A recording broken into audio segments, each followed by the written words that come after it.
Rich Dad, Poor Dad. What the rich teach their kids about money that the poor and middle class do not.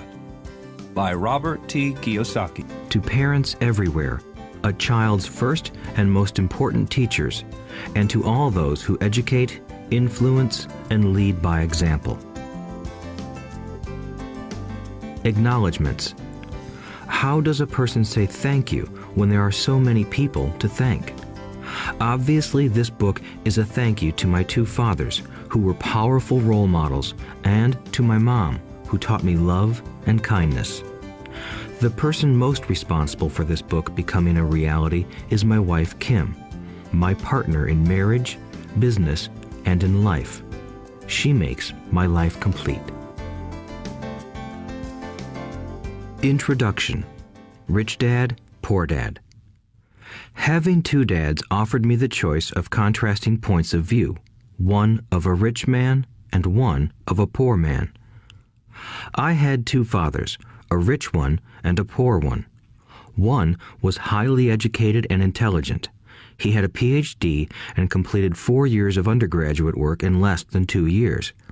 He then went on to Stanford University, the University of Chicago, and Northwestern University to do his advanced studies, all on full financial scholarships. The other father never finished the 8th grade. Both men were successful in their careers, working hard all their lives. Both earned substantial incomes, yet one always struggled financially. The other would become one of the richest men in Hawaii. One died, leaving tens of millions of dollars to his family, charities, and his church. The other left bills to be paid. Both men were strong, charismatic, and influential. Both men offered me advice, but they did not advise the same things. Both men believed strongly in education, but did not recommend the same course of study. If I had had only one dad, I would have had to accept or reject his advice. Having two dads offered me the choice of contrasting points of view, one of a rich man and one of a poor man. Instead of simply accepting or rejecting one or the other, I found myself thinking more, comparing, and then choosing for myself. The problem was that the rich man was not rich yet, and the poor man was not yet poor. Both were just starting out on their careers, and both were struggling with money and families. But they had very different points of view about money.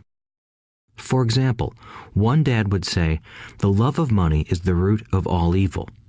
The other said, "The lack of money is the root of all evil." As a young boy, having two strong fathers, both influencing me, was difficult. I wanted to be a good son and listen, but the two fathers did not say the same things. The contrast in their points of view, particularly about money, was so extreme that I grew curious and intrigued. I began to start thinking for long periods of time about what each was saying. Much of my private time was spent reflecting, asking myself questions such as, "Why does he say that?" and then asking the same question of the other dad's statement. It would have been much easier to simply say, "Yeah, he's right, I agree with that," or to simply reject the point of view by saying, "The old man doesn't know what he's talking about." Instead, having two dads whom I loved forced me to think and ultimately choose a way of thinking for myself. As a process, choosing for myself turned out to be much more valuable in the long run than simply accepting or rejecting a single point of view. One of the reasons the rich get richer, the poor get poorer, and the middle class struggles in debt is that the subject of money is taught at home, not in school. Most of us learn about money from our parents, so what can poor parents tell their child about money? They simply say, "Stay in school and study hard." The child may graduate with excellent grades, but with a poor person's financial programming and mindset. Sadly, money is not taught in schools. Schools focus on scholastic and professional skills, but not on financial skills. This explains how smart bankers, doctors, and accountants who earned excellent grades may struggle financially all of their lives. Our staggering national debt is due in large part to highly educated politicians and government officials making financial decisions with little or no training in the subject of money. Today, I often wonder what will soon happen when we have millions of people who need financial and medical assistance. They will be dependent upon their families or the government for financial support. What will happen when Medicare and Social Security run out of money? How will a nation survive if teaching children about money continues to be left to parents, most of whom will be, or already are, poor? Because I had two influential fathers, I learned from both of them. I had to think about each dad's advice, and in doing so, I gained valuable insight into the power and effect of one's thoughts on one's life. For example, one dad had a habit of saying, "I can't afford it." The other dad forbade those words to be used. He insisted I ask, "How can I afford it?"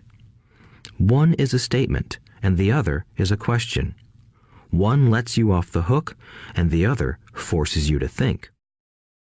My soon-to-be rich dad would explain that by automatically saying the words, "I can't afford it," your brain stops working. By asking the question, "How can I afford it?" your brain is put to work. He did not mean that you should buy everything you want. He was fanatical about exercising your mind, the most powerful computer in the world.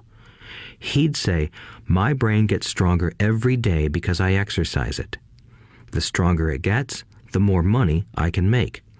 He believed that automatically saying, "I can't afford it," was a sign of mental laziness. Although both dads worked hard, I noticed that one dad had a habit of putting his brain to sleep when it came to finances, and the other had a habit of exercising his brain. The long-term result was that one dad grew stronger financially, and the other grew weaker.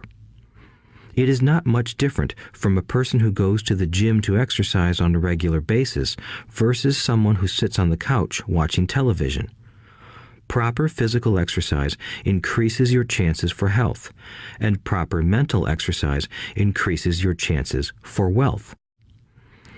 My two dads had opposing attitudes, and that affected the way they thought. One dad thought that the rich should pay more in taxes to take care of those less fortunate. The other said, taxes punish those who produce and reward those who don't produce. One dad recommended, study hard so you can find a good company to work for. The other recommended, study hard so you can find a good company to buy. One dad said, the reason I'm not rich is because I have you kids. The other said, the reason I must be rich is because I have you kids. One encouraged talking about money and business at the dinner table, while the other forbade the subject of money to be discussed over a meal. One said, when it comes to money, play it safe. Don't take risks. The other said, learn to manage risk. One believed, our home is our largest investment and our greatest asset. The other believed, my house is a liability, and if your house is your largest investment, you're in trouble. Both dads paid their bills on time, yet one paid his bills first while the other paid his bills last. One dad believed in a company or the government taking care of you and your needs. He was always concerned about pay raises, retirement plans, medical benefits, sick leave, vacation days, and other perks. He was impressed with two of his uncles who joined the military and earned a retirement and entitlement package for life after 20 years of active service. He loved the idea of medical benefits and PX privileges the military provided its retirees. He also loved the tenure system available through the university. The idea of job protection for life and job benefits seemed more important at times than the job. He would often say, I've worked hard for the government and I'm entitled to these benefits. The other believed in total financial self-reliance. He spoke out against the entitlement mentality and how it created weak and financially needy people. He was emphatic about being financially competent. One dad struggled to save a few dollars. The other created investments. One dad taught me how to write an impressive resume so I could find a good job. The other taught me how to write strong business and financial plans so I could create jobs. Being a product of two strong dads allowed me the luxury of observing the effects different thoughts have on one's life. I noticed that people really do shape their lives through their thoughts. For example, my poor dad always said, "I'll never be rich," and that prophecy became reality. My rich dad, on the other hand, always referred to himself as rich. He would say things like, "I'm a rich man and rich people don't do this." Even when he was flat broke after a major financial setback, he continued to refer to himself as a rich man. He would cover himself by saying, "There is a difference between being poor and being broke. Broke is temporary. Poor is eternal." My poor dad would say, "I'm not interested in money," or "money doesn't matter." My rich dad always said, "Money is power." The power of our thoughts may never be measured or appreciated, but it became obvious to me as a young boy that it was important to be aware of my thoughts and how I expressed myself. I noticed that my poor dad was poor, not because of the amount of money he earned, which was significant, but because of his thoughts and actions. As a young boy having two fathers, I became acutely aware of being careful about which thoughts I chose to adopt as my own. Should I listen to my rich dad or to my poor dad? Although both men had tremendous respect for education and learning, they disagreed about what they thought was important to learn. One wanted me to study hard, earn a degree, and get a good job to earn money. He wanted me to study to become a professional, an attorney or an accountant, and to go to business school for my MBA. The other encouraged me to study to be rich, to understand how money works, and to learn how to have it work for me. "I don't work for money" were words he would repeat over and over. "Money works for me." At the age of 9, I decided to listen to and learn from my rich dad about money. In doing so, I chose not to listen to my poor dad, even though he was the one with all the college degrees. A lesson from Robert Frost. Robert Frost is my favorite poet. Although I love many of his poems, my favorite is "The Road Not Taken." I use its lesson almost daily. The Road Not Taken. Two roads diverged in a yellow wood, and sorry I could not travel both. And be one traveler long I stood, and looked down one as far as I could, to where it bent in the undergrowth, then took the other as just as fair, and having perhaps the better claim, because it was grassy and wanted wear. Though as for that the passing there had worn them really about the same, and both that morning equally lay in leaves no step had trodden black. Oh, I kept the first for another day, yet knowing how way leads on to way, I doubted if I should ever come back. I shall be telling this with a sigh, somewhere ages and ages hence. Two roads diverged in a wood, and I took the one less traveled by, and that has made all the difference. And that has made all the difference. Over the years, I have often reflected upon Robert Frost's poem. Choosing not to listen to my highly educated dad's advice and attitude about money was a painful decision, but it was a decision that shaped the rest of my life. Once I made up my mind about whom to listen to, my education about money began. My rich dad taught me over a period of 30 years until I was 39 years old. He stopped once he realized that I knew and fully understood what he had been trying to drum into my often thick skull. Money is one form of power, but what is more powerful is financial education. Money comes and goes, but if you have the education about how money works, you gain power over it and can begin building wealth. The reason positive thinking alone does not work is because most people went to school and never learned how money works, so they spend their lives working for money. Because I was only 9 years old when I started, the lessons my rich dad taught me were simple. And when it was all said and done, there were only 6 main lessons, repeated over 30 years. This audiobook is about those 6 lessons, put as simply as possible, just as simply as my rich dad put forth those lessons to me. The lessons are meant not to be answers, but guideposts that will assist you and your children to grow wealthier no matter what happens in a world of increasing change and uncertainty. Chapter 1. Lesson 1. The rich don't work for money. The poor and the middle class work for money. The rich have money work for them. Dad, can you tell me how to get rich? My dad put down the evening paper. Why do you want to get rich, son? Because today Jimmy's mom drove up in their new Cadillac and they were going to their beach house for the weekend. He took 3 of his friends, but Mike and I weren't invited. They told us we weren't invited because we were poor kids. They did? My dad asked incredulously. Yeah, they did, I replied in a hurt tone. My dad silently shook his head, pushed his glasses up the bridge of his nose, and went back to reading the paper. I stood waiting for an answer. The year was 1956. I was 9 years old. By some twist of fate, I attended the same public school where the rich people sent their kids. We were primarily a sugar plantation town.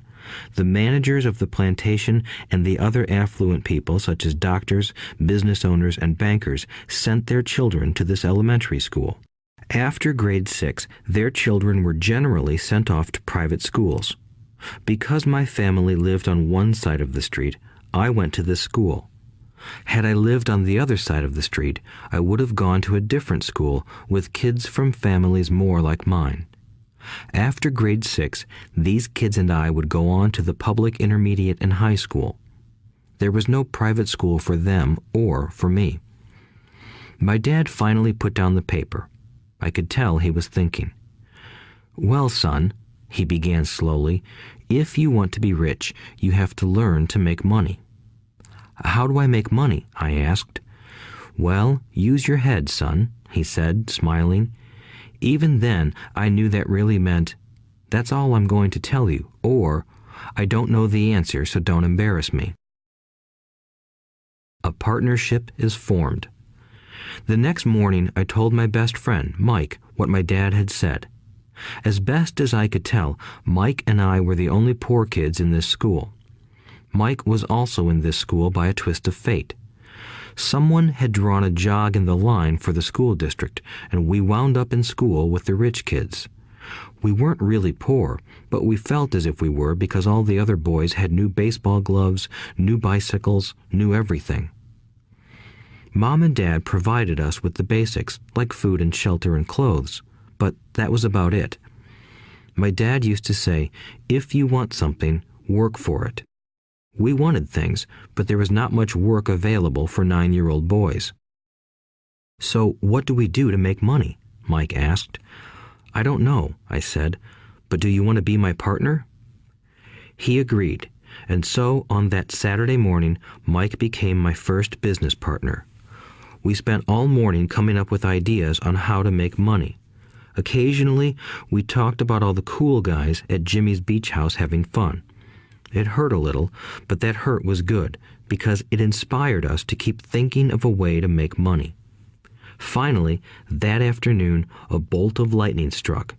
It was an idea Mike got from a science book he had read. Excitedly, we shook hands, and the partnership now had a business. For the next several weeks, Mike and I ran around our neighborhood, knocking on doors and asking our neighbors if they would save their toothpaste tubes for us. With puzzled looks, most adults consented with a smile. Some asked us what we were doing, to which we replied, "We can't tell you. It's a business secret." My mom grew distressed as the weeks wore on. We had selected a site next to her washing machine as the place we would stockpile our raw materials. In a brown cardboard box that at one time held ketchup bottles, our little pile of used toothpaste tubes began to grow. Finally, my mom put her foot down. The sight of her neighbor's messy, crumpled used toothpaste tubes had gotten to her. "What are you boys doing?" she asked, "and I don't want to hear again that it's a business secret. Do something with this mess or I'm going to throw it out." Mike and I pleaded and begged, explaining that we would soon have enough and then we would begin production. We informed her that we were waiting on a couple of neighbors to finish their toothpaste so we could have their tubes. Mom granted us a 1-week extension. The date to begin production was moved up, and the pressure was on. My first partnership was already being threatened with an eviction notice by my own mom. It became Mike's job to tell the neighbors to quickly use up their toothpaste, saying their dentist wanted them to brush more often anyway. I began to put together the production line. One day, my dad drove up with a friend to see 2 9-year-old boys in the driveway with a production line operating at full speed. There was fine white powder everywhere. On a long table were small milk cartons from school, and our family's hibachi grill was glowing with red-hot coals at maximum heat. Dad walked up cautiously, having to park the car at the base of the driveway since the production line blocked the carport. As he and his friend got closer, they saw a steel pot sitting on top of the coals in which the toothpaste tubes were being melted down. In those days, toothpaste did not come in plastic tubes. The tubes were made of lead, so once the paint was burned off, the tubes were dropped in the small steel pot. They melted until they became liquid, and with my mom's pot holders, we poured the lead through a small hole in the top of the milk cartons. The milk cartons were filled with plaster of Paris. White powder was everywhere. In my haste, I had knocked the bag over, and the entire area looked like it had been hit by a snowstorm. The milk cartons were the outer containers for plaster of Paris molds. My dad and his friend watched as we carefully poured the molten lead through a small hole in the top of the plaster of Paris cube. "Careful," my dad said. I nodded without looking up. Finally, once the pouring was through, I put the steel pot down and smiled at my dad. "What are you boys doing?" he asked with a cautious smile. "We're doing what you told me to do. We're going to be rich," I said. "Yup," said Mike, grinning and nodding his head. "We're partners."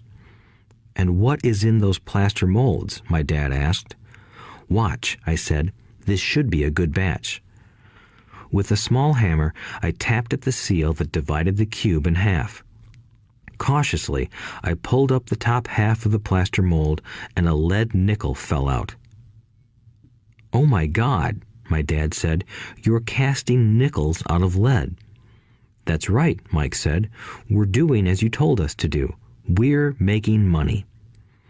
My dad's friend turned and burst into laughter. My dad smiled and shook his head. Along with a fire and a box of spent toothpaste tubes, in front of him were 2 little boys covered with white dust, smiling from ear to ear. He asked us to put everything down and sit with him on the front step of our house. With a smile, he gently explained what the word counterfeiting meant. Our dreams were dashed. "You mean this is illegal?" asked Mike in a quivering voice. "Let them go," my dad's friend said. "They might be developing a natural talent." My dad glared at him. "Yes, it is illegal," my dad said gently, "but you boys have shown great creativity and original thought. Keep going. I'm really proud of you." Disappointed, Mike and I sat in silence for about 20 minutes before we began cleaning up our mess. The business was over on opening day. Sweeping the powder up, I looked at Mike and said, "I guess Jimmy and his friends are right. We are poor." My father was just leaving as I said that. "Boys," he said, "you're only poor if you give up. The most important thing is that you did something. Most people only talk and dream of getting rich. You've done something. I'm very proud of the two of you. I will say it again. Keep going. Don't quit. Mike and I stood there in silence. They were nice words, but we still did not know what to do. "So how come you're not rich, Dad?" I asked. "Because I chose to be a school teacher. School teachers really don't think about being rich. We just like to teach. I wish I could help you, but I really don't know how to make money." Mike and I turned and continued our cleanup.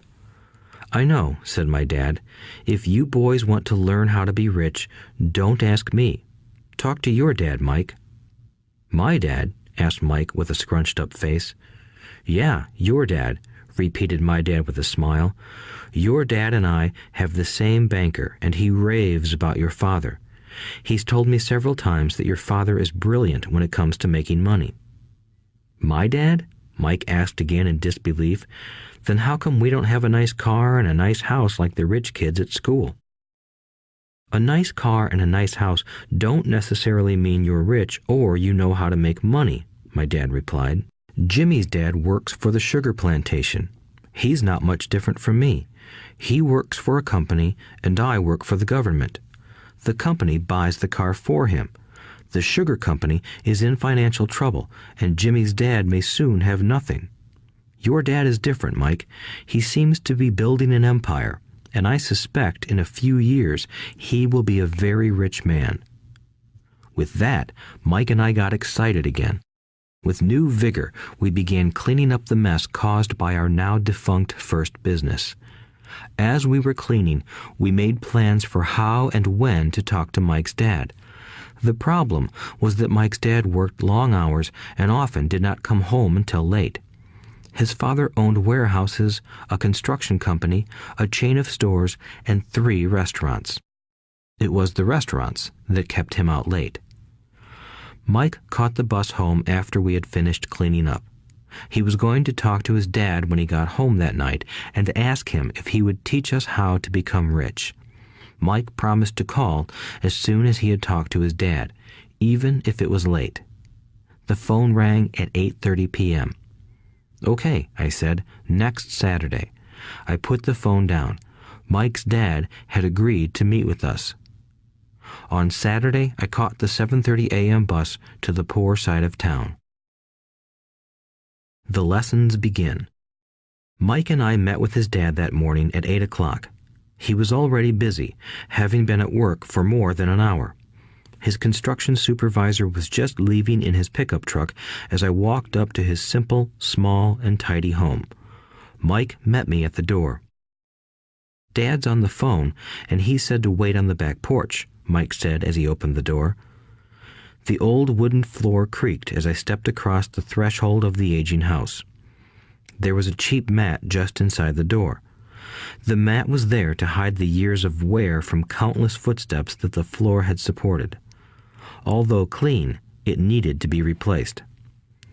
I felt claustrophobic as I entered the narrow living room that was filled with old, musty, overstuffed furniture that today would be collector's items. Sitting on the couch were 2 women, both a little older than my mom. Across from the women sat a man in workman's clothes. He wore khaki slacks and a khaki shirt, neatly pressed but without starch, and polished work boots.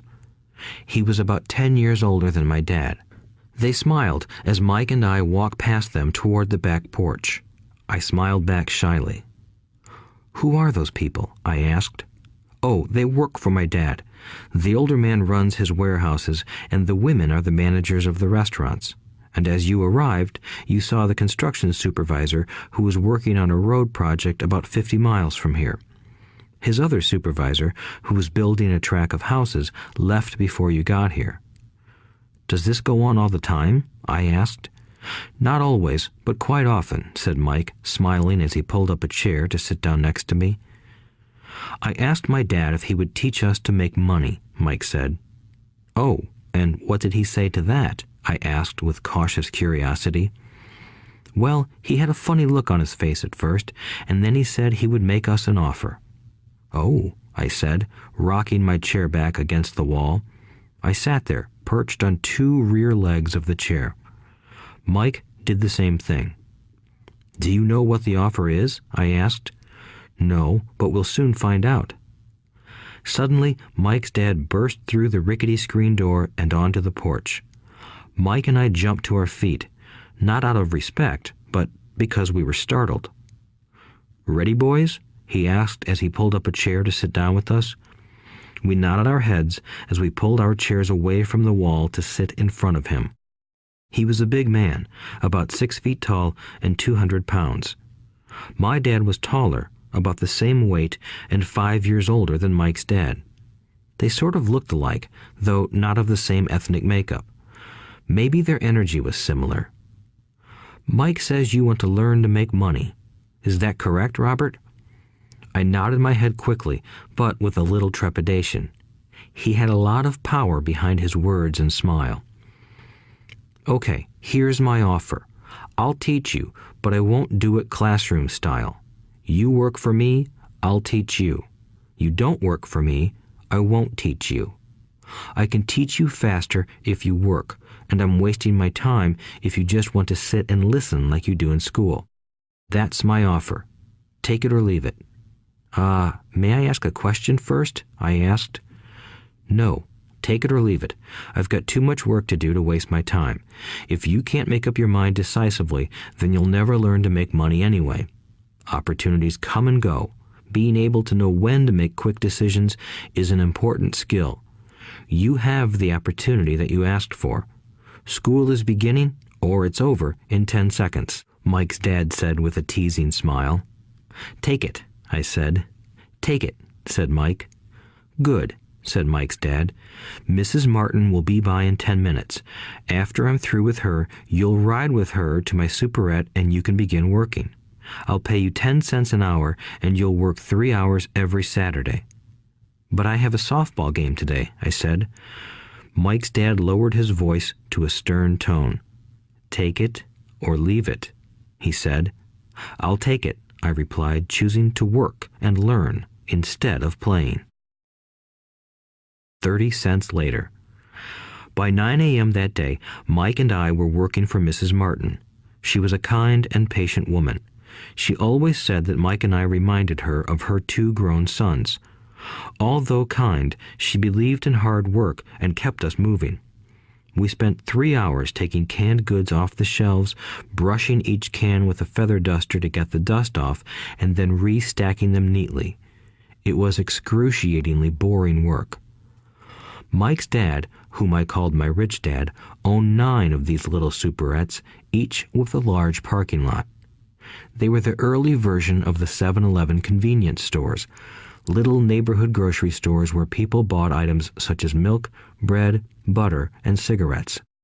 The problem was that this was Hawaii before air conditioning was widely used, and the stores could not close their doors because of the heat.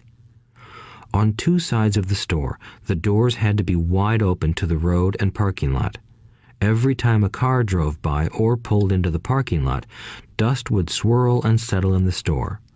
We knew we had a job as long as there was no air conditioning. For 3 weeks, Mike and I reported to Mrs. Martin and worked our 3 hours. By noon, our work was over, and she dropped 3 little dimes in each of our hands. Now, even at the age of 9 in the mid-1950s, 30 cents was not too exciting. Comic books cost 10 cents back then, so I usually spent my money on comic books and went home. By Wednesday of the 4th week, I was ready to quit. I had agreed to work only because I wanted to learn to make money from Mike's dad, and now I was a slave for 10 cents an hour. On top of that, I had not seen Mike's dad since that first Saturday. "I'm quitting," I told Mike at lunchtime. School was boring, and now I did not even have my Saturdays to look forward to. But it was the 30 cents that really got to me. This time, Mike smiled.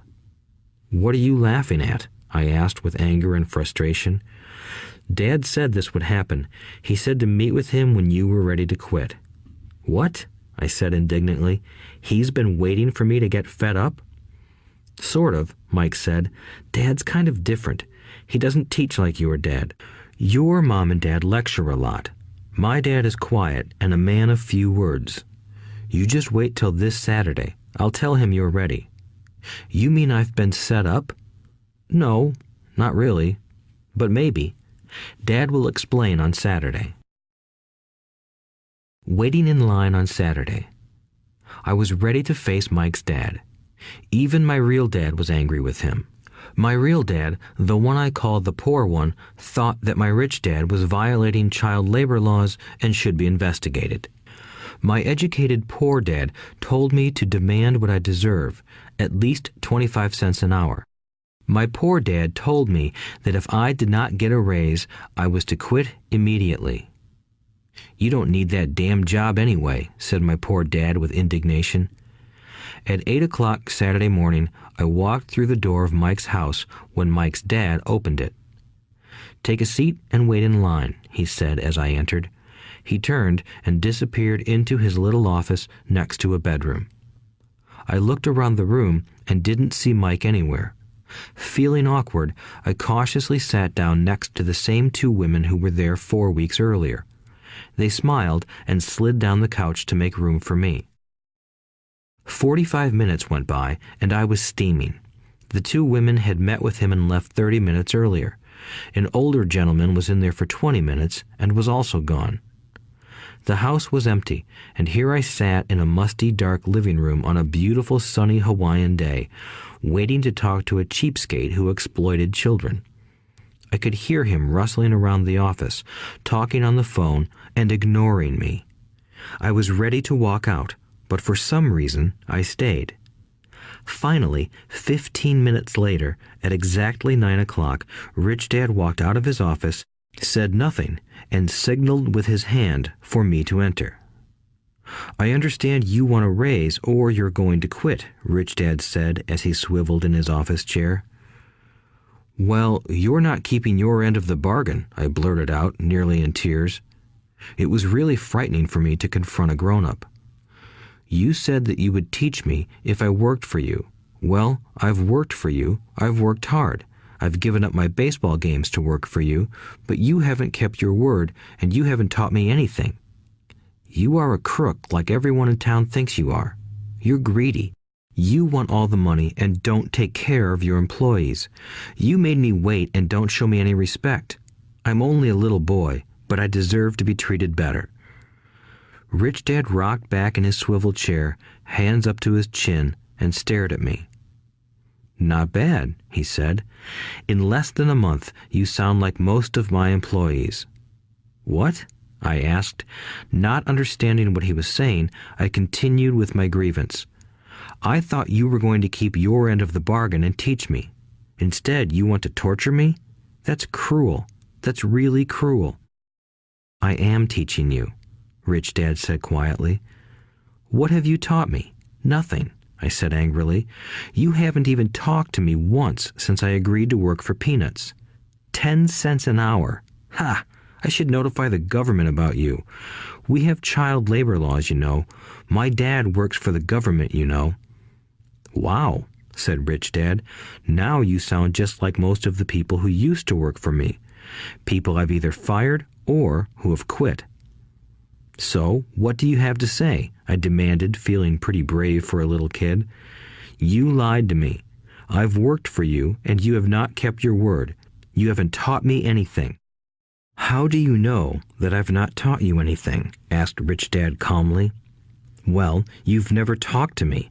I've worked for 3 weeks, and you have not taught me anything, I said with a pout. Does teaching mean talking or a lecture? Rich Dad asked. Well, yes, I replied. That's how they teach you in school, he said, smiling. But that is not how life teaches you, and I would say that life is the best teacher of all. Most of the time, life does not talk to you. It just sort of pushes you around. Each push is life saying, wake up, there's something I want you to learn. What is this man talking about? I asked myself silently. Life pushing me around was life talking to me? Now I knew I had to quit my job. I was talking to someone who needed to be locked up. If you learn life's lessons, you will do well. If not, life will just continue to push you around. People do two things. Some just let life push them around. Others get angry and push back. But they push back against their boss, or their job, or their husband or wife. They do not know it's life that's pushing. I had no idea what he was talking about. Life pushes all of us around. Some people give up and others fight. A few learn the lesson and move on. They welcome life pushing them around. To these few people, it means they need and want to learn something. They learn and move on. Most quit, and a few, like you, fight. Rich Dad stood and shut the creaky old wooden window that needed repair. If you learn this lesson, you will grow into a wise, wealthy, and happy young man. If you don't, you will spend your life blaming a job, low pay, or your boss for your problems. You'll live life always hoping for that big break that will solve all your money problems. Rich Dad looked over at me to see if I was still listening. His eyes met mine. We stared at each other, communicating through our eyes. Finally, I looked away once I had absorbed his message. I knew he was right. I was blaming him, and I did ask to learn. I was fighting. Rich Dad continued. Or, if you are the kind of person who has no guts, you just give up every time life pushes you. If you are that kind of person, you'll live all your life playing it safe, doing the right things, saving yourself for some event that never happens. Then you die a boring old man. You'll have lots of friends who really like you because you were such a nice, hard-working guy. But the truth is that you let life push you into submission. Deep down, you were terrified of taking risks. You really wanted to win, but the fear of losing was greater than the excitement of winning. Deep inside, you and only you will know you didn't go for it. You chose to play it safe. Our eyes met again. "You've been pushing me around?" I asked. "Some people might say that," smiled Rich Dad. "I would say that I just gave you a taste of life." "What taste of life?" I asked, still angry, but now curious and ready to learn. "You boys are the first people that have ever asked me to teach them how to make money. I have more than 150 employees, and not one of them has asked me what I know about money. They ask me for a job and a paycheck, but never to teach them about money. So most will spend the best years of their lives working for money, not really understanding what it is they are working for." I sat there listening intently. "So when Mike told me you wanted to learn how to make money, I decided to design a course that mirrored real life. I could talk until I was blue in the face, but you wouldn't hear a thing. So I decided to let life push you around a bit so you could hear me. That's why I only paid you 10 cents. "So what is the lesson I learned from working for only 10 cents an hour?" I asked. "That you're cheap and exploit your workers?" Rich Dad rocked back and laughed heartily. Finally, he said, "You'd best change your point of view. Stop blaming me and thinking I'm the problem. If you think I'm the problem, then you have to change me. If you realize that you're the problem, then you can change yourself, learn something, and grow wiser. Most people want everyone else in the world to change but themselves. Let me tell you, it's easier to change yourself than everyone else." "I don't understand," I said. "Don't blame me for your problems," Rich Dad said, growing impatient. "But you only pay me 10 cents. "So what are you learning?" Rich Dad asked, smiling. "That you're cheap," I said with a sly grin. "See, you think I'm the problem," said Rich Dad. "But you are. Well, keep that attitude and you'll learn nothing. Keep the attitude that I'm the problem, and what choices do you have?" "Well, if you don't pay me more or show me more respect and teach me, I'll quit." "Well put," Rich Dad said, "and that's exactly what most people do. They quit and go looking for another job, a better opportunity and higher pay, actually thinking that this will solve the problem. In most cases, it won't. So what should I do? I asked. Just take this measly 10 cents an hour and smile? Rich Dad smiled. That's what the other people do. But that's all they do, waiting for a raise, thinking that more money will solve their problems. Most just accept it, and some take a second job working harder, but again, accepting a small paycheck. I sat staring at the floor, beginning to understand the lesson Rich Dad was presenting. I could sense it was a taste of life. Finally, I looked up and asked, "So what will solve the problem?" "This," he said, leaning forward in his chair and tapping me gently on the head. "This stuff between your ears."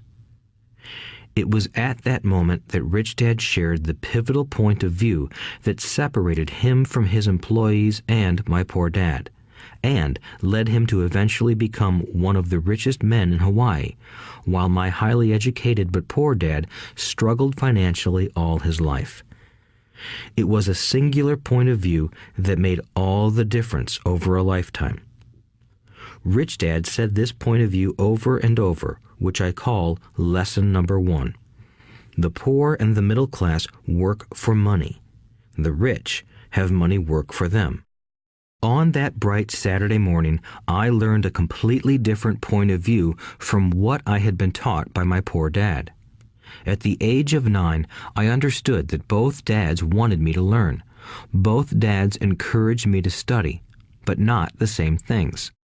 My highly educated dad recommended that I do what he did.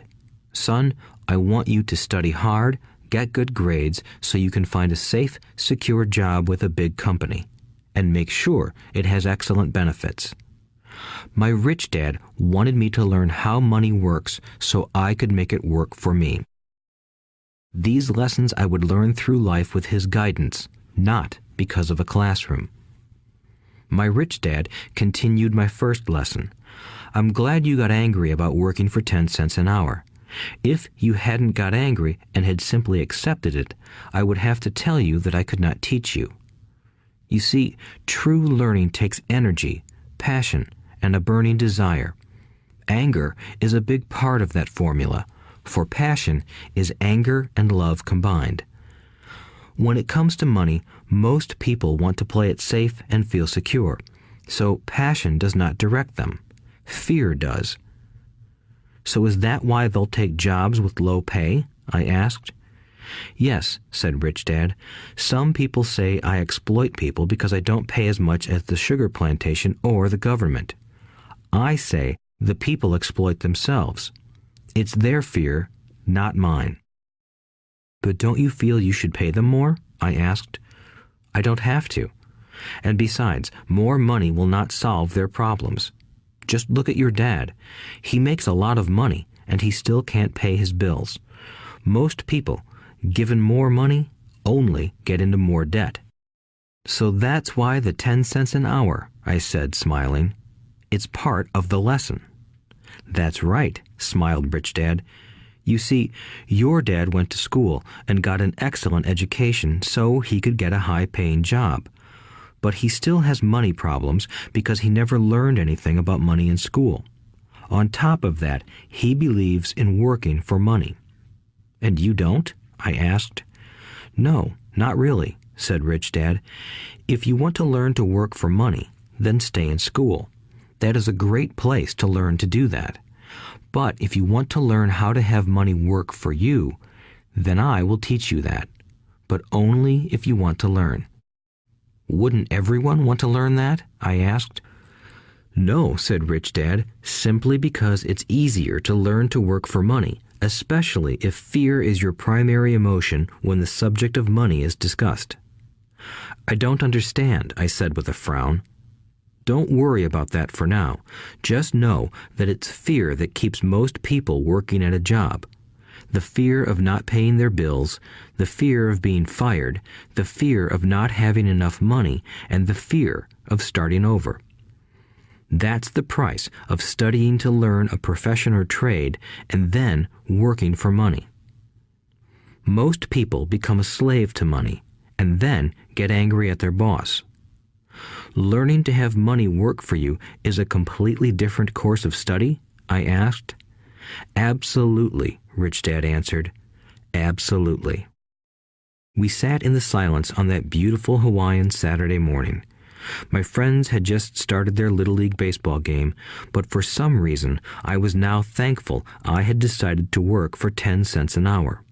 I sensed that I was about to learn something my friends wouldn't learn in school. Ready to learn? Asked Rich Dad. Absolutely, I said with a grin. I have kept my promise. I've been teaching you from afar, my Rich Dad said. At 9 years old, you've gotten a taste of what it feels like to work for money. Just multiply your last month by 50 years, and you will have an idea of what most people spend their life doing. I don't understand, I said. How did you feel waiting in line to see me, once to get hired and once to ask for more money? Terrible, I said. If you choose to work for money, that is what life will be like, said Rich Dad. And how did you feel when Mrs. Martin dropped 3 dimes in your hand for 3 hours of work? I felt like it wasn't enough. It seemed like nothing. I was disappointed, I said. And that is how most employees feel when they look at their paychecks, especially after all the tax and other deductions are taken out. At least you got 100%. You mean most workers don't get paid everything? I asked with amazement. Heavens no, said Rich Dad.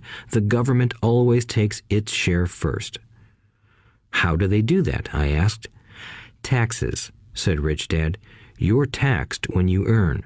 You're taxed when you spend. You're taxed when you save. You're taxed when you die.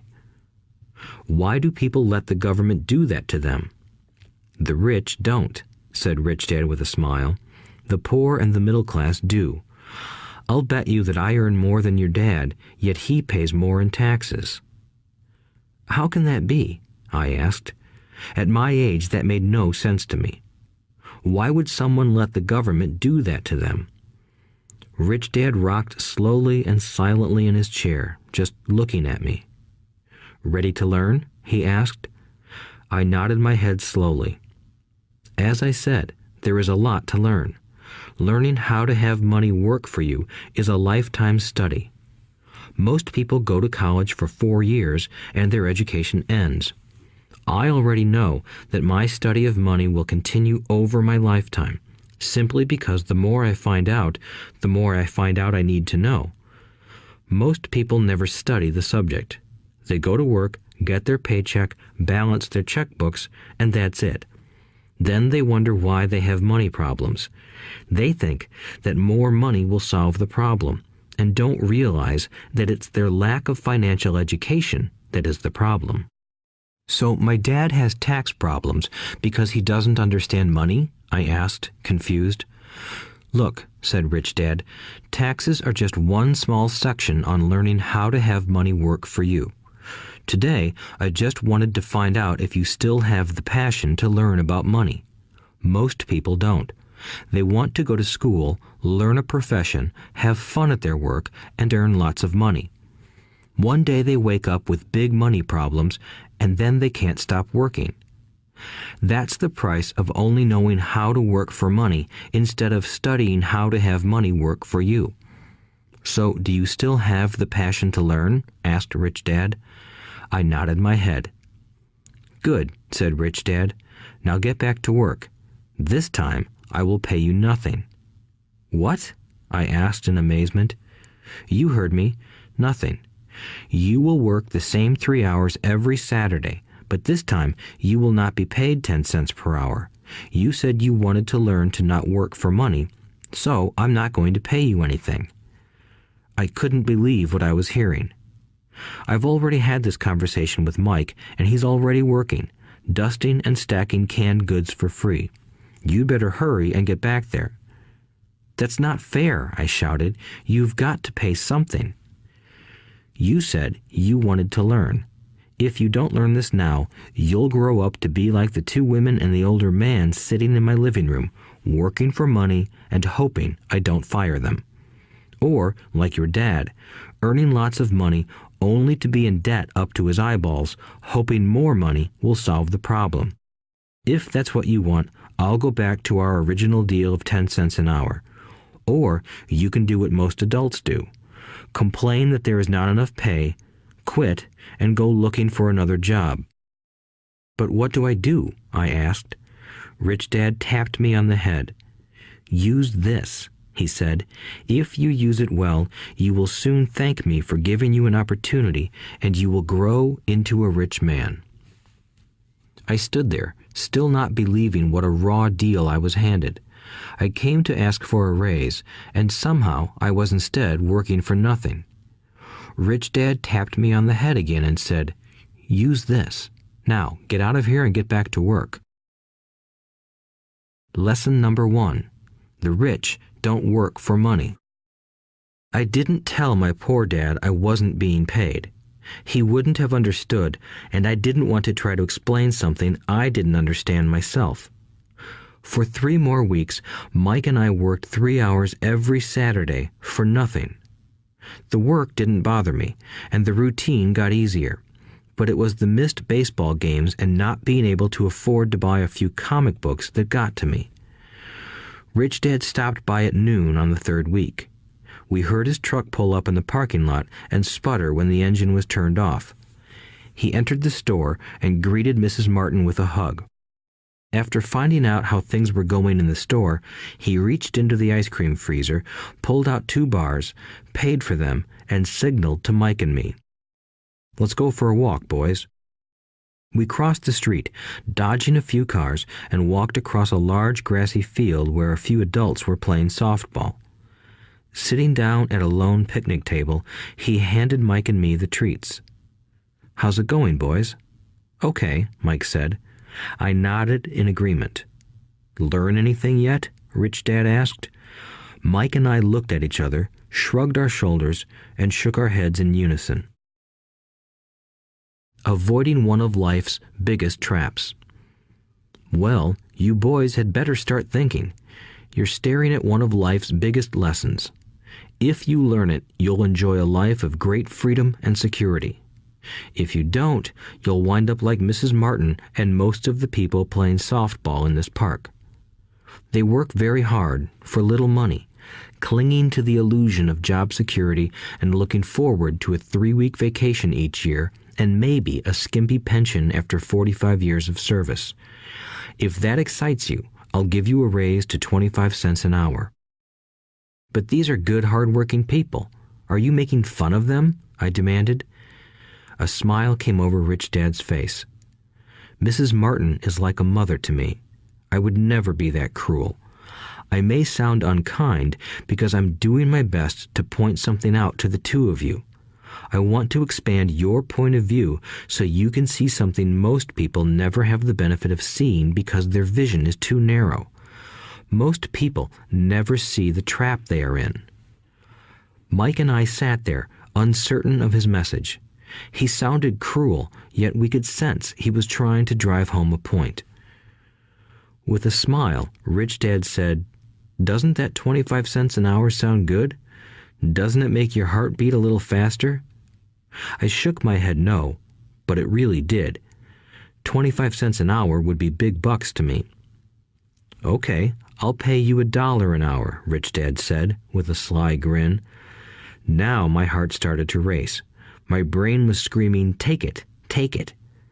I could not believe what I was hearing. Still, I said nothing. "Okay, $2 an hour." My little brain and heart nearly exploded. After all, it was 1956, and being paid $2 an hour would have made me the richest kid in the world. I couldn't imagine earning that kind of money. I wanted to say yes. I wanted the deal. I could picture a new bicycle, new baseball glove, and the adoration of my friends when I flashed some cash. On top of that, Jimmy and his rich friends could never call me poor again. But somehow, my mouth stayed shut. The ice cream had melted and was running down my hand. Rich Dad was looking at two boys staring back at him, eyes wide open and brains empty. He was testing us, and he knew there was a part of our emotions that wanted to take the deal. He understood that every person has a weak and needy part of their soul that can be bought, and he knew that every individual also had a part of their soul that was resilient and could never be bought. It was only a question of which one was stronger. Okay, $5 an hour. Suddenly, I was silent. Something had changed.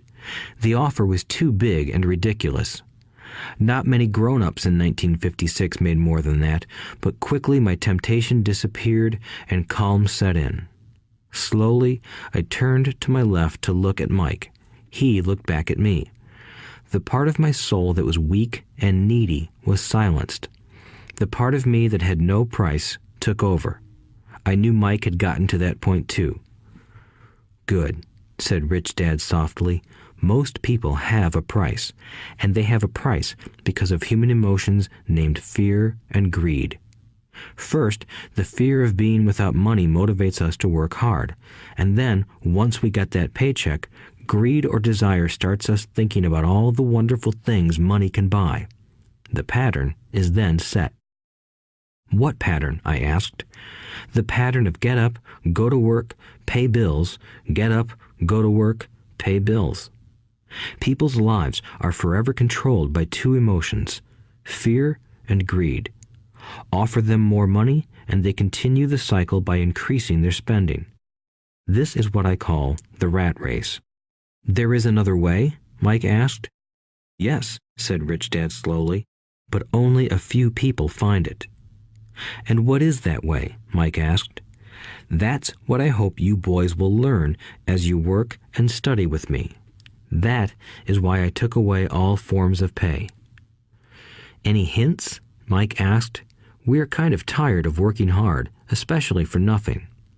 "Well, the first step is telling the truth," said Rich Dad.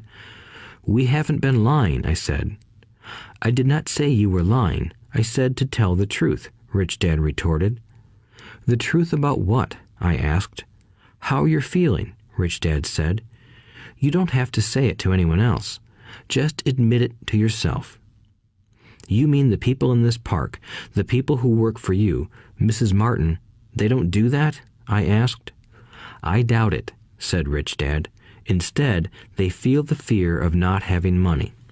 They don't confront it logically. They react emotionally instead of using their heads," Rich Dad said. "Then they get a few bucks in their hands, and again, the emotions of joy, desire, and greed take over. And again they react instead of think." "So their emotions control their brain," Mike said. "That's correct," said Rich Dad. "Instead of admitting the truth about how they feel, they react to their feelings and fail to think. They feel the fear, so they go to work, hoping that money will soothe the fear, but it doesn't. It continues to haunt them, and they return to work, hoping again that money will calm their fears, and again it doesn't. Fear keeps them in this trap of working, earning money, working, earning money, hoping the fear will go away. But every day they get up, and that old fear wakes up with them. For millions of people, that old fear keeps them awake all night, causing a night of turmoil and worry. So they get up and go to work, hoping that a paycheck will kill that fear gnawing at their souls. Money is running their lives, and they refuse to tell the truth about that. Money is in control of their emotions and their souls." Rich Dad sat quietly, letting his words sink in. Mike and I had heard what he said, but didn't understand fully what he was talking about. I just knew that I often wondered why grown-ups hurried off to work. It did not seem like much fun, and they never looked that happy, but something kept them going. Realizing we had absorbed as much as possible of what he was talking about, Rich Dad said, "I want you boys to avoid that trap. That is really what I want to teach you. Not just to be rich, because being rich does not solve the problem." "It doesn't?" I asked, surprised. No, it doesn't. Let me explain the other emotion, desire. Some call it greed, but I prefer desire. It's perfectly normal to desire something better, prettier, more fun, or exciting. So people also work for money because of desire. They desire money for the joy they think it can buy. But the joy that money brings is often short-lived, and they soon need more money for more joy, more pleasure, more comfort, and more security. So they keep working, thinking money will soothe their souls that are troubled by fear and desire. But money can't do that. Even rich people do this? Mike asked. Rich people included, said Rich Dad. In fact, the reason many rich people are rich isn't because of desire, but because of fear. They believe that money can eliminate the fear of being poor, so they amass tons of it, only to find the fear gets worse. Now they fear losing the money. I have friends who keep working even though they have plenty. I know people who have millions who are more afraid now than when they were poor. They're terrified of losing it all. The fears that drove them to get rich got worse. That weak and needy part of their soul is actually screaming louder. They don't want to lose the big houses, the cars, and the high life money has bought them. They worry about what their friends would say if they lost all their money. Many are emotionally desperate and neurotic, although they look rich and have more money. So, is a poor man happier? I asked. No, I don't think so, replied Rich Dad. The avoidance of money is just as psychotic as being attached to money. As if on cue, the town derelict went past our table, stopping by the large rubbish can and rummaging around in it. The three of us watched him with great interest, when before we probably would have just ignored him. Rich Dad pulled $1 out of his wallet and gestured to the older man. Seeing the money, the derelict came over immediately, took the bill, thanked Rich Dad profusely, and hurried off, ecstatic with his good fortune. He's not much different from most of my employees, said Rich Dad. I've met so many people who say, oh, I'm not interested in money, yet they'll work at a job for 8 hours a day. That's a denial of truth. If they weren't interested in money, then why are they working? That kind of thinking is probably more psychotic than a person who hoards money. As I sat there listening to my Rich Dad, my mind flashed back to the countless times my own dad said, I'm not interested in money. He said those words often. He also covered himself by always saying, I work because I love my job. So, what do we do? I asked. Not work for money until all traces of fear and greed are gone? No, that would be a waste of time, said Rich Dad. Emotions are what make us human. The word emotion stands for energy in motion.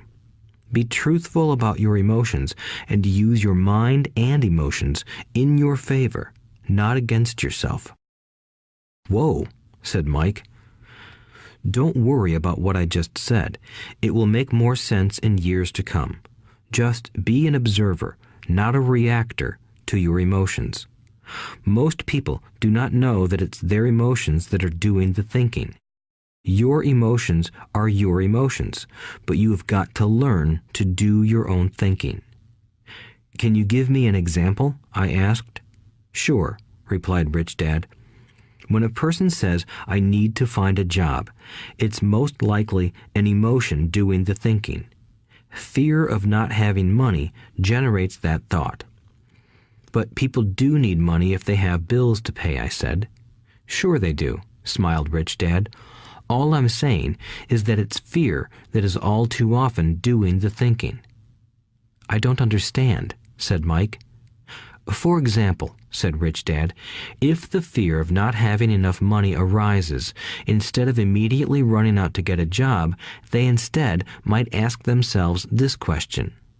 Will a job be the best solution to this fear over the long run? In my opinion, the answer is no.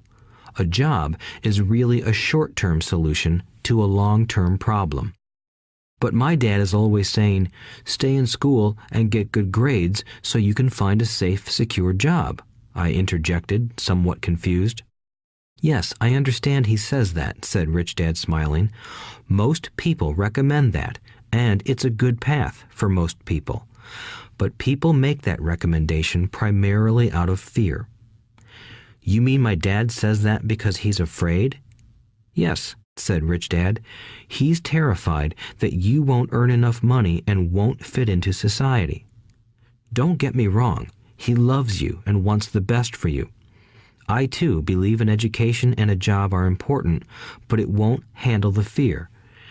You see, that same fear that makes him get up in the morning to earn a few bucks is the fear that is causing him to be so fanatical about your going to school. So what do you recommend? I asked.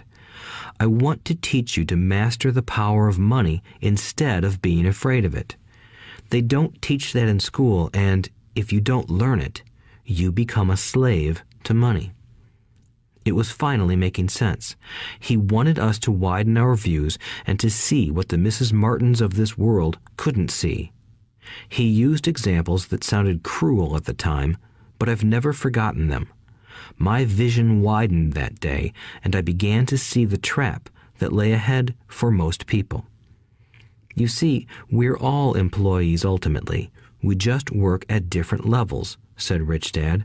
I just want you boys to have a chance to avoid the trap caused by those two emotions, fear and desire. Use them in your favor, not against you. That's what I want to teach you. I'm not interested in just teaching you to make a pile of money. That won't handle the fear or desire.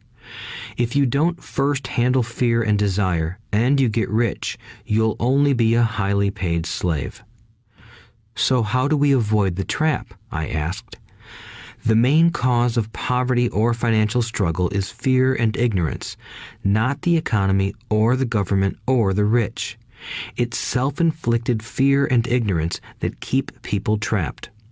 So you boys go to school and get your college degrees, and I'll teach you how to stay out of the trap.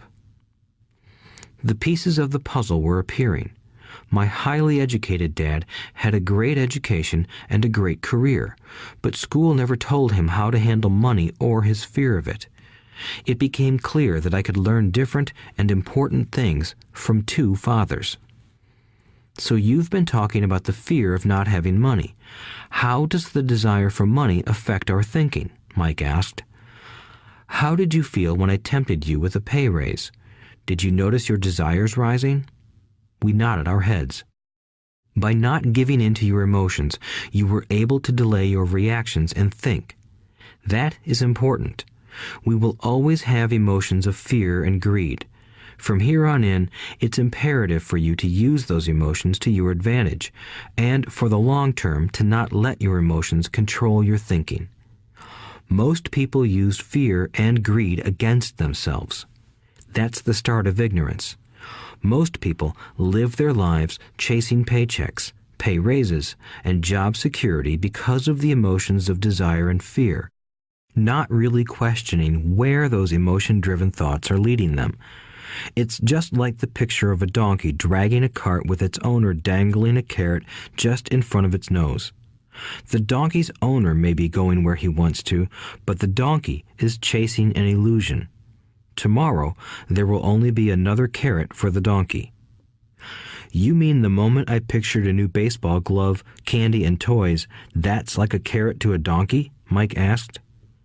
Yes, and as you get older, your toys get more expensive. A new car, a boat, and a big house to impress your friends, said Rich Dad with a smile. Fear pushes you out the door, and desire calls to you. That's the trap. So what's the answer? Mike asked. What intensifies fear and desire is ignorance. That is why rich people with lots of money often have more fear the richer they get. Money is the carrot, the illusion. If the donkey could see the whole picture, it might rethink its choice to chase the carrot.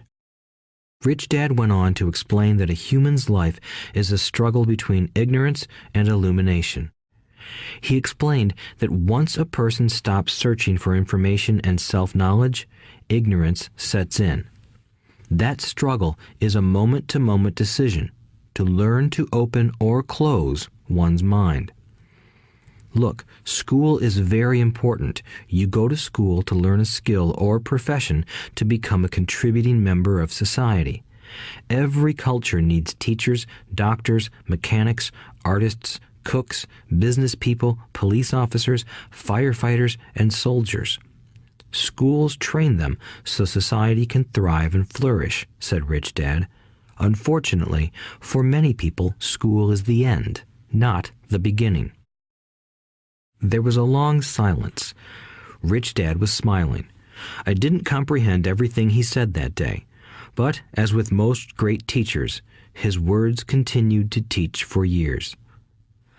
I've been a little cruel today, said Rich Dad, but I want you to always remember this talk. I want you to always think of Mrs. Martin, and I want you always to remember that donkey. Never forget that fear and desire can lead you into life's biggest trap if you are not aware of them controlling your thinking.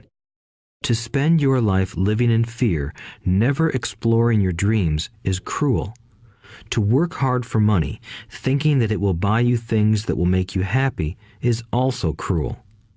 To wake up in the middle of the night terrified about paying bills is a horrible way to live. To live a life dictated by the size of a paycheck is not really living a life. Thinking that a job makes you secure is lying to yourself. That's cruel, and that's the trap I want you to avoid. I've seen how money runs people's lives. Don't let that happen to you. Please, don't let money run your life. A softball rolled under our table. Rich Dad picked it up and threw it back. So what does ignorance have to do with greed and fear? I asked. Because it is ignorance about money that causes so much greed and fear, said Rich Dad.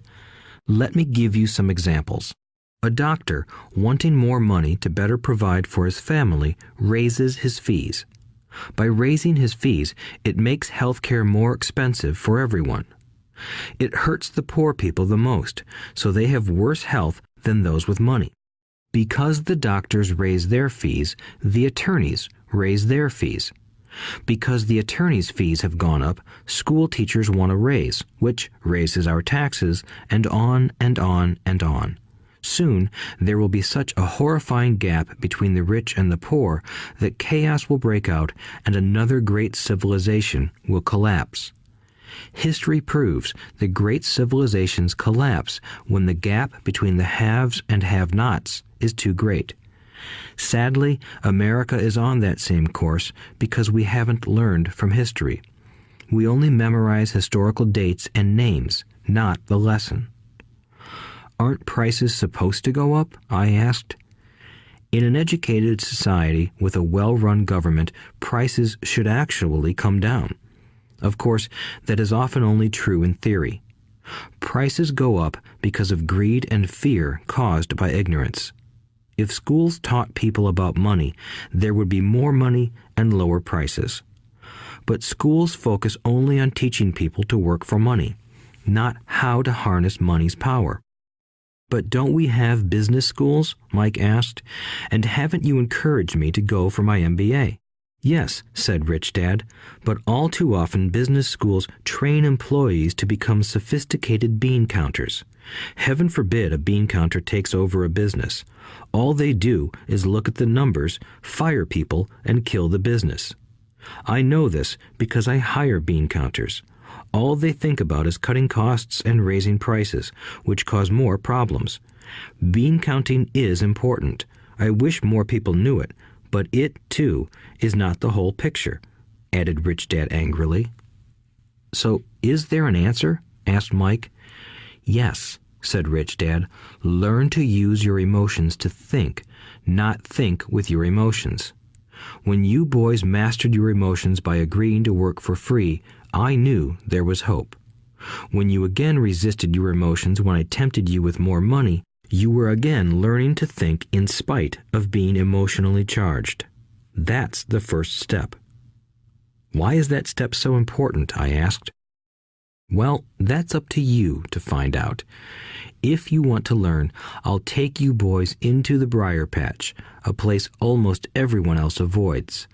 If you go with me, you'll let go of the idea of working for money and instead learn to have money work for you. And what will we get if we go with you? What if we agree to learn from you? What will we get? I asked. The same thing Brer Rabbit got, said Rich Dad, referring to the classic children's story. Is there a briar patch? I asked. Yes, said Rich Dad. The briar patch is our fear and greed. Confronting fear, weaknesses, and neediness by choosing our own thoughts is the way out. Choosing our thoughts? Mike asked, puzzled. Yes, choosing what we think rather than reacting to our emotions. Instead of just getting up and going to work because not having the money to pay your bills is scaring you, ask yourself, is working harder at this the best solution to this problem? Most people are too afraid to rationally think things through and instead run out the door to a job they hate. The tar baby is in control. That's what I mean by choosing your thoughts. And how do we do that? Mike asked. That's what I will teach you. I'll teach you to have a choice of thoughts rather than a knee-jerk reaction, like gulping down your morning coffee and running out the door. Remember what I said before. A job is only a short-term solution to a long-term problem. Most people have only one problem in mind, and it's short-term. It's the bills at the end of the month, the tar baby. Money controls their lives, or should I say the fear and ignorance about money controls it. So they do as their parents did. They get up every day and go work for money, not taking the time to ask the question, is there another way? Their emotions now control their thinking, not their heads. Can you tell the difference between emotions thinking and the head thinking? Mike asked. Oh yes, I hear it all the time, said Rich Dad. I hear things like, well, everyone has to work, or the rich are crooks, or I'll get another job, I deserve this raise, you can't push me around, or I like this job because it's secure. No one asks, is there something I'm missing here? Which would break through the emotional thought and give you time to think clearly. As we headed back to the store, Rich Dad explained that the rich really did make money. They did not work for it. He went on to explain that when Mike and I were casting 5-cent pieces out of lead, thinking we were making money, we were very close to thinking the way the rich think. The problem was that creating money is legal for the government and banks to do, but illegal for us to do. There are legal ways to create money from nothing, he told us. Rich Dad went on to explain that the rich know that money is an illusion, truly like the carrot for the donkey. It's only out of fear and greed that the illusion of money is held together by billions of people who believe that money is real. It's not. Money is really made up. It is only because of the illusion of confidence and the ignorance of the masses that this house of cards stands.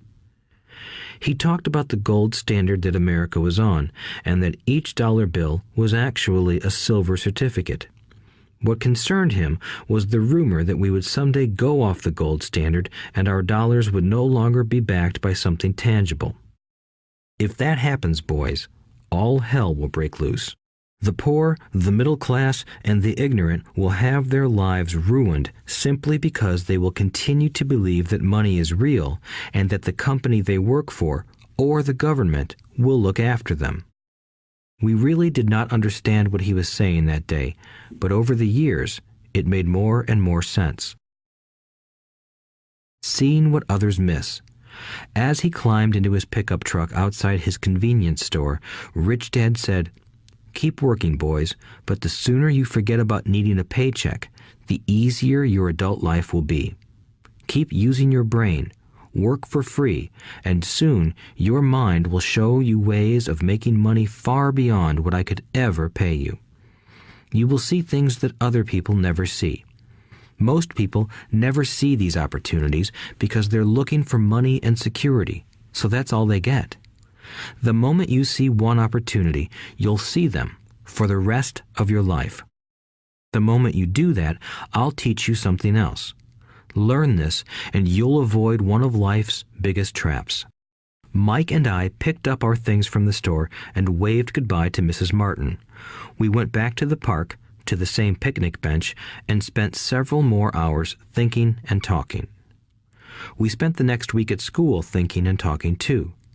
For 2 more weeks, we kept thinking, talking, and working for free. At the end of the second Saturday, I was again saying goodbye to Mrs. Martin and looking at the comic book stand with a longing gaze. The hard thing about not even getting 30 cents every Saturday was that I didn't have any money to buy comic books. Suddenly, as Mrs. Martin said goodbye to Mike and me, I saw her do something I'd never seen her do before. Mrs. Martin was cutting the front page of the comic book in half. She kept the top half of the comic book cover and threw the rest of the book into a large cardboard box. When I asked her what she did with the comic books, she said, "I throw them away. I give the top half of the cover back to the comic book distributor for credit when he brings in the new comics. He's coming in an hour." Mike and I waited for an hour. Soon the distributor arrived, and I asked him if we could have the comic books. To my delight, he said, "You can have them if you work for this store and do not resell them." Remember our old business partnership? Well, Mike and I revived it. Using a spare room in Mike's basement, we began piling hundreds of comic books in that room. Soon, our comic book library was open to the public. We hired Mike's younger sister, who loved to study, to be head librarian. She charged each child 10 cents admission to the library, which was open from 2:30 p.m. to 4:30 p.m. every day after school. The customers, the children of the neighborhood, could read as many comics as they wanted in 2 hours. It was a bargain for them since a comic cost 10 cents each, and they could read 5 or 6 in 2 hours. Mike's sister would check the kids as they left to make sure they weren't borrowing any comic books. She also kept the books, logging in how many kids showed up each day, who they were, and any comments they might have. Mike and I averaged $9.50 per week over a 3-month period. We paid his sister $1 a week and allowed her to read the comics for free, which she rarely did since she was always studying. Mike and I kept our agreement by working in the store every Saturday and collecting all the comic books from the different stores. We kept our agreement to the distributor by not selling any comic books. We burned them once they got too tattered. We tried opening a branch office, but we could never quite find someone as trustworthy and dedicated as Mike's sister. At an early age, we found out how hard it was to find good staff. 3 months after the library first opened, a fight broke out in the room. Some bullies from another neighborhood pushed their way in, and Mike's dad suggested we shut down the business. So our comic book business shut down, and we stopped working on Saturdays at the convenience store. But Rich Dad was excited because he had new things he wanted to teach us. He was happy because we had learned our first lessons so well. We learned to make money work for us. By not getting paid for our work at the store, we were forced to use our imaginations to identify an opportunity to make money. By starting our own business, the comic book library, we were in control of our own finances, not dependent on an employer. The best part was that our business generated money for us even when we weren't physically there. Our money worked for us. Instead of paying us money, Rich Dad had given us so much more. Chapter 2. Lesson 2. Why teach financial literacy? It's not how much money you make, it's how much money you keep. In 1990, Mike took over his father's empire and is, in fact, doing a better job than his dad did. We see each other once or twice a year on the golf course. He and his wife are wealthier than you can imagine. Rich Dad's empire is in great hands, and Mike is now grooming his son to take his place, as his dad had groomed us. In 1994, I retired at the age of 47, and my wife Kim was 37. Retirement does not mean not working. For us, it means that, barring unforeseen cataclysmic changes, we can work or not work, and our wealth grows automatically, staying ahead of inflation. Our assets are large enough to grow by themselves. It's like planting a tree. You water it for years, and then one day it doesn't need you anymore. Its roots are implanted deep enough. Then the tree provides shade for your enjoyment. Mike chose to run the empire, and I chose to retire. Whenever I speak to groups of people, they often ask what I would recommend that they do. How do I get started? Is there a book you would recommend? What should I do to prepare my children? What is your secret to success? How do I make millions? Whenever I hear one of these questions, I'm reminded of the following story. The Richest Businessmen. In 1923, a group of our greatest leaders and richest businessmen held a meeting at the Edgewater Beach Hotel in Chicago. Among them were Charles Schwab, head of the largest independent steel company; Samuel Insull, president of the world's largest utility; Howard Hobson, head of the largest gas company; Ivar Kruger, president of International Match Company, one of the world's largest companies at that time; Leon Fraser, president of the Bank of International Settlements; Richard Whitney, president of the New York Stock Exchange; Arthur Cotton and Jesse Livermore, two of the biggest stock speculators; and Albert Fall, a member of President Harding's cabinet. 25 years later, 9 of these titans ended their lives as follows. Schwab died penniless after living for 5 years on borrowed money. Insull died broke in a foreign land, and Kruger and Cotton also died broke. Hobson went insane. Whitney and Albert Fall were released from prison, and Fraser and Livermore committed suicide. I doubt if anyone can say what really happened to these men. If you look at the date, 1923, it was just before the 1929 market crash and the Great Depression, which I suspect had a great impact on these men and their lives. The point is this.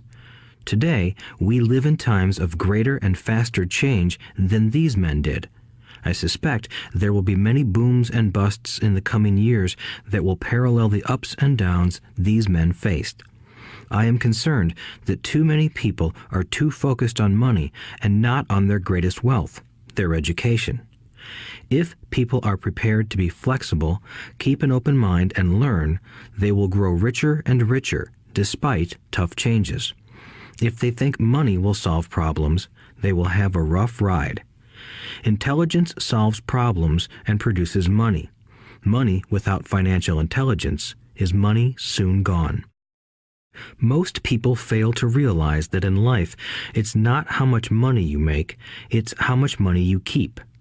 We've all heard stories of lottery winners who are poor, then suddenly rich, and then poor again. They win millions, yet are soon back where they started. Or stories of professional athletes who at the age of 24 are earning millions, but are sleeping under a bridge 10 years later. I remember a story of a young basketball player who a year ago had millions. Today, at just 29, he claims his friends, attorney, and accountant took his money, and he was forced to work at a car wash for minimum wage. He was fired from the car wash because he refused to take off his championship ring as he was wiping off the cars. His story made national news, and he is appealing his termination, claiming hardship and discrimination. He claims that the ring is all he has left, and if it was stripped away, he'll crumble. I know so many people who became instant millionaires, and while I am glad some people have become richer and richer, I caution them that in the long run, it's not how much money you make, it's how much you keep and how many generations you keep it. So when people ask, "Where do I get started?" or "Tell me how to get rich quick," they often are greatly disappointed with my answer. I simply say to them what my rich dad said to me when I was a little kid. If you want to be rich, you need to be financially literate. That idea was drummed into my head every time we were together. As I said, my educated dad stressed the importance of reading books, while my rich dad stressed the need to master financial literacy. If you are going to build the Empire State Building, the first thing you need to do is dig a deep hole and pour a strong foundation.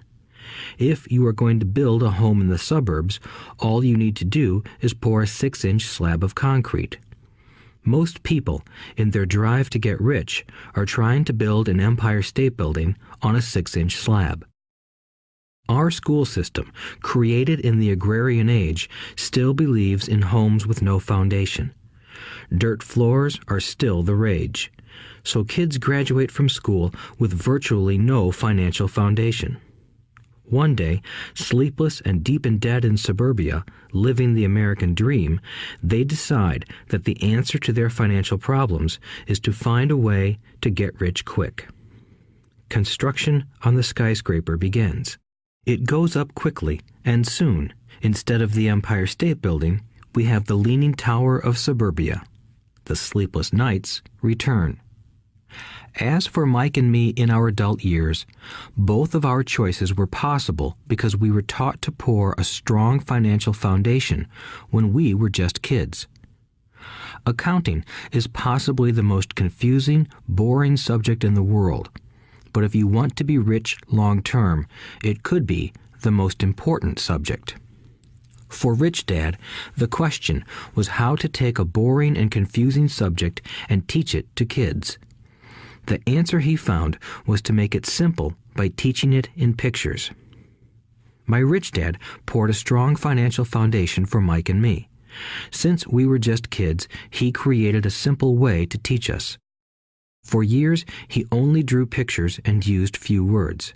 Mike and I understood the simple drawings, the jargon, the movement of money, and then in later years, Rich Dad began adding numbers. Today, Mike has gone on to master much more complex and sophisticated accounting analysis because he had to in order to run his empire. I am not as sophisticated because my empire is smaller, yet we come from the same simple foundation. Over the following pages, we will discuss those same simple line drawings Mike's dad created for us. Though basic, those drawings helped guide two little boys in building great sums of wealth on a solid and deep foundation. Rule number 1. You must know the difference between an asset and a liability, and buy assets. If you want to be rich, this is all you need to know. It is rule number 1. It is the only rule. This may sound absurdly simple, but most people have no idea how profound this rule is.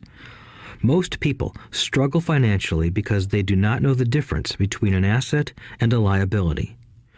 Rich people acquire assets. The poor and middle class acquire liabilities that they think are assets, said Rich Dad.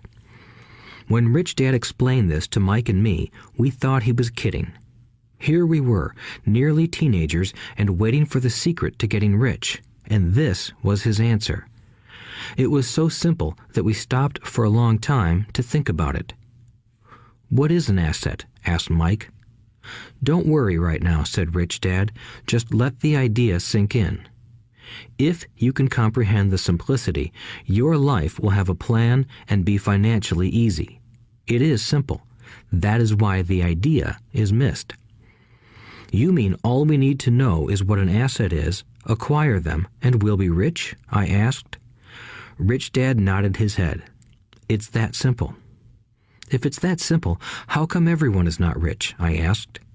Rich Dad smiled. "Because people do not know the difference between an asset and a liability." I remember asking, how could adults be so misguided? If it is that simple, if it is that important, why would everyone not want to find out? It took Rich Dad only a few minutes to explain what assets and liabilities were. As an adult, I have difficulty explaining it to other adults. The simplicity of the idea escapes them because they have been educated differently. They were taught by other educated professionals, such as bankers, accountants, real estate agents, financial planners, and so forth. The difficulty comes in asking adults to unlearn or become children again. An intelligent adult often feels it is demeaning to pay attention to simplistic definitions. Rich Dad believed in the KISS principle. Keep it simple, stupid, or keep it super simple. So he kept it simple for us, and that made our financial foundation strong. So what causes the confusion? How could something so simple be so screwed up? Why would someone buy an asset that was really a liability? The answer is found in basic education. We focus on the word literacy and not financial literacy. What defines something to be an asset or a liability are not words. In fact, if you really want to be confused, look up the words asset and liability in the dictionary. I know the definition may sound good to a trained accountant, but for the average person, it makes no sense. But we adults are often too proud to admit that something does not make sense. To us young boys, Rich Dad said, "What defines an asset are not words, but numbers. And if you can't read the numbers, you can't tell an asset from a hole in the ground." In accounting, Rich Dad would say, it's not the numbers, but what the numbers are telling you. It's just like words. It's not the words, but the story the words are telling you. If you want to be rich, you've got to read and understand numbers. If I heard that once, I heard it 1,000 times from my rich dad. And I also heard the rich acquire assets and the poor and middle class acquire liabilities. Here is how to tell the difference between an asset and a liability. Most accountants and financial professionals do not agree with the definitions, but these simple drawings were the start of strong financial foundations for two young boys. An asset is something that puts money in my pocket. A liability is something that takes money out of my pocket. This is really all you need to know. If you want to be rich, simply spend your life buying assets. If you want to be poor or middle class, spend your life buying liabilities. Illiteracy, both in words and numbers, is the foundation of financial struggle. If people are having difficulties financially, there is something that they don't understand, either in words or numbers. The rich are rich because they are more literate in different areas than people who struggle financially. So if you want to be rich and maintain your wealth, it's important to be financially literate in words as well as numbers. Numbers alone mean little, just as words out of context mean little. It's the story that counts. In financial reporting, reading numbers is looking for the plot, the story of where the cash is flowing. In 80% of most families, the financial story paints a picture of hard work to get ahead. However, this effort is for naught because they spend their lives buying liabilities instead of assets. Everyone has living expenses, the need for food, shelter, and clothing. It is the cash flow that tells the story of how a person handles their money. The reason I started with the story of the richest men in America is to illustrate the flaw in believing that money will solve all problems. That is why I cringe whenever I hear people ask me how to get rich quicker or where they should start.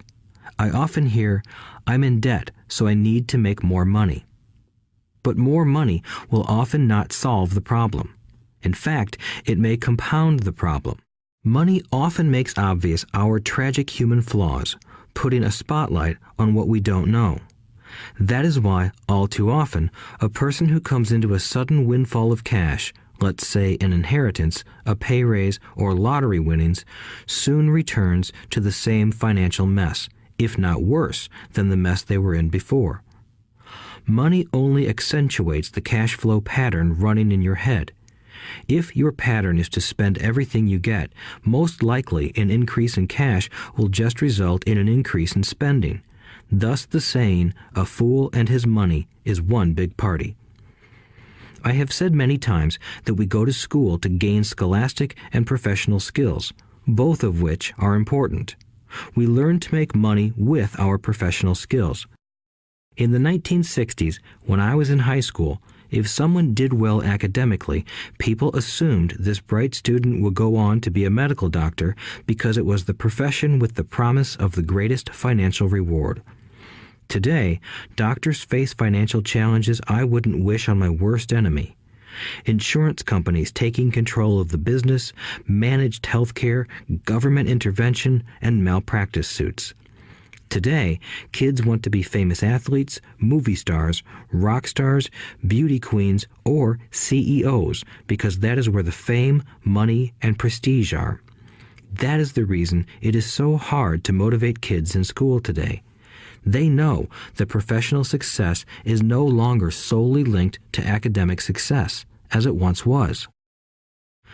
Because students leave school without financial skills, millions of educated people pursue their profession successfully, but later find themselves struggling financially. They work harder, but don't get ahead. What is missing from their education is not how to make money, but how to manage money. It's called financial aptitude, what you do with the money once you make it, how to keep people from taking it from you, how to keep it longer, and how to make that money work hard for you. Most people don't understand why they struggle financially because they don't understand cash flow. A person can be highly educated, professionally successful, and financially illiterate. These people often work harder than they need to because they learned how to work hard, but not how to have their money work hard for them. The story of how the quest for a financial dream turns into a financial nightmare. The classic story of hardworking people has set a pattern. Recently married, the happy, highly educated young couple moves into one of their cramped, rented apartments. Immediately, they realize that they are saving money because two can live as cheaply as one. The problem is the apartment is cramped.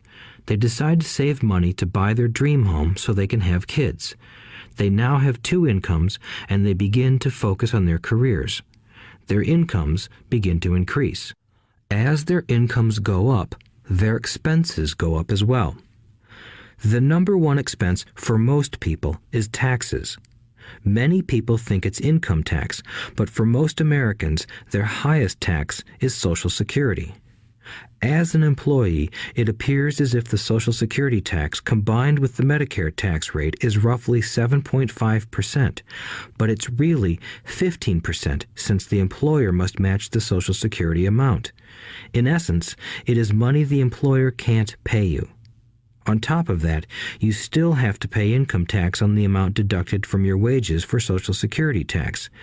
Income you never received because it went directly to Social Security through withholding. Going back to the young couple, as a result of their incomes increasing, they decide to buy the house of their dreams. Once in their house, they have a new tax called property tax.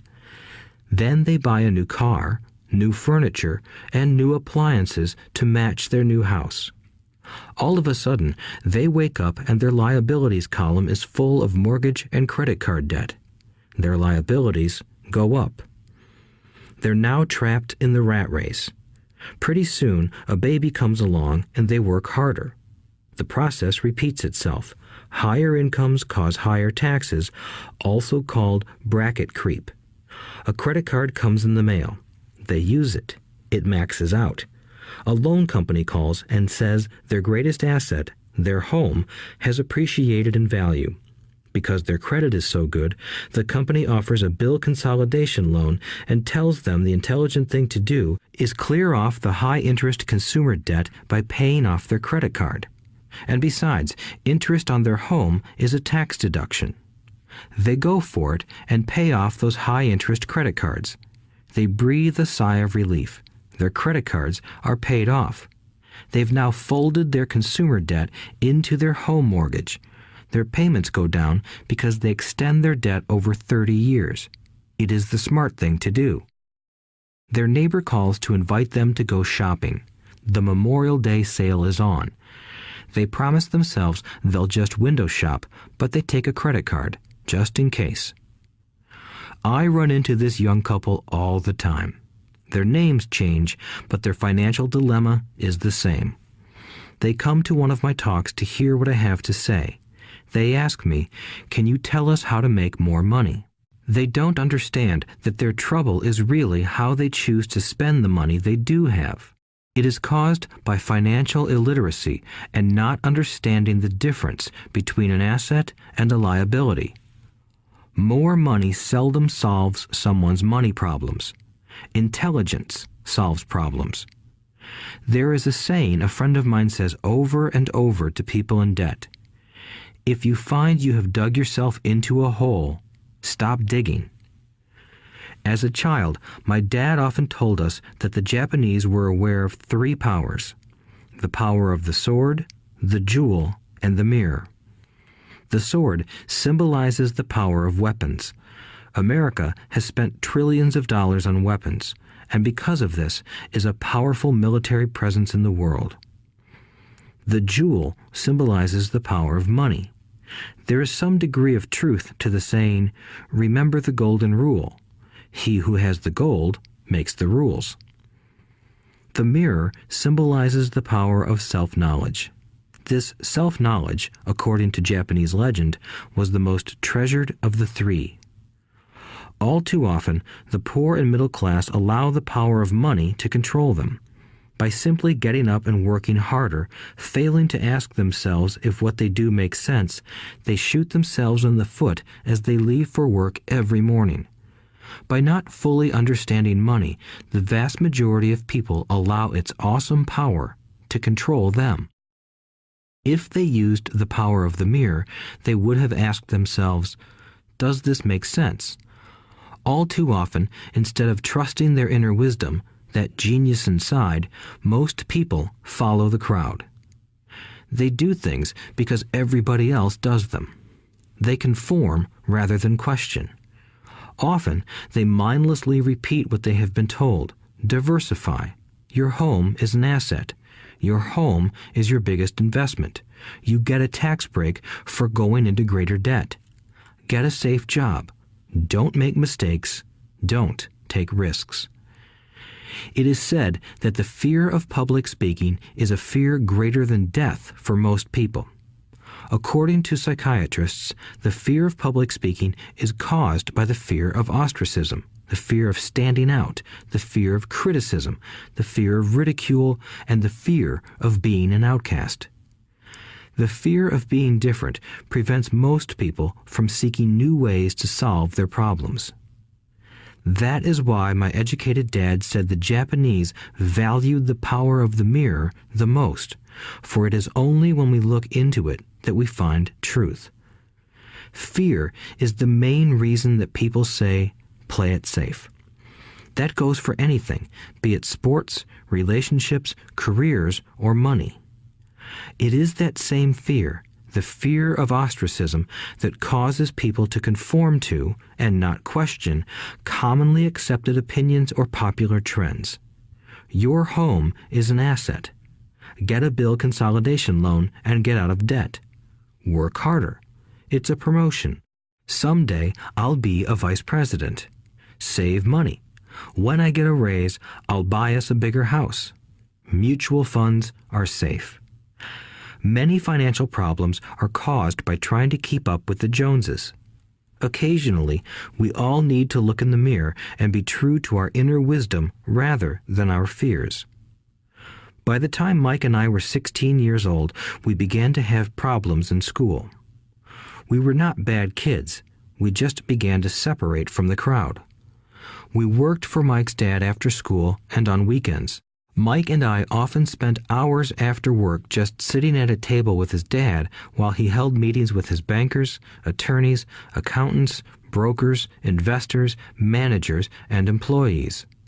Here was a man who had left school at 13, who was now directing, instructing, ordering, and asking questions of educated people. They came at his beck and call and cringed when he didn't approve of them. Here was a man who had not gone along with the crowd. He was a man who did his own thinking and detested the words, "We have to do it this way because that's the way everyone else does it." He also hated the word "can't." If you wanted him to do something, just say, "I don't think you can do it."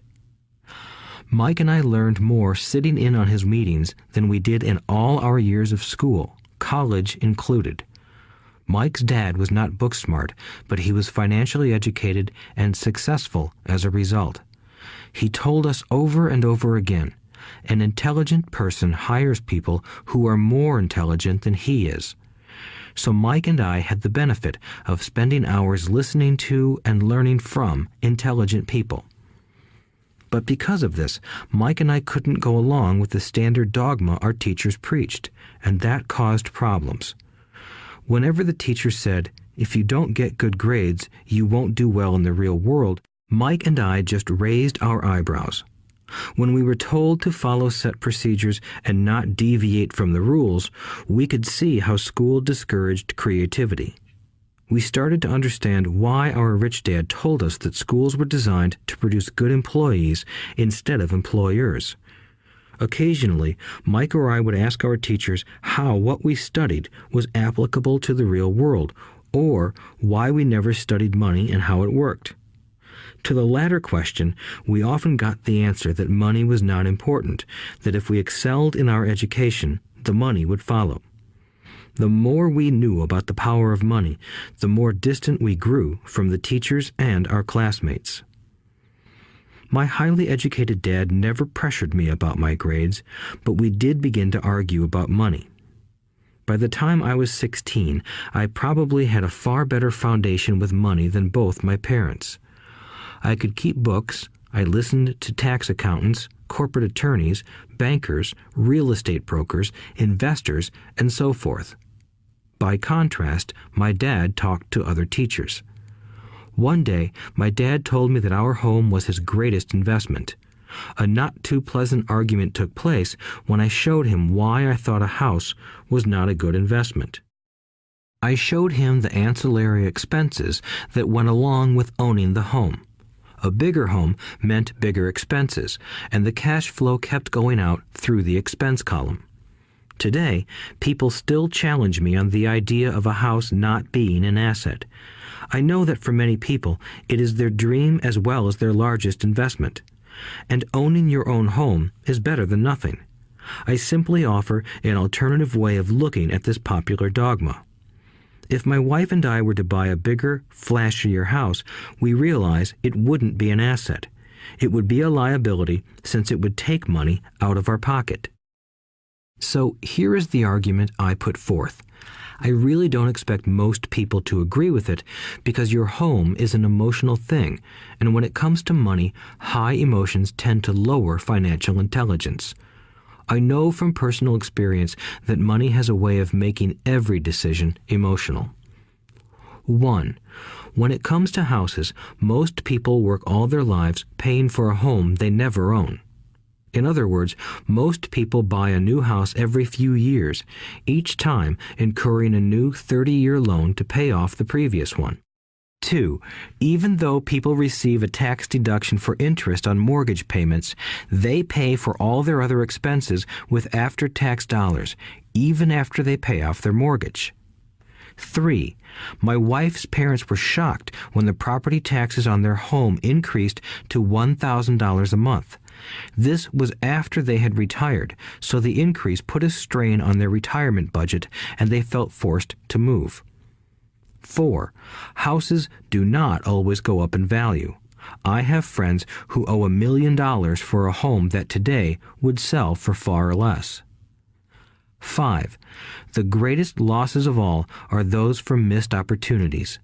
If all your money is tied up in your house, you may be forced to work harder because your money continues blowing out of the expense column instead of adding to the asset column, the classic middle-class cash flow pattern.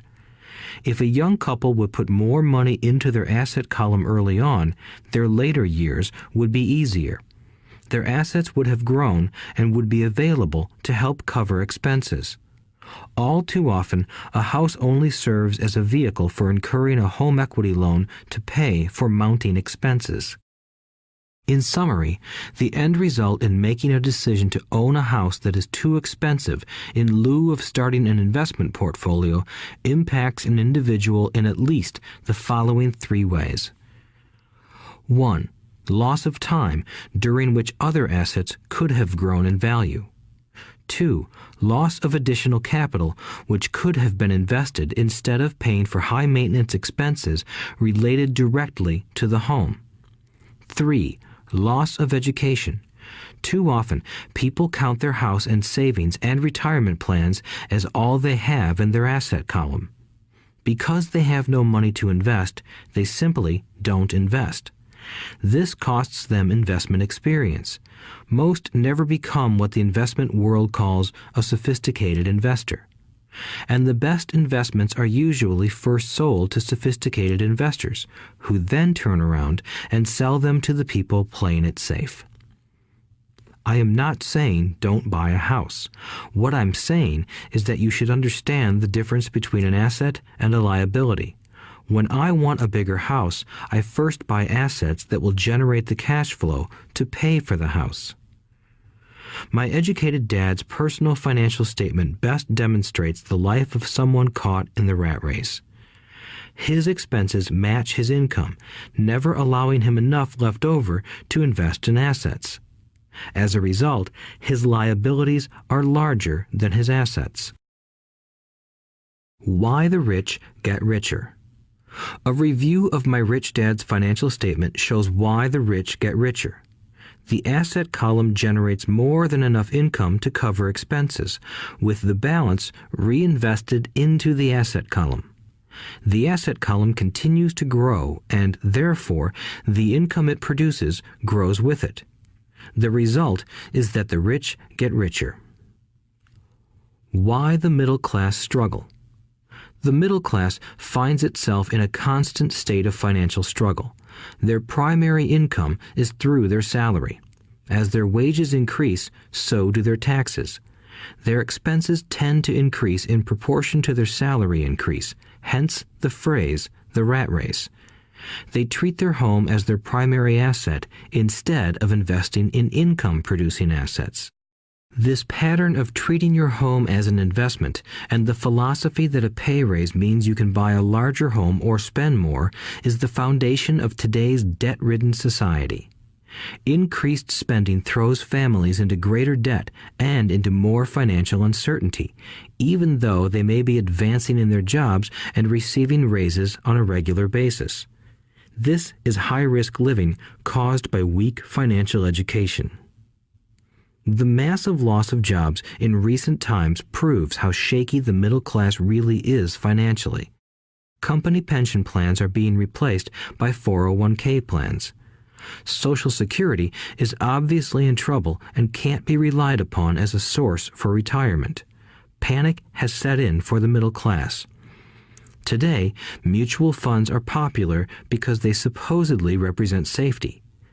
Average mutual fund buyers are too busy working to pay taxes and mortgages, save for their children's college, and pay off credit cards. They do not have time to study investing, so they rely on the expertise of the manager of a mutual fund. Also, because the mutual fund includes many different types of investments, they feel their money is safer because it is diversified. This educated middle class subscribes to the dogma put out by mutual fund brokers and financial planners. Play it safe, avoid risk. The real tragedy is that the lack of early financial education is what creates the risk faced by average middle class people. The reason they have to play it safe is because their financial positions are tenuous at best. Their balance sheets are not balanced.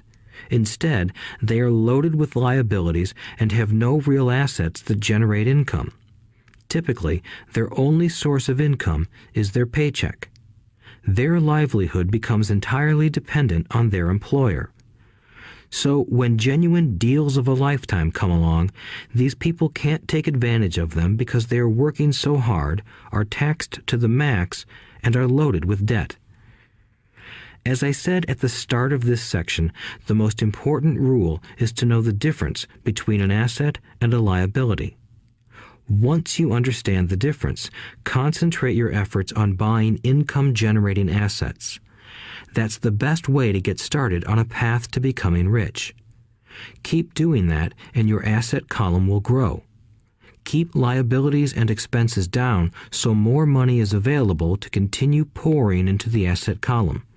Soon, the asset base will be so deep that you can afford to look at more speculative investments. Investments that may have returns of 100% to infinity. $5,000 investments that are soon turned into $1 million or more. Investments that the middle class calls too risky. The investment is not risky for the financially literate. As an employee who is also a homeowner, your working efforts are generally as follows. 1. You work for the company. Employees make their business owner or the shareholders rich, not themselves. Your efforts and success will help provide for the owner's success and retirement. 2. You work for the government. The government takes its share from your paycheck before you even see it. By working harder, you simply increase the amount of taxes taken by the government. Most people work from January to May just for the government. 3. You work for the bank. After taxes, your next largest expense is usually your mortgage and credit card debt. The problem with simply working harder is that each of these 3 levels takes a greater share of your increased efforts. You need to learn how to have your increased efforts benefit you and your family directly. Once you have decided to concentrate on minding your own business, focusing your efforts on acquiring assets instead of a bigger paycheck, how do you set your goals? Most people must keep their job and rely on their wages to fund their acquisition of assets. As their assets grow, how do they measure the extent of their success? When does someone know that they are rich, that they have wealth? As well as having my own definitions for assets and liabilities, I also have my own definition for wealth. Actually, I borrowed it from a man named R. Buckminster Fuller. Some call him a quack, and others call him a genius. Years ago, he got architects buzzing because he applied for a patent for something he called a geodesic dome. But in the application, Fuller also said something about wealth. It was pretty confusing at first, but after reading it, it began to make some sense. Wealth is a person's ability to survive so many number of days forward, or, if I stopped working today, how long could I survive? Unlike net worth, the difference between your assets and liabilities, which is often filled with a person's expensive junk and opinions of what things are worth, this definition creates the possibility for developing a truly accurate measurement. I could now measure and know where I was in terms of my goal to become financially independent. Although net worth often includes non-cash producing assets, like stuff you bought that now sits in your garage, wealth measures how much money your money is making and, therefore, your financial survivability. Wealth is the measure of the cash flow from the asset column compared with the expense column. Let's use an example. Let's say I have cash flow from my asset column of $1,000 a month, and I have monthly expenses of $2,000 a month. What is my wealth?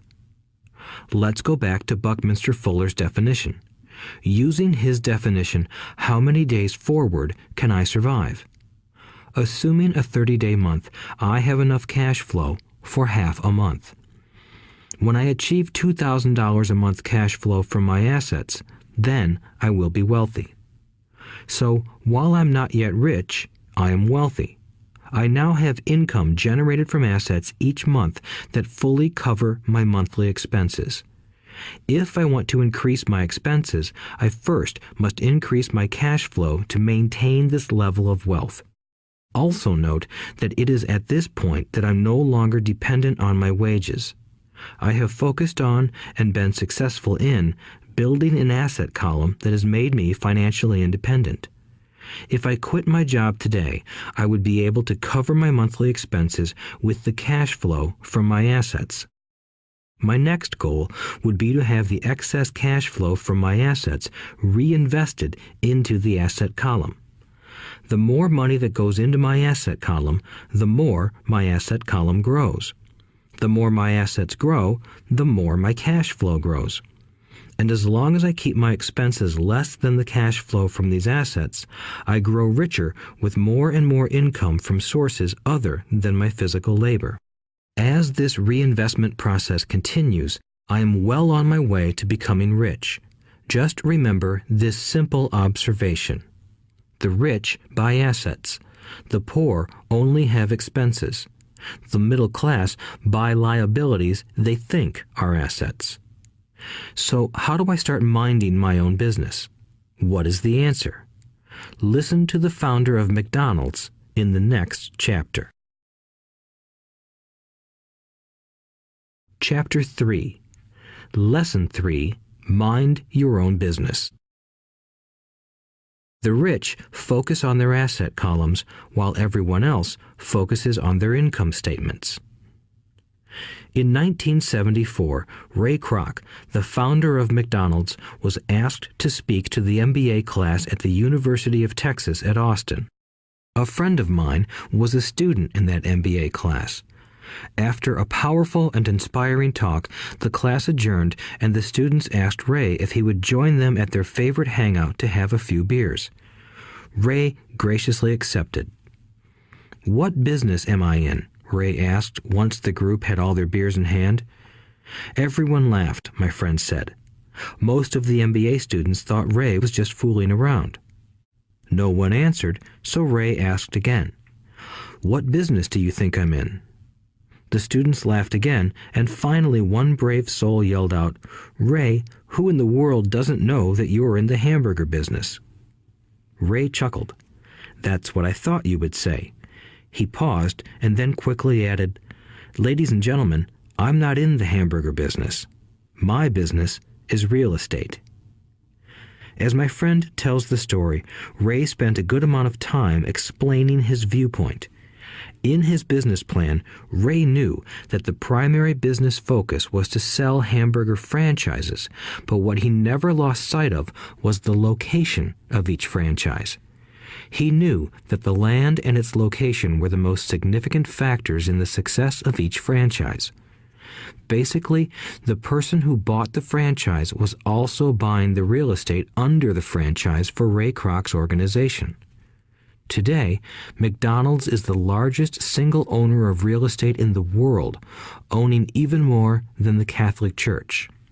McDonald's owns some of the most valuable intersections and street corners in America and around the globe. My friend considers this as one of the most important lessons in his life. Today, he owns car washes, but his business is the real estate under those car washes. The previous chapter presented that most people work for everyone but themselves. They work first for the owners of the company, then for the government through taxes, and finally for the bank that owns their mortgage. When I was a young boy, we did not have a McDonald's nearby. Yet my rich dad was responsible for teaching Mike and me the same lesson that Ray Kroc talked about at the University of Texas. It is secret number 3 of the rich. The secret is mind your own business. Financial struggle is often directly the result of people working all their lives for someone else. Many people will simply have nothing at the end of their working days to show for their efforts. Our current educational system focuses on preparing today's youth to get good jobs by developing scholastic skills. Their lives will revolve around their wages or, as described earlier, their income column. Many will study further to become engineers, scientists, cooks, police officers, artists, writers, and so on. These professional skills allow them to enter the workforce and work for money. But there is a big difference between your profession and your business. Often I ask people, "What is your business?" And they will say, "Oh, I'm a banker." Then I ask them if they own the bank, and they usually respond, "No, I work there." In that instance, they have confused their profession with their business. Their profession may be a banker, but they still need their own business. A problem with school is that you often become what you study. So if you study cooking, you become a chef. If you study the law, you become an attorney. And a study of auto mechanics makes you a mechanic. The mistake in becoming what you study is that too many people forget to mind their own business. They spend their lives minding someone else's business and making that person rich. To become financially secure, a person needs to mind their own business. Your business revolves around your asset column, not your income column. As stated earlier, the number one rule is to know the difference between an asset and a liability and to buy assets. The rich focus on their asset columns, while everyone else focuses on their income statements. That is why we hear so often, "I need a raise. If only I had a promotion. I am going back to school to get more training so I can get a better job. I am going to work overtime. Maybe I can get a second job." In some circles, these are sensible ideas, but you are still not minding your own business. These ideas all still focus on the income column and will only help a person become more financially secure if the additional money is used to purchase income-generating assets. The primary reason the majority of the poor and middle class are fiscally conservative, which means I can't afford to take risks, is that they have no financial foundation. They have to cling to their jobs and play it safe. When downsizing became the in thing to do, millions of workers found out their largest so-called asset, their home, was eating them alive. Their asset was costing them money every month. Their car, another asset, was eating them alive. The golf clubs in the garage that cost $1,000 were not worth $1,000 anymore. Without job security, they had nothing to fall back on.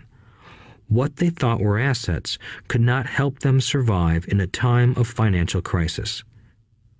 I assume most of us have filled out a credit application to buy a house or a car.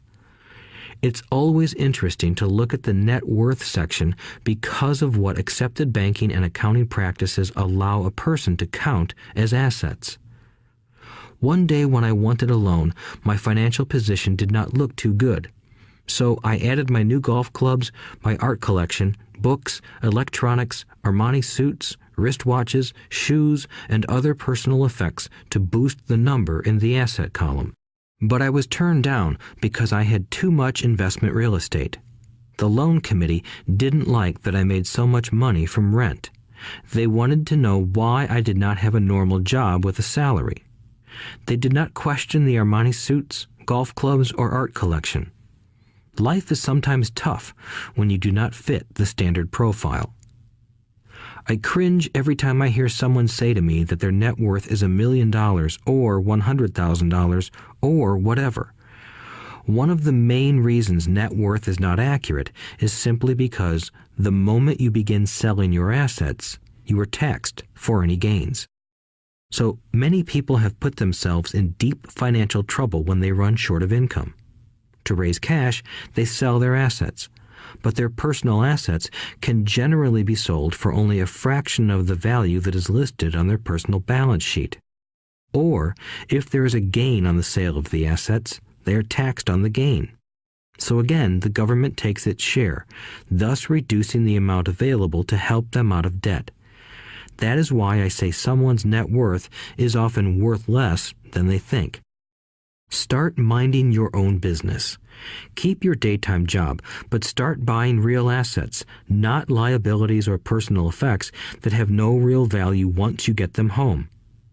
A new car loses nearly 25% of the price you pay for it the moment you drive it off the lot. It is not a true asset even if your banker lets you list it as one. My $400 new titanium driver was worth $150 the moment I teed off. Keep expenses low, reduce liabilities, and diligently build a base of solid assets. For young people who have not yet left home, it is important for parents to teach them the difference between an asset and a liability. Get them to start building a solid asset column before they leave home, get married, buy a house, have kids, and get stuck in a risky financial position, clinging to a job and buying everything on credit. I see so many young couples who get married and trap themselves into a lifestyle that will not let them get out of debt for most of their working years. For many people, just as the last child leaves home, the parents realize they have not adequately prepared for retirement and they begin to scramble to put some money away. Then their own parents become ill and they find themselves with new responsibilities. So, what kind of assets am I suggesting that you or your children acquire? In my world, real assets fall into the following categories. Businesses that do not require my presence. I own them, but they are managed or run by other people. If I have to work there, it's not a business. It becomes my job. Stocks, bonds, income-generating real estate, notes, IOUs, royalties from intellectual property such as music, scripts, and patents. Anything else that has value, produces income, or appreciates, and has a ready market. As a young boy, my educated dad encouraged me to find a safe job, but my rich dad encouraged me to begin acquiring assets that I loved. If you don't love it, you won't take care of it. I collect real estate simply because I love buildings and land. I love shopping for them, and I could look at them all day long. When problems arise, the problems aren't so bad that it changes my love for real estate.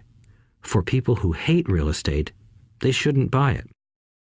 I also love stocks of small companies, especially startups, because I am an entrepreneur, not a corporate person. In my early years, I worked in large organizations such as Standard Oil of California, the U.S. Marine Corps, and Xerox Corporation. I enjoyed my time with those organizations and have fond memories, but I know deep down I am not a company man. I like starting companies, not running them. So my stock buys are usually of small companies.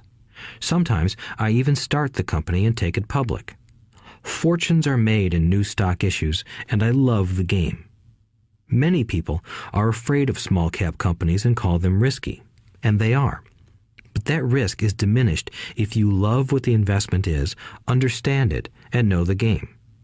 With small companies, my investment strategy is to be out of the stock in a year.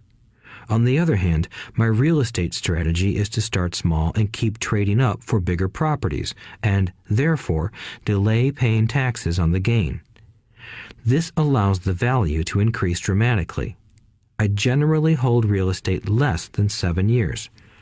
For years, even while I was with the Marine Corps and Xerox, I did what my rich dad recommended. I kept my day job, but I still minded my own business. I was active in my asset column trading real estate and small stocks. Rich Dad always stressed the importance of financial literacy. The better I was at understanding the accounting and cash management, the better I would be at analyzing investments and eventually starting and building my own company. I don't encourage anyone to start a company unless they really want to. Knowing what I know about running a company, I wouldn't wish that task on anyone. There are times when people can't find employment and starting a company seems like the best solution. But the odds are against success. 9 out of 10 companies fail in 5 years. Of those that survive the first 5 years, 9 out of every 10 of those eventually fail as well. So only if you really have the desire to own your own company do I recommend it. Otherwise, keep your day job and mind your own business. When I say mind your own business, I mean to build and keep your asset column strong. Once a dollar goes into it, never let it come out. Think of it this way. Once a dollar goes into your asset column, it becomes your employee. The best thing about money is that it works 24 hours a day and can work for generations. Keep your day job, be a great hard-working employee, but keep building that asset column. As your cash flow grows, you can indulge in some luxuries. An important distinction is that rich people buy luxuries last, while the poor and middle class tend to buy luxuries first. The poor and the middle class often buy luxury items like big houses, diamonds, furs, jewelry, or boats because they want to look rich. They look rich, but in reality they just get deeper in debt on credit. The old money people, the long-term rich, build their asset column first. Then the income generated from the asset column buys their luxuries. The poor and middle class buy luxuries with their own sweat, blood, and children's inheritance. A true luxury is a reward for investing in and developing a real asset. For example, when my wife Kim and I had extra money coming from our apartment houses, she went out and bought her Mercedes. It didn't take any extra work or risk on her part because the apartment house bought the car. She did, however, have to wait 4 years while the real estate investment portfolio grew and began generating enough extra cash flow to pay for the car. But the luxury, the Mercedes, was a true reward because she proved she knew how to grow her asset column. That car now means a lot more to her than simply another pretty car. It means she used her financial intelligence to afford it. Instead, most people impulsively go out and buy a new car or some other luxury on credit. They may feel bored and just want a new toy. Buying a luxury on credit often causes a person to eventually resent that luxury because the debt becomes a financial burden. After you've taken the time and invested in and built your own business, you are now ready to learn the biggest secret of the rich, the secret that puts the rich way ahead of the pack. Chapter 4. Lesson 4. The History of Taxes and the Power of Corporations. My rich dad just played the game smart, and he did it through corporations, the biggest secret of the rich. I remember in school being told the story of Robin Hood and his merry men. My teacher thought it was a wonderful story of a romantic hero who robbed from the rich and gave to the poor. My rich dad did not see Robin Hood as a hero. He called Robin Hood a crook. Robin Hood may be long gone, but his followers live on. I often still hear people say, "Why don't the rich pay for it?" Or, "The rich should pay more in taxes and give it to the poor." It is this Robin Hood fantasy, or taking from the rich to give to the poor, that has caused the most pain for the poor and the middle class. The reason the middle class is so heavily taxed is because of the Robin Hood ideal.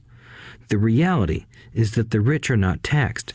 It's the middle class who pays for the poor, especially the educated, upper-income middle class. Again, to understand fully how things happen, we need to look at the history of taxes. Although my highly educated dad was an expert on the history of education, my rich dad fashioned himself an expert on the history of taxes. Rich Dad explained to Mike and me that originally in England and America, there were no taxes. Occasionally, there were temporary taxes levied in order to pay for wars. The king or the president would put the word out and ask everyone to chip in. Taxes were levied in Britain for the fight against Napoleon from 1799 to 1816, and in America to pay for the Civil War from 1861 to 1865.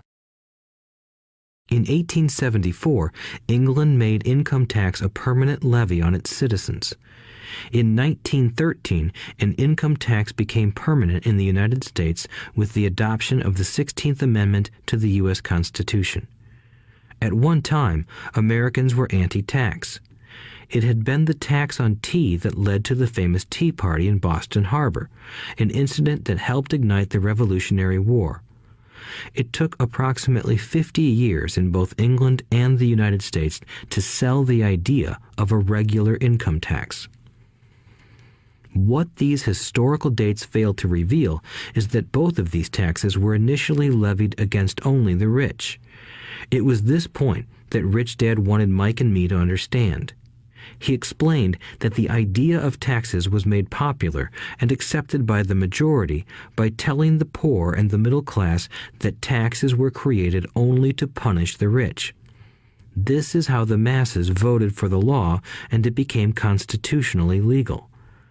Although it was intended to punish the rich, in reality it wound up punishing the very people who voted for it, the poor and middle class.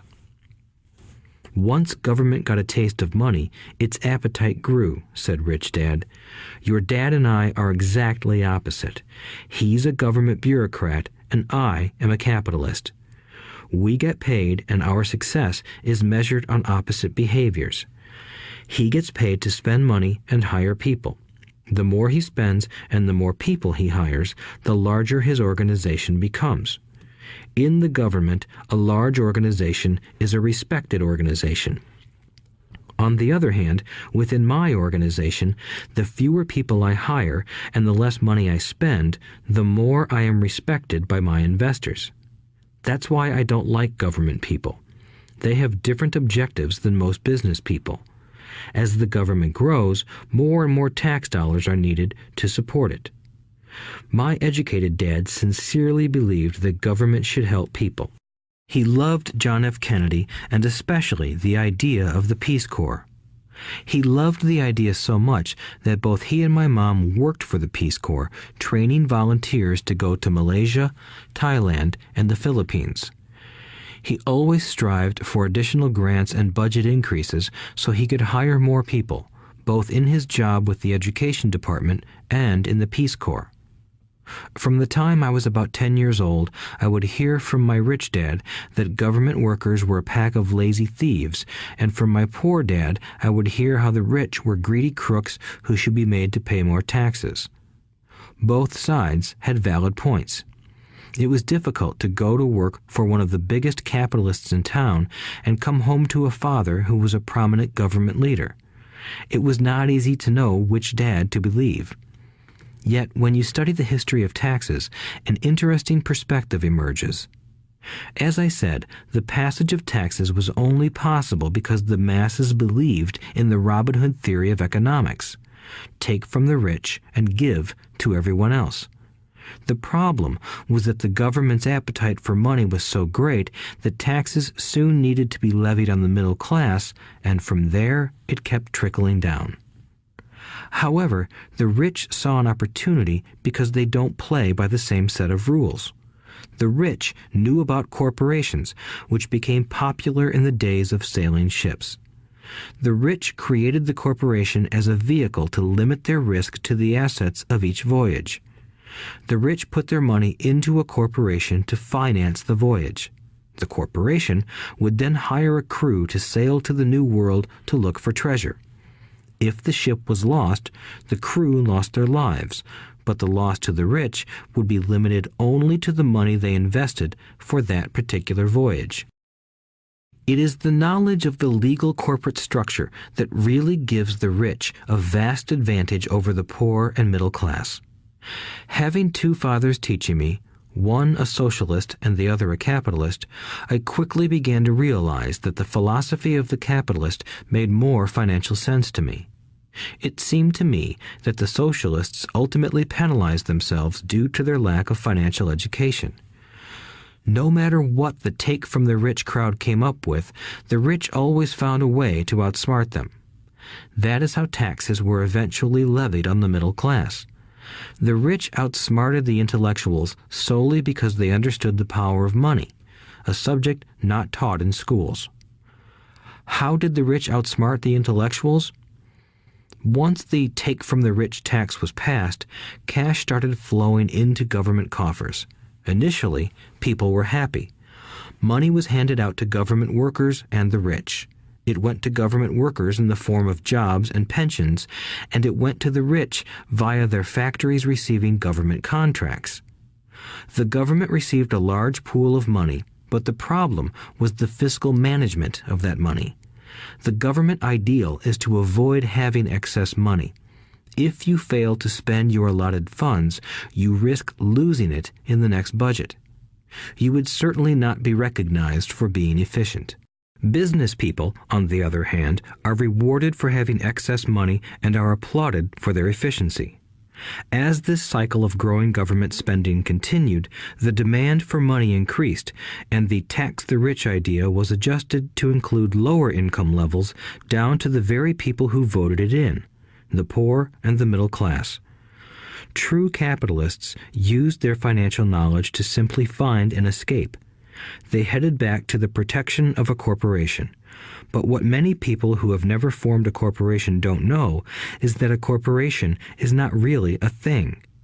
A corporation is merely a file folder with some legal documents in it, sitting in some attorney's office and registered with a state government agency. It's not a big building or a factory or a group of people. A corporation is merely a legal document that creates a legal body without a soul.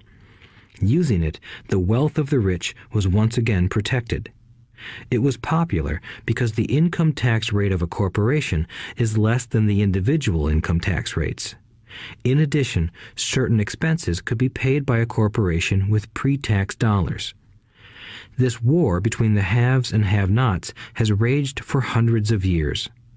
The battle is waged whenever and wherever laws are made, and it will go on forever.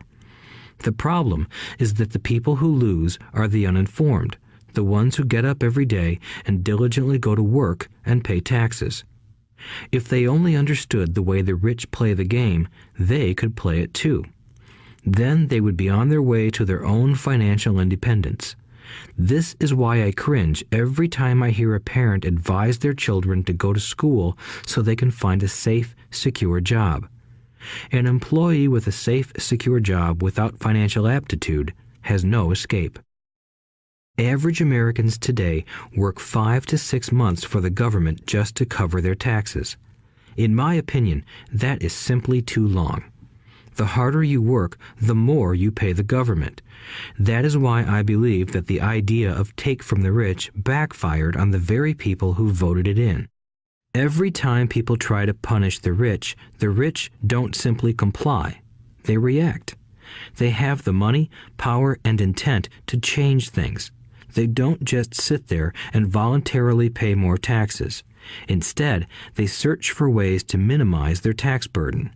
They hire smart attorneys and accountants and persuade politicians to change laws or create legal loopholes.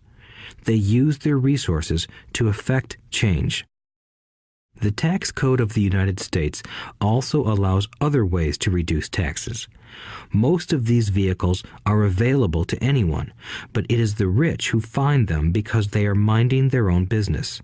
For example, 1031 is jargon for Section 1031 of the Internal Revenue Code, which allows a seller to delay paying taxes on a piece of real estate that is sold for a capital gain through an exchange for a more expensive piece of real estate. Real estate is one investment vehicle that has a great tax advantage. As long as you keep trading up in value, you will not be taxed on the gains until you liquidate. People who don't take advantage of these legal tax savings are missing a great opportunity to build their asset columns. The poor and middle class don't have the same resources. They sit there and let the government's needles enter their arm and allow the blood donation to begin. Today, I am constantly shocked at the number of people who pay more taxes or take fewer deductions simply because they are afraid of the government. I have friends who have had their businesses shut down and destroyed, only to find out it was a mistake on the part of the government. I realize all that, but the price of working from January to May is a high price to pay for that intimidation. My poor dad never fought back. My rich dad didn't either. He just played the game smarter, and he did it through corporations, the biggest secret of the rich. You may remember the first lesson I learned from my rich dad. I was a little boy of 9 who had to sit and wait for him to choose to talk to me. I sat in his office waiting for him to get to me. He was ignoring me on purpose. He wanted me to recognize his power and to desire to have that power for myself one day. During all the years I studied and learned from him, he always reminded me that knowledge is power. and with money comes great power that requires the right knowledge to keep it and make it multiply. Without that knowledge, the world pushes you around. Rich Dad constantly reminded Mike and me that the biggest bully was not the boss or the supervisor, but the tax man. The tax man will always take more if you let him. The first lesson of having money work for you, as opposed to you working for money, is all about power. If you work for money, you give the power to your employer. If money works for you, you keep the power and control it.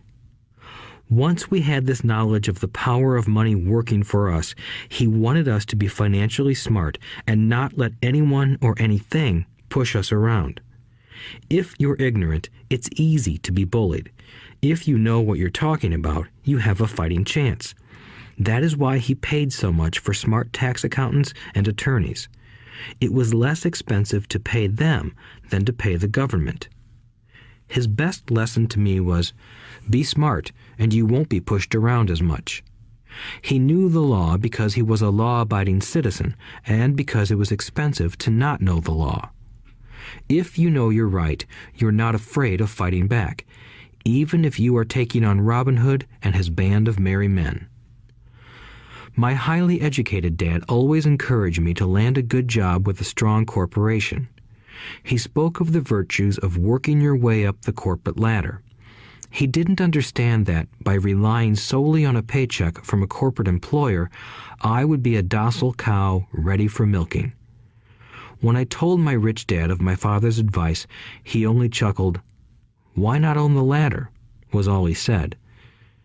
As a young boy, I did not understand what Rich Dad meant by owning my own corporation. It was an idea that seemed impossible and intimidating.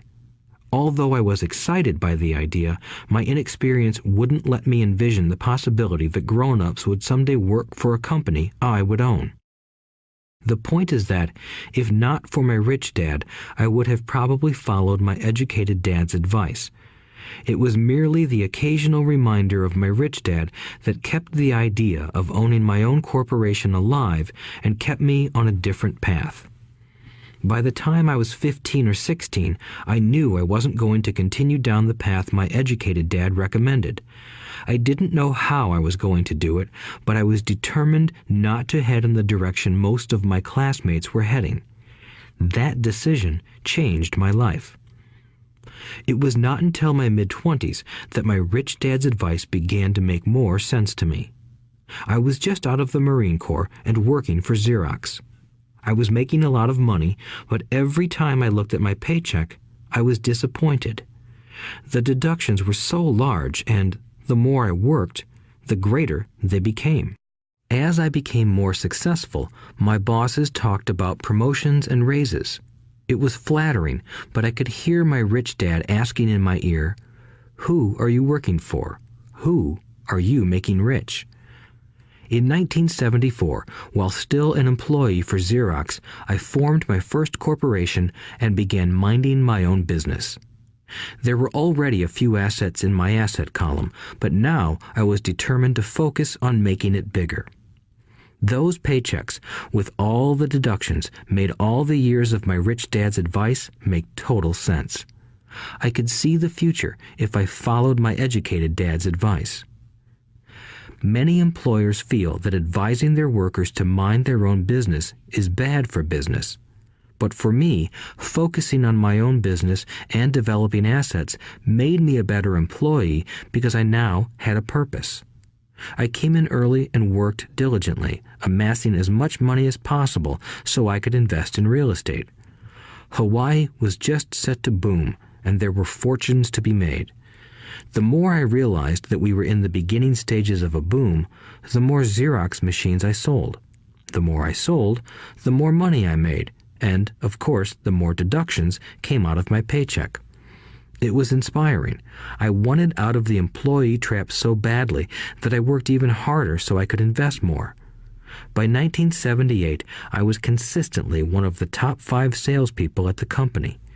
I badly wanted out of the rat race. In less than 3 years, I was making more in my real estate holding corporation than I was making at Xerox, and the money I was making in my asset column in my own corporation was money working for me, not me pounding on doors selling copiers. My rich dad's advice made much more sense. Soon, the cash flow from my properties were so strong that my company bought me my first Porsche.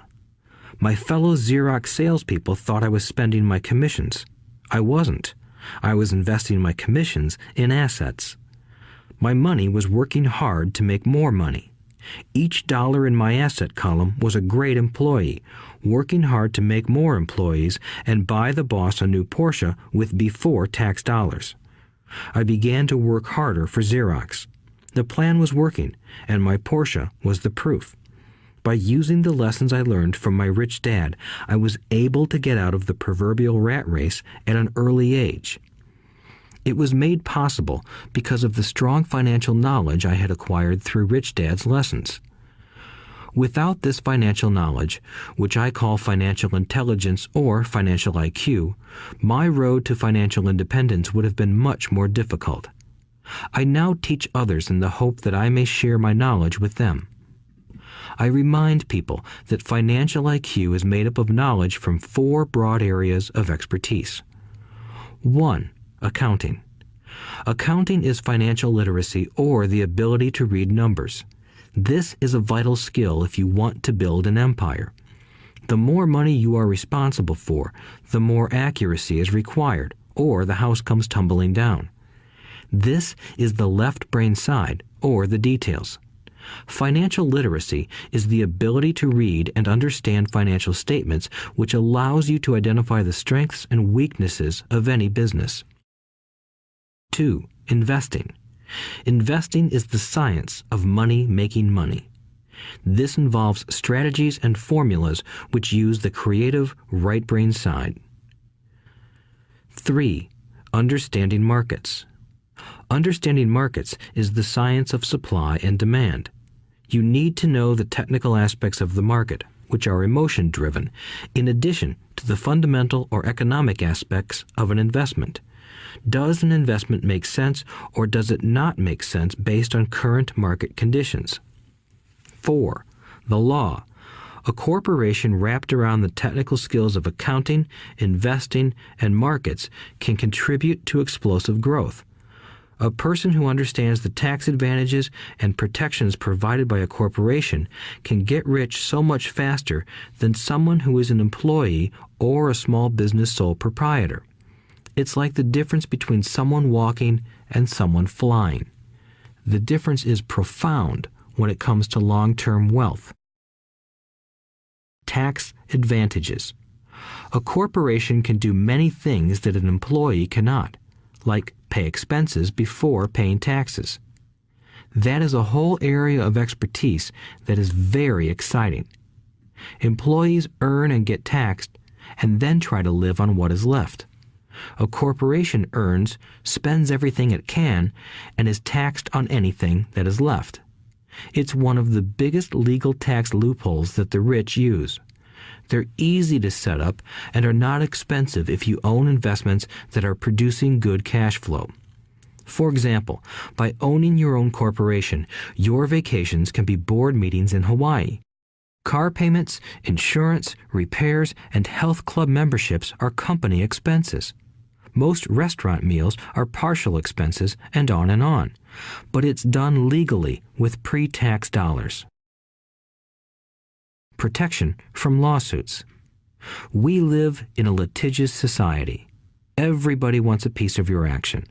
The rich hide much of their wealth using vehicles such as corporations and trusts to protect their assets from creditors. When someone sues a wealthy individual, they are often met with layers of legal protection and often find that the wealthy person actually owns nothing. They control everything, but own nothing. The poor and middle class try to own everything and lose it to the government or to fellow citizens who like to sue the rich. They learned it from the Robin Hood story. Take from the rich and give it to the poor. It is not the purpose of this audiobook to go into the specifics of owning a corporation.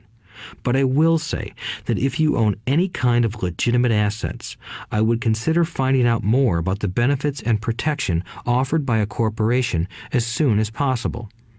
There are many books written on the subject that will detail the benefits and even walk you through the steps necessary to set up a corporation. Garrett Sutton's books on corporations provide wonderful insight into the power of personal corporations. Financial IQ is actually the synergy of many skills and talents. I would say it is the combination of the 4 technical skills listed above that make up basic financial intelligence. If you aspire to great wealth, it is the combination of these skills that will greatly amplify your financial intelligence. In summary, business owners with corporations 1. Earn, 2. Spend, 3. Pay taxes. Employees who work for corporations 1. Earn, 2. Pay taxes, 3. Spend. As part of your overall financial strategy, I recommend that you learn about the protection that legal entities can provide for businesses and assets. Chapter 5. Lesson 5. The rich invent money. Often in the real world, it's not the smart who get ahead, but the bold. Last night, I took a break from writing and watched a TV program on the history of a young man named Alexander Graham Bell. Bell had just patented his telephone and was having growing pains because the demand for his new invention was so strong.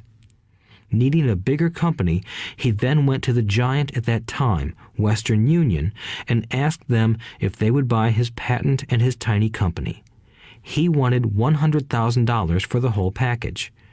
The president of Western Union scoffed at him and turned him down, saying the price was ridiculous. The rest is history. A multi-billion-dollar industry emerged, and AT&T was born. The evening news came on right after the story of Alexander Graham Bell. On the news was a story of another downsizing at a local company.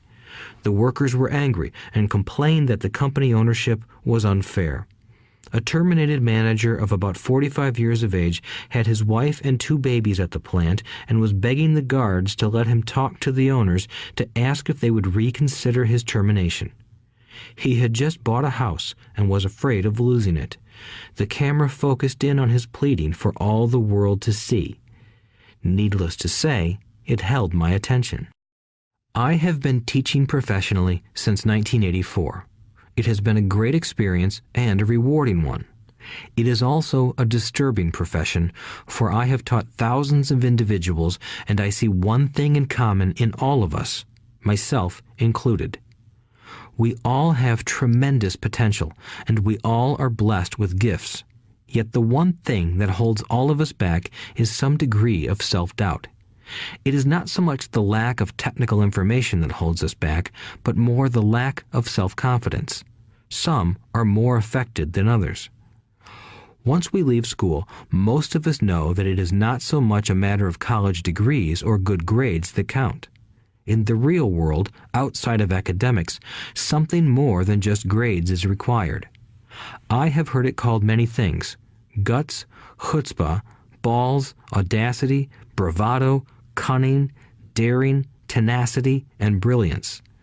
This factor, whatever it is labeled, ultimately decides one's future much more than school grades do. Inside each of us is one of these brave, brilliant, and daring characters. There is also the flip side of that character, people who could get down on their knees and beg if necessary.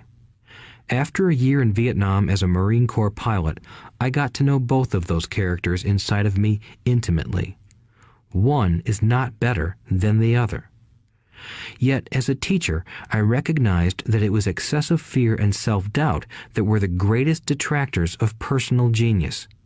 It broke my heart to see students know the answers, yet lack the courage to act on the answer. Often in the real world, it's not the smart who get ahead, but the bold. In my personal experience, your financial genius requires both technical knowledge as well as courage. If fear is too strong, the genius is suppressed. In my classes, I strongly urge students to learn to take risks, to be bold, and to let their genius convert that fear into power and brilliance. It works for some and just terrifies others. I have come to realize that for most people, when it comes to the subject of money, they would rather play it safe. I have had to field questions such as, why take risks? Why should I bother developing my financial IQ? Why should I become financially literate? And I answer, just to have more options. There are huge changes up ahead. In the coming years, there will be more people just like the young inventor Alexander Graham Bell.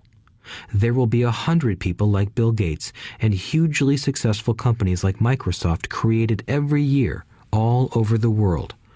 And there will also be many more bankruptcies, layoffs, and downsizings. So why bother developing your financial IQ? No one can answer that but you. Yet I can tell you why I myself do it. I do it because it is the most exciting time to be alive. I'd rather be welcoming change than dreading change. I'd rather be excited about making millions than worrying about not getting a raise. This period we are in now is a most exciting time, unprecedented in our world's history.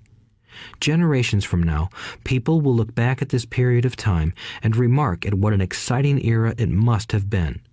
It was the death of the old and birth of the new. It was full of turmoil, and it was exciting. So why bother developing your financial IQ? Because if you do, you will prosper greatly. And if you don't, this period of time will be a frightening one. It will be a time of watching some people move boldly forward while others cling to worn-out life preservers.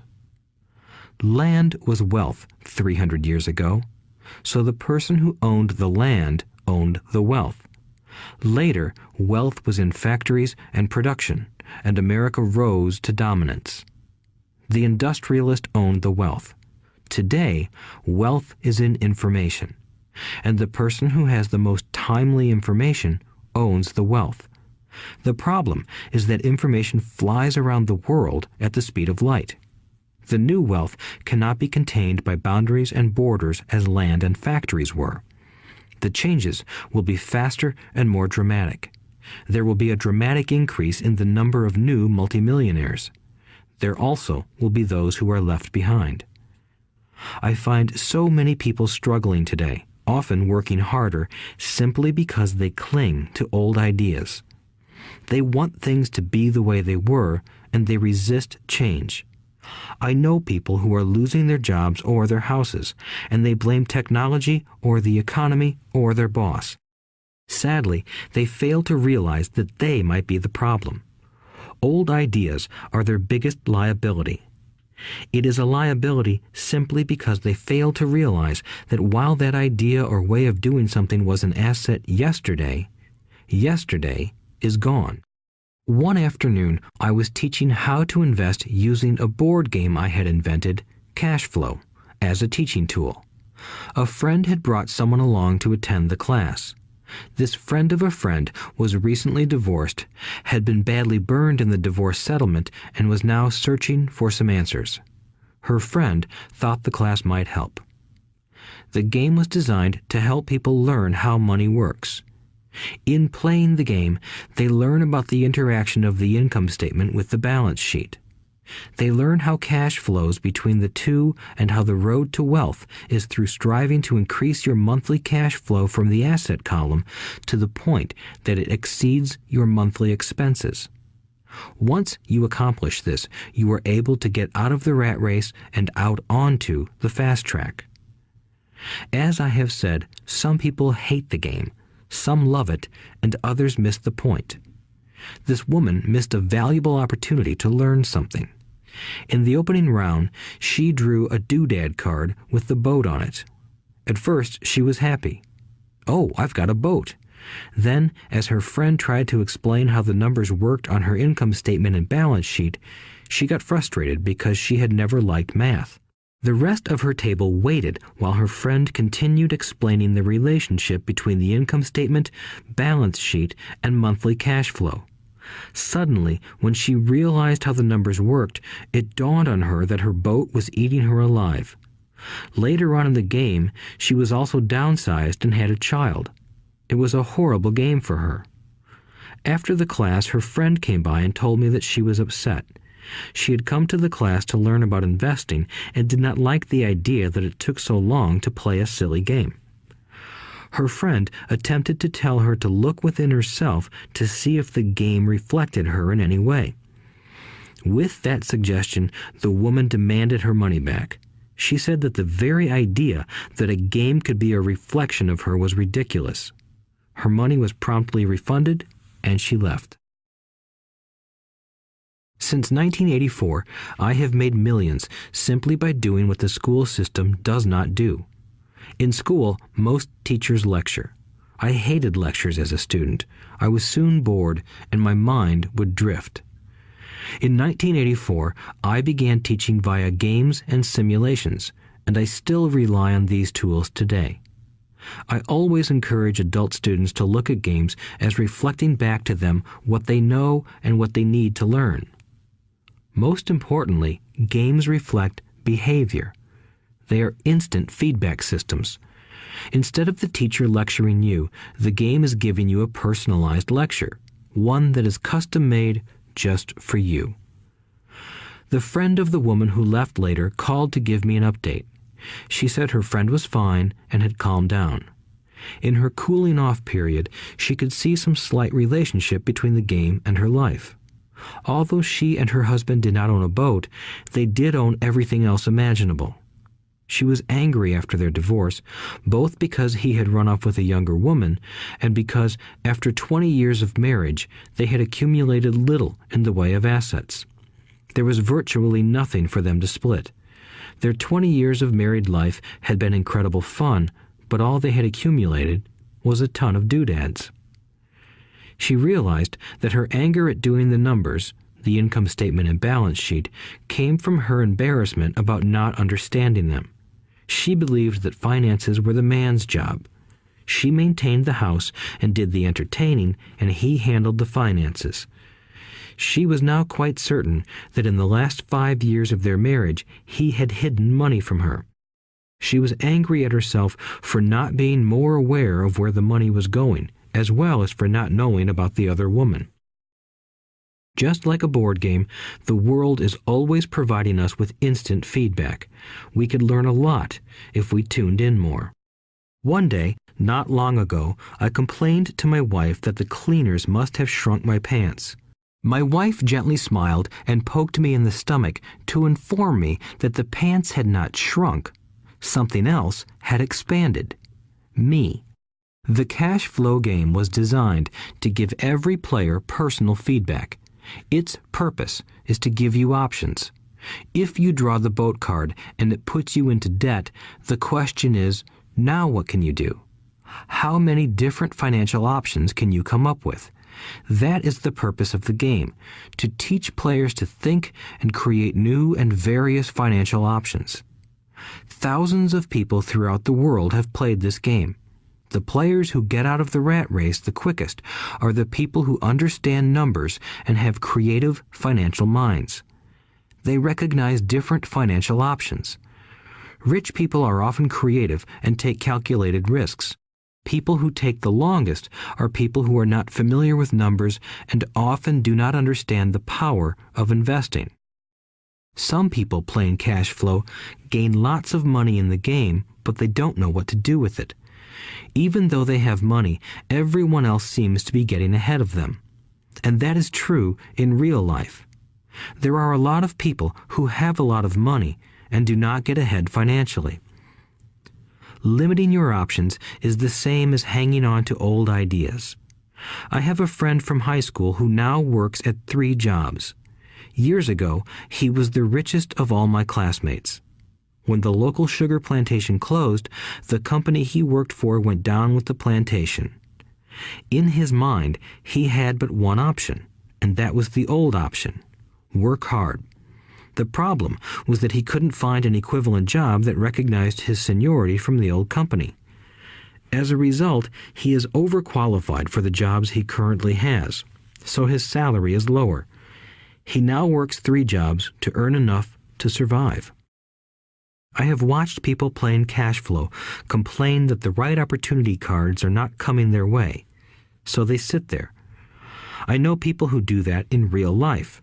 They wait for the right opportunity. I have watched people get the right opportunity card and then not have enough money. Then they complain that they would have gotten out of the rat race if they had had more money. So they sit there. I know people in real life who do that also. They see all the great deals, but they have no money. And I have seen people pull a great opportunity card, read it out loud, and have no idea that it is a great opportunity. They have the money, the time is right, they have the card, but they can't see the opportunity staring them in the face.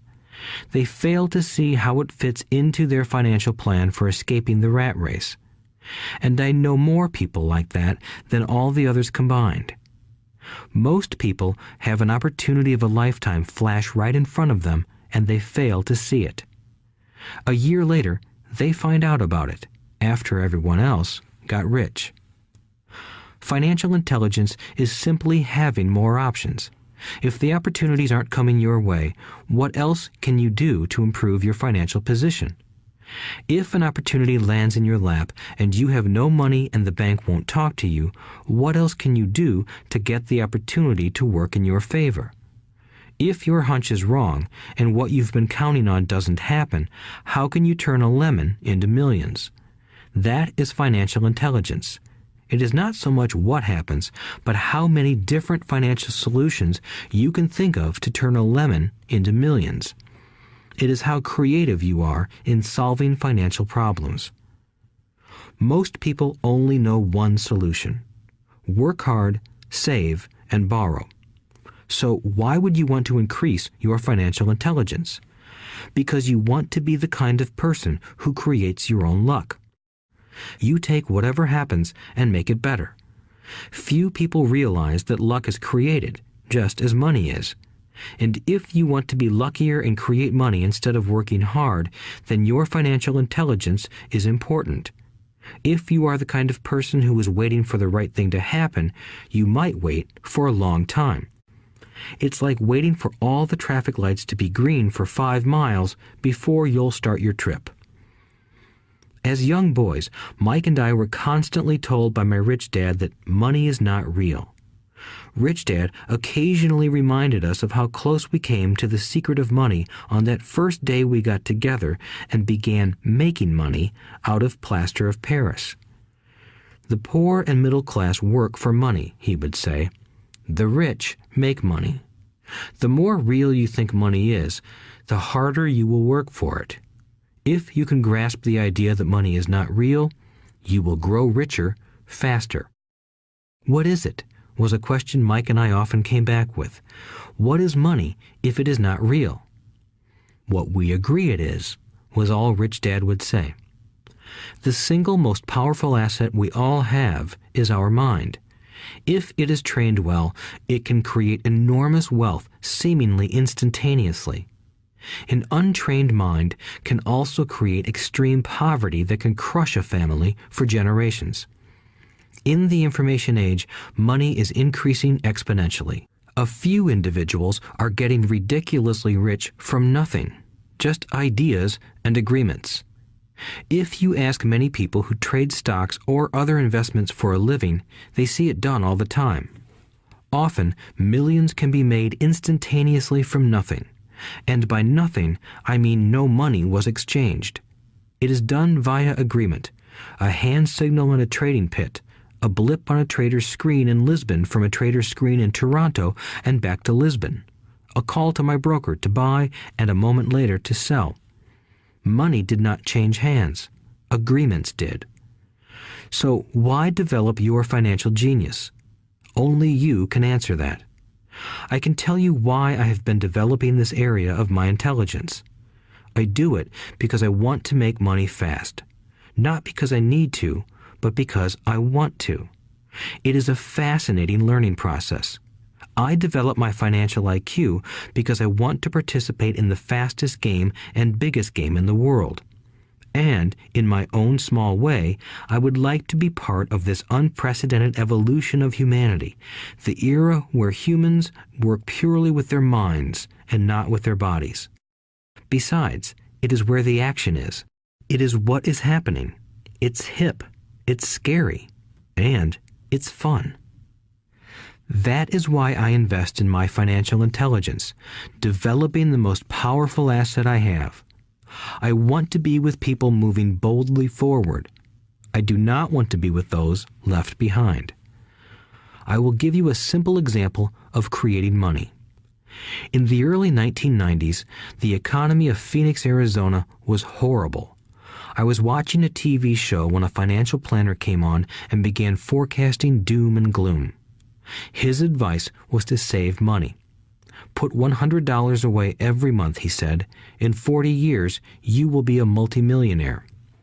Well, putting money away every month is a sound idea. It is one option, the option most people subscribe to. The problem is this. It blinds the person to what is really going on.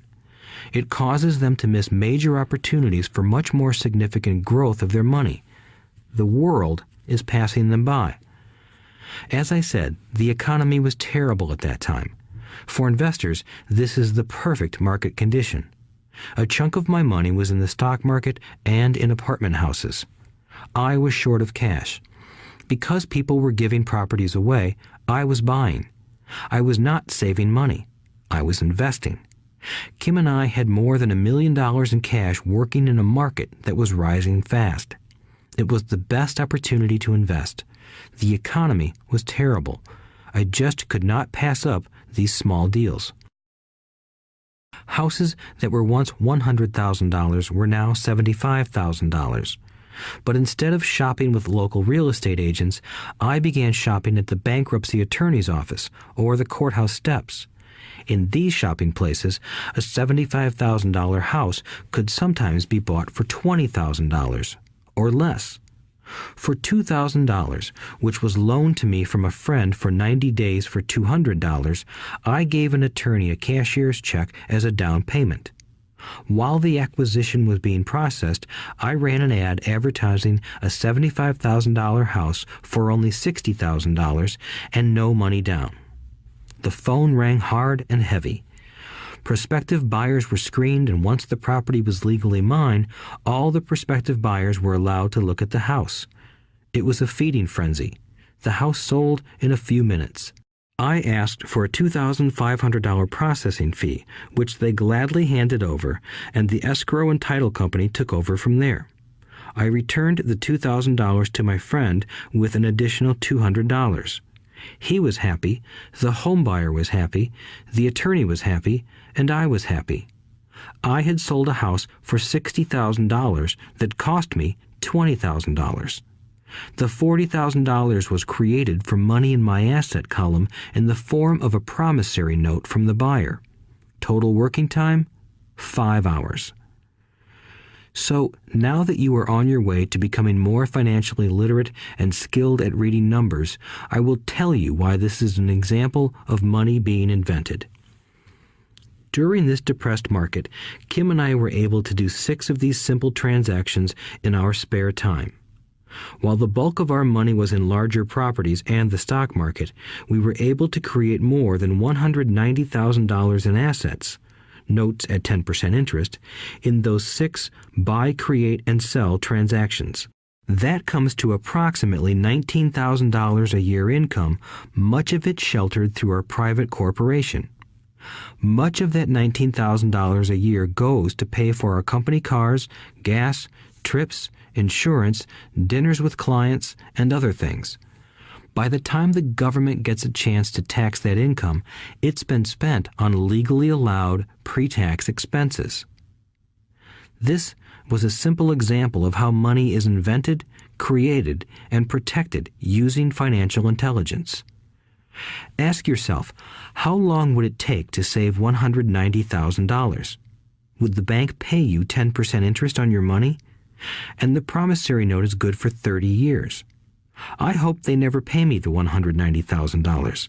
I have to pay a tax if they pay me the principal, and besides, $19,000 paid over 30 years is a little over $500,000 in income.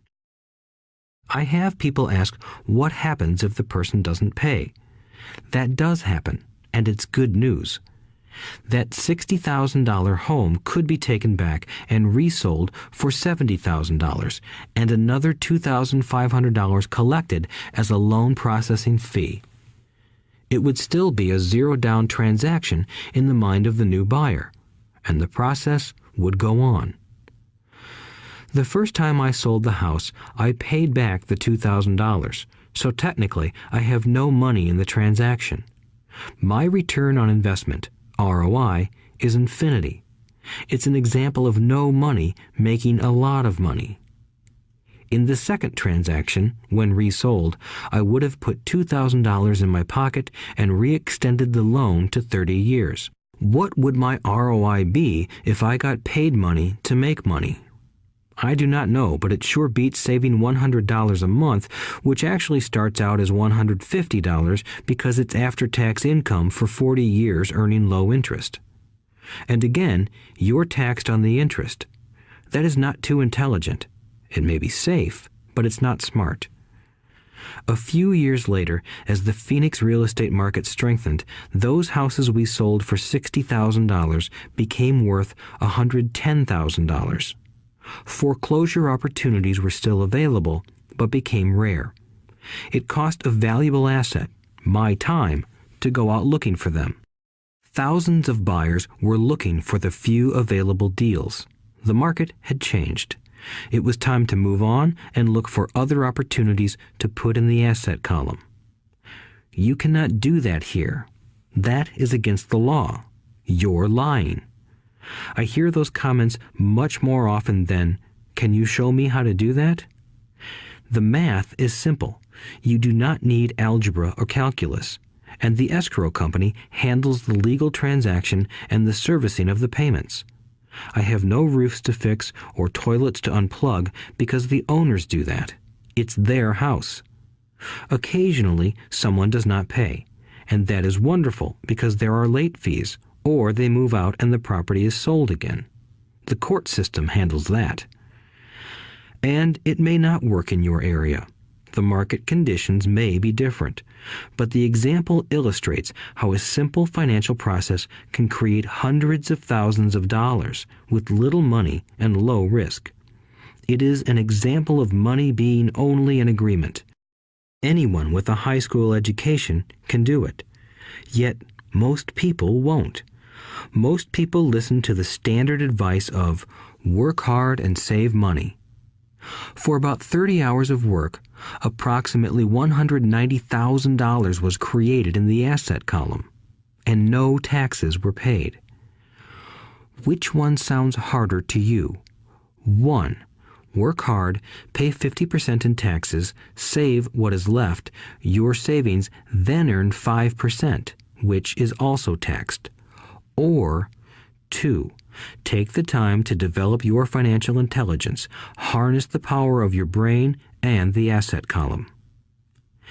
If you use option number 1, be sure to factor in how much time it takes you to save $190,000. Time is one of your greatest assets. Now, you may understand why I silently shake my head when I hear parents say, "My child is doing well in school and receiving a good education." It may be good, but is it adequate? I know the above investment strategy is a small one. It is used to illustrate how small can grow into big. Again, my success reflects the importance of a strong financial foundation, which starts with a strong financial education. I have said it before, but it's worth repeating. Financial intelligence is made up of these 4 main technical skills. 1. Accounting. Accounting is financial literacy, or the ability to read numbers. This is a vital skill if you want to build businesses or investments. 2. Investing. Investing is the science of money making money. 3. Understanding markets. Understanding markets is the science of supply and demand. Alexander Graham Bell gave the market what it wanted. So did Bill Gates.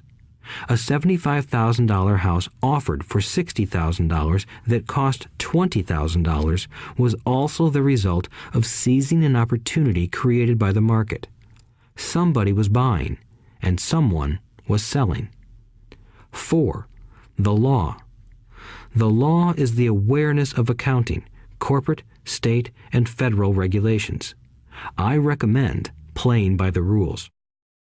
It is this basic foundation, or the combination of these skills, that is needed to be successful in the pursuit of wealth, whether it be through the buying of small homes, apartment buildings, companies, stocks, bonds, precious metals, baseball cards, or the like.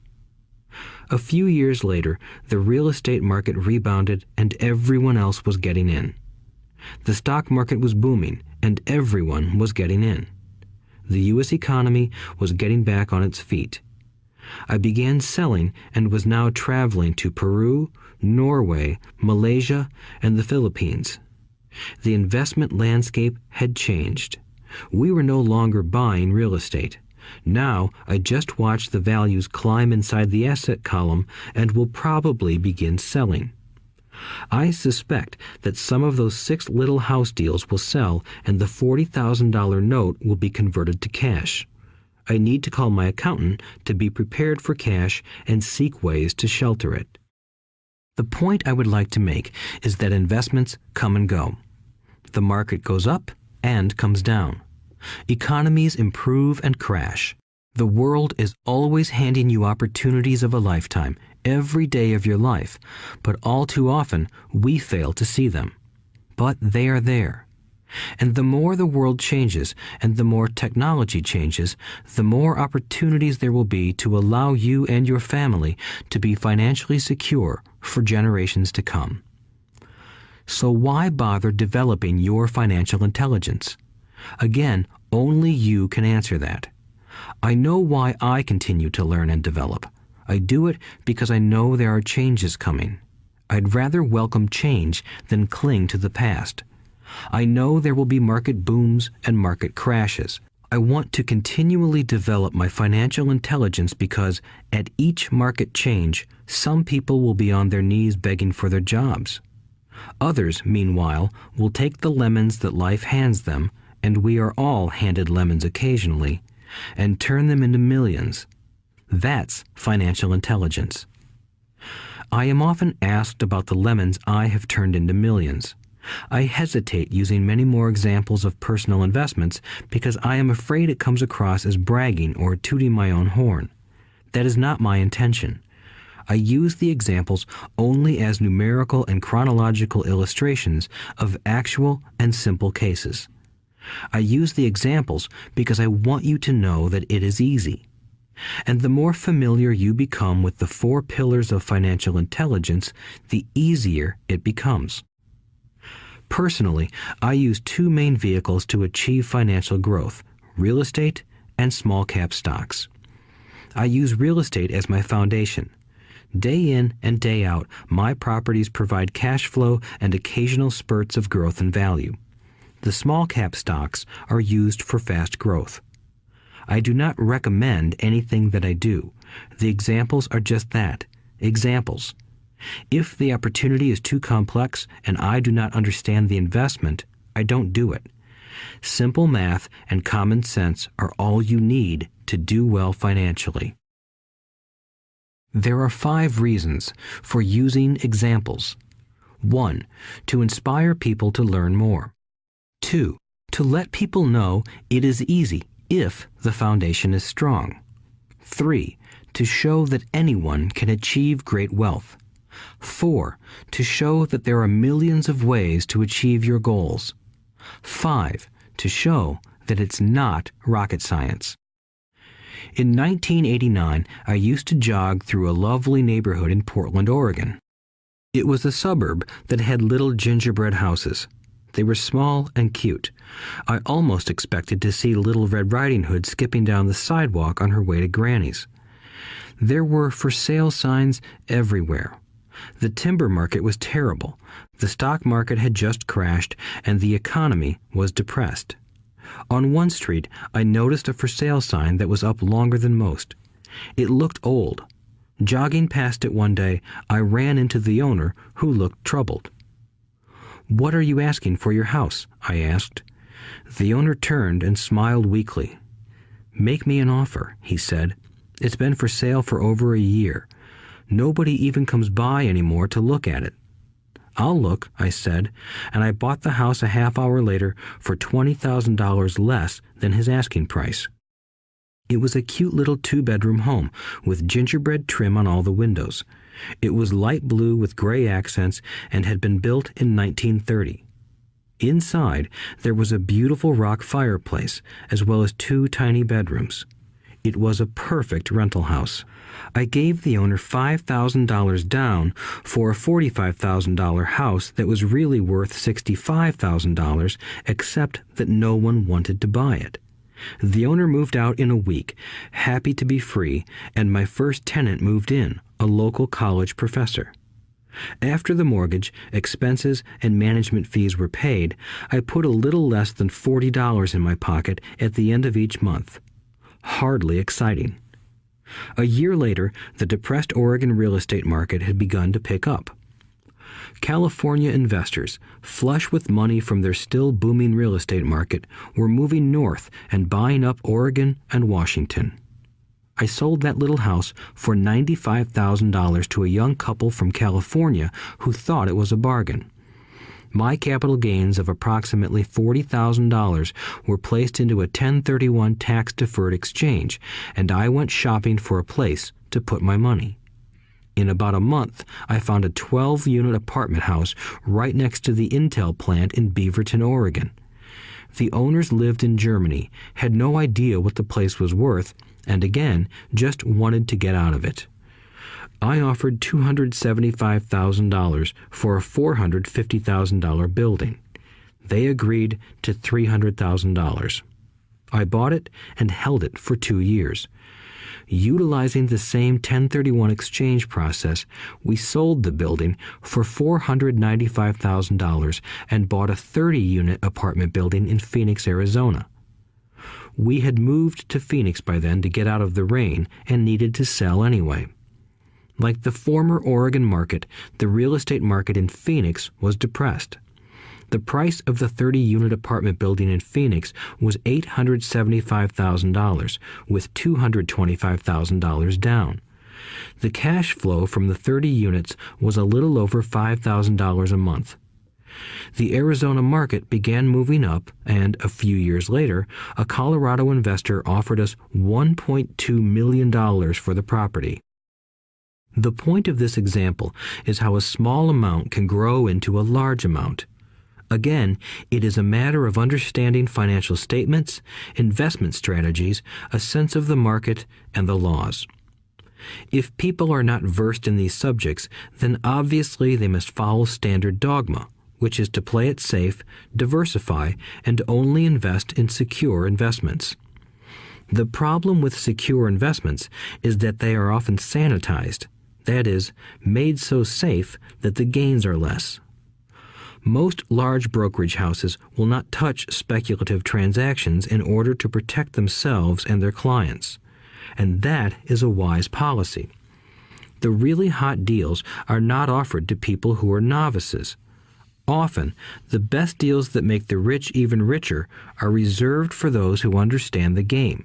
It is technically illegal to offer speculative deals to someone who is considered not sophisticated, but of course, it happens. The more sophisticated I get, the more opportunities come my way. Another case for developing your financial intelligence over a lifetime is simply that more opportunities are presented to you. And the greater your financial intelligence, the easier it is to tell whether a deal is good. It's your intelligence that can spot a bad deal or make a bad deal good. The more I learn, and there is a lot to learn, the more money I make simply because I gain experience and wisdom as the years go on. I have friends who are playing it safe, working hard at their profession and failing to gain financial wisdom, which does take time to develop. My overall philosophy is to plant seeds inside my asset column. That is my formula. I start small and plant seeds. Some grow, some don't. Inside our real estate corporation, we have property worth several $million. It is our own right, or real estate investment trust.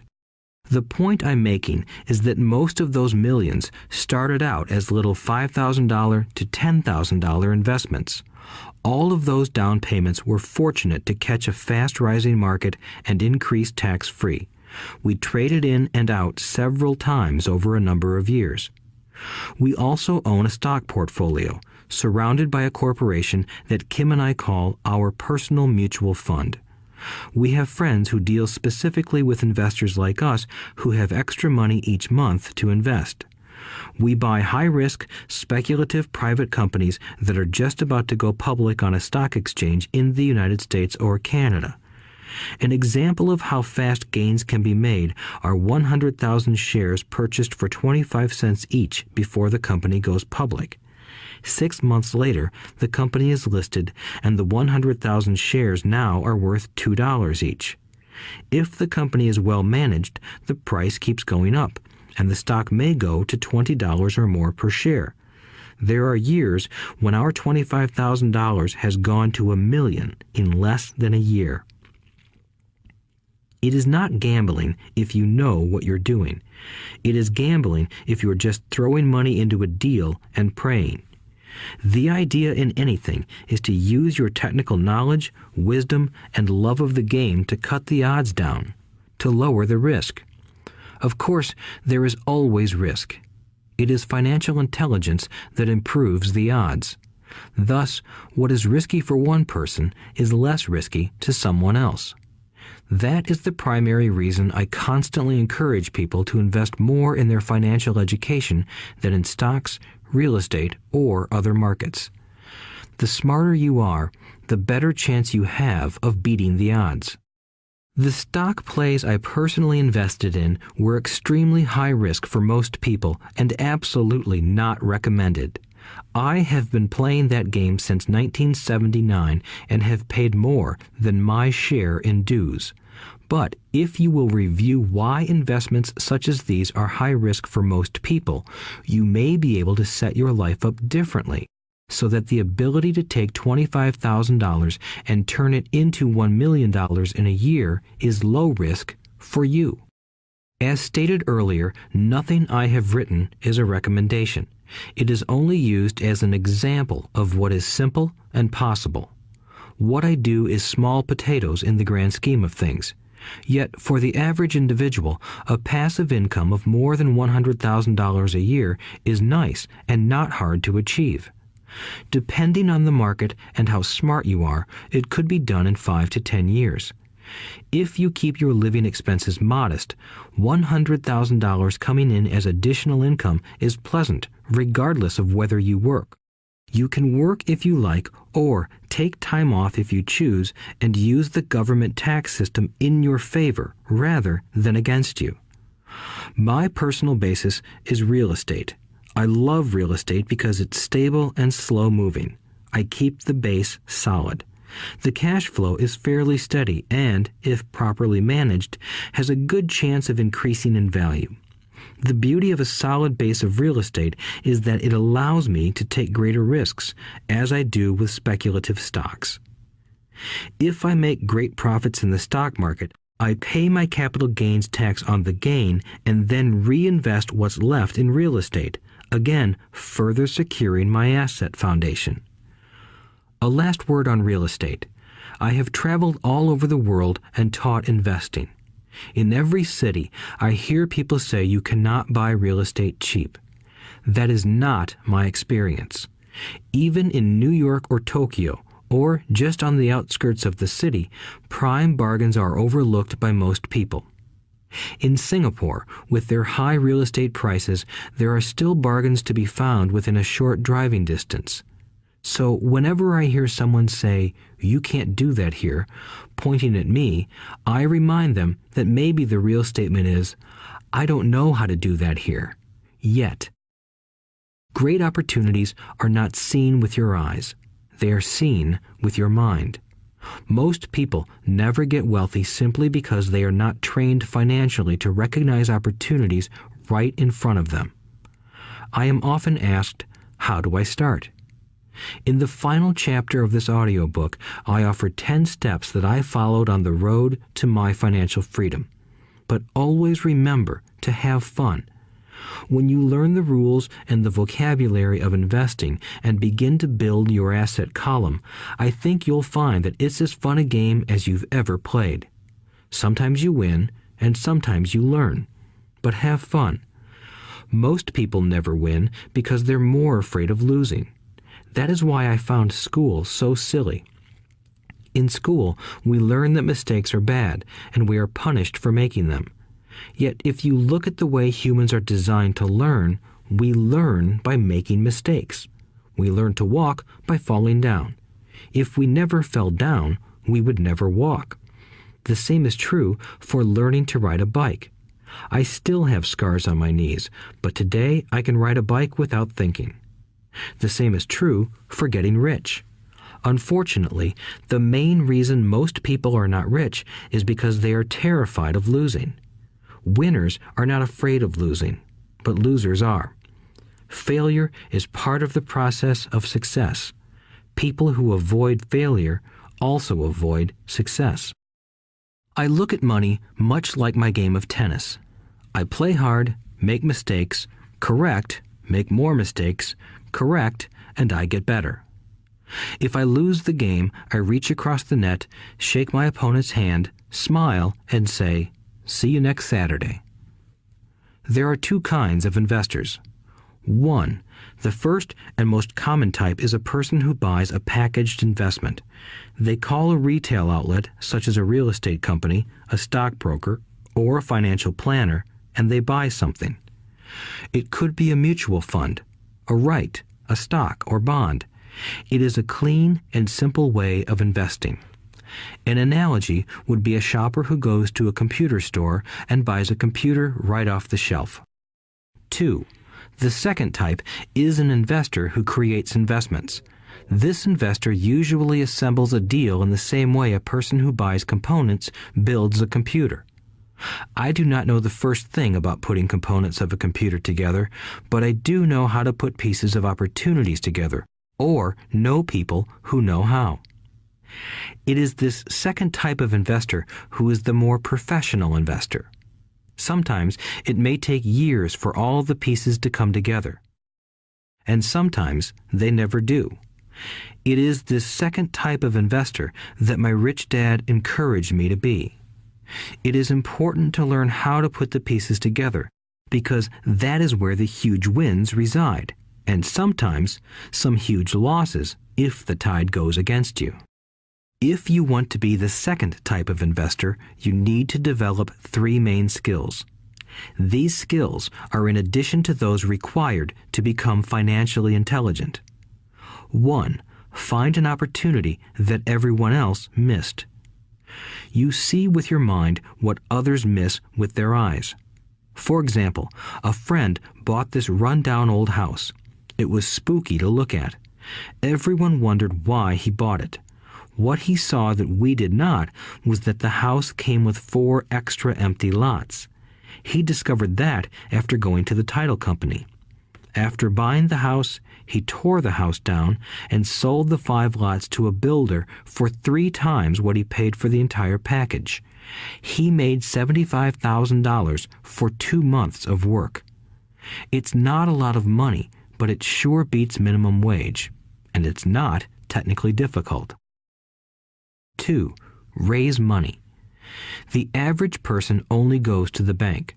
This second type of investor needs to know how to raise capital, and there are many ways that don't require a bank. To get started, I learned how to buy houses without a bank. It was the learned skill of raising money more than the houses themselves that was priceless. All too often, I hear people say, "The bank won't lend me money," or "I don't have the money to buy it." If you want to be a Type 2 investor, you need to learn how to do that which stops most people. In other words, a majority of people let their lack of money stop them from making a deal. If you can avoid that obstacle, you will be millions ahead of those who don't learn those skills. There have been many times I have bought a house, a stock, or an apartment building without a penny in the bank. I once bought an apartment house for $1.2 million. I did what is called tying it up with a written contract between seller and buyer. I then raised the $100,000 deposit, which bought me 90 days to raise the rest of the money. Why did I do it? Simply because I knew it was worth $2 million. I never raised the money. Instead, the person who put up the $100,000 gave me $50,000 for finding the deal, took over my position, and I walked away. Total working time? 3 days. Again, it's what you know more than what you buy. Investing is not buying. It's more a case of knowing. 3. Organize smart people. Intelligent people are those who work with or hire a person who is more intelligent than they are. When you need advice, make sure you choose your advisor wisely. There is a lot to learn, but the rewards can be astronomical. If you do not want to learn those skills, then being a Type 1 investor is highly recommended. It is what you know that is your greatest wealth. It is what you do not know that is your greatest risk. There is always risk, so learn to manage risk instead of avoiding it. Chapter 6. Lesson 6. Work to learn, don't work for money. Job security meant everything to my educated dad. Learning meant everything to my rich dad. A few years ago, I granted an interview with a newspaper in Singapore. The young female reporter was on time, and the interview got underway immediately. We sat in the lobby of a luxurious hotel, sipping coffee and discussing the purpose of my visit to Singapore. I was to share the platform with Zig Ziglar. He was speaking on motivation, and I was speaking on the secrets of the rich. Someday, I would like to be a best-selling author like you, she said. I had seen some of the articles she had written for the paper, and I was impressed. She had a tough, clear style of writing. Her articles held a reader's interest. You have a great style, I said in reply. What holds you back from achieving your dream? My work does not seem to go anywhere, she said quietly. Everyone says that my novels are excellent, but nothing happens. So I keep my job with the paper. At least it pays the bills. Do you have any suggestions? Yes, I do, I said brightly. A friend of mine here in Singapore runs a school that trains people to sell.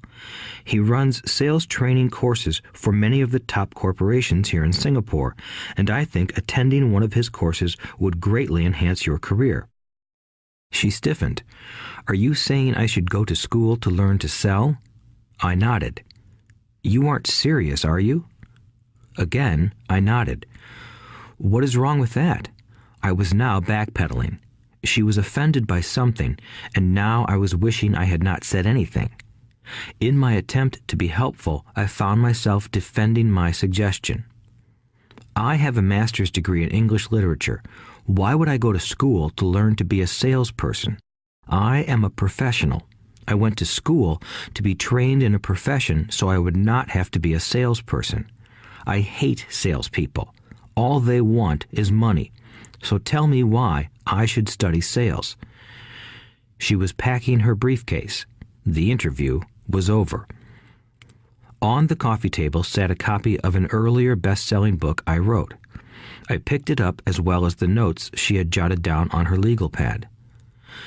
Do you see this? I said, pointing to her notes. She looked down at her notes. What? She said, confused. Again, I pointed deliberately to her notes. On her pad she had written, Robert Kiyosaki, best-selling author. It says best-selling author, not best writing author, I said quietly. Her eyes widened. I am a terrible writer, I said. You are a great writer. I went to sales school. You have a master's degree. Put them together, and you get a best-selling author and a best-writing author. Anger flared from her eyes. I'll never stoop so low as to learn how to sell. People like you have no business writing. I'm a professionally trained writer, and you are a salesman. It is not fair, she fumed. She put the rest of her notes away and hurried out through the large glass doors into the humid Singapore morning. At least she gave me a fair and favorable write-up the next morning. The world is filled with smart, talented, educated, and gifted people. We meet them every day. They are all around us. A few days ago, my car was not running well. I pulled into a garage, and the young mechanic had it fixed in just a few minutes. He knew what was wrong by simply listening to the engine. I was amazed. I am constantly shocked at how little talented people earn. I have met brilliant, highly educated people who earn less than $20,000 a year. A business consultant who specializes in the medical trade was telling me how many doctors, dentists, and chiropractors struggle financially.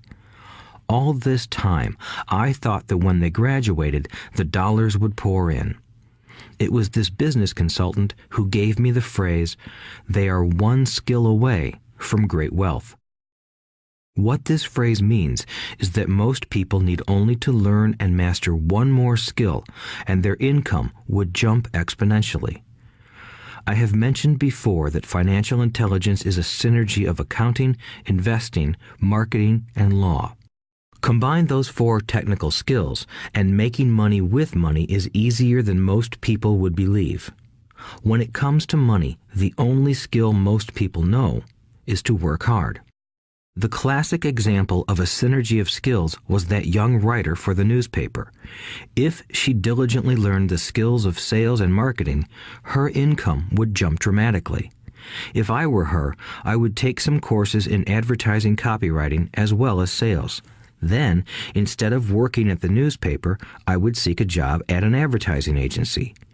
Even if it were a cut in pay, she would learn how to communicate in shortcuts that are used in successful advertising. She also would spend time learning public relations, an important skill. She would learn how to get millions in free publicity. Then, at night and on weekends, she could be writing her great novel. When it was finished, she would be better able to sell her book. Then, in a short while, she could be a best-selling author. When I came out with my first book, If You Want to Be Rich and Happy, Don't Go to School, a publisher suggested I change the title to The Economics of Education. I told the publisher that, with a title like that, I would sell 2 books, one to my family and one to my best friend. The problem is that they would expect it for free. The obnoxious title, If You Want to Be Rich and Happy, Don't Go to School, was chosen because we knew it would get tons of publicity. I am pro-education and believe in education reform. If I were not pro-education, why would I continue to press for changing our antiquated educational system? So I chose a title that would get me on more TV and radio shows simply because I was willing to be controversial. Many people thought I was a fruitcake, but the book sold and sold. When I graduated from the U.S. Merchant Marine Academy in 1969, my educated dad was happy. Standard Oil of California had hired me for its oil tanker fleet as a third mate. The pay was low compared with my classmates, but it was okay for a first real job after college. My starting pay was about $42,000 a year, including overtime, and I only had to work for 7 months. I had 5 months of vacation. If I had wanted to, I could have taken the run to Vietnam with a subsidiary shipping company and easily doubled my pay instead of taking 5 months of vacation. I had a great career ahead of me, yet I resigned after 6 months with the company and joined the Marine Corps to learn how to fly. My educated dad was devastated.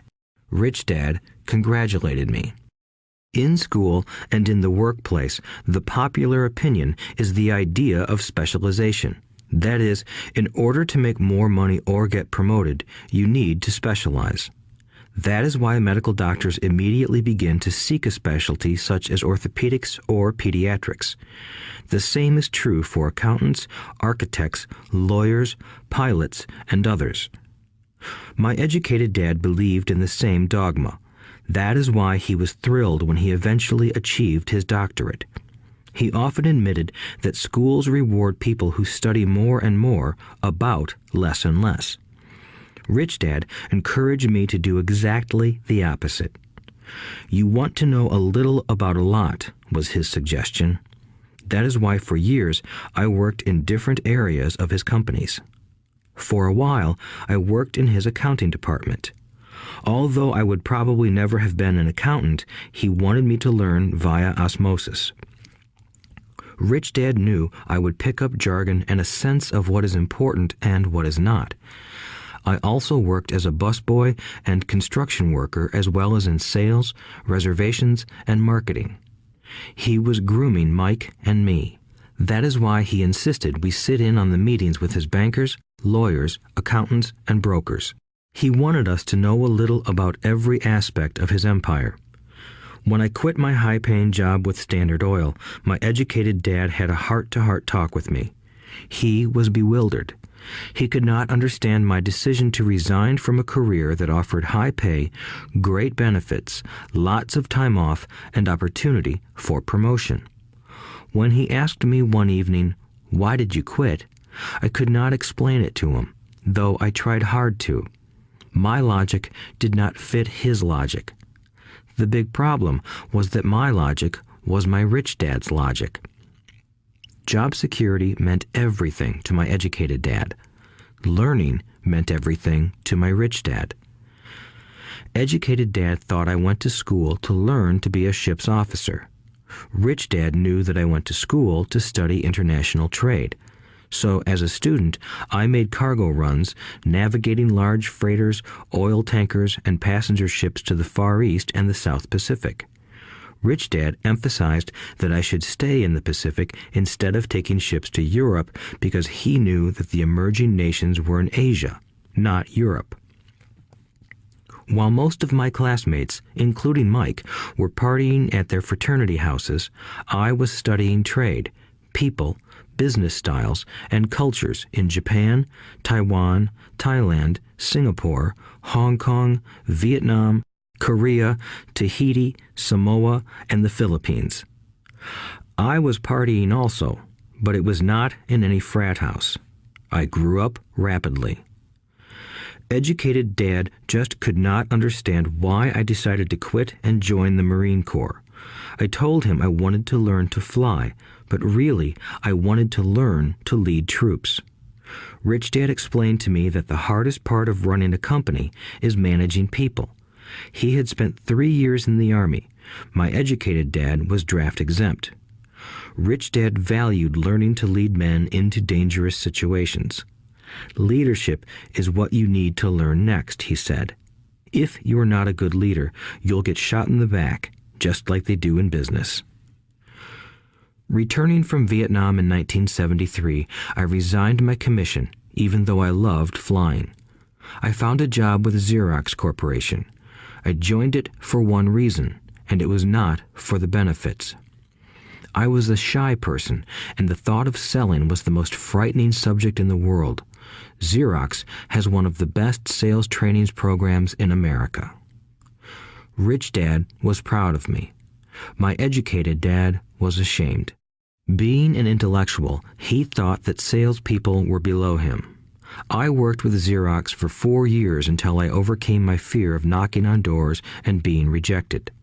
Once I could consistently be in the top 5 in sales, I again resigned and moved on, leaving behind another great career with an excellent company. In 1977, I formed my first company.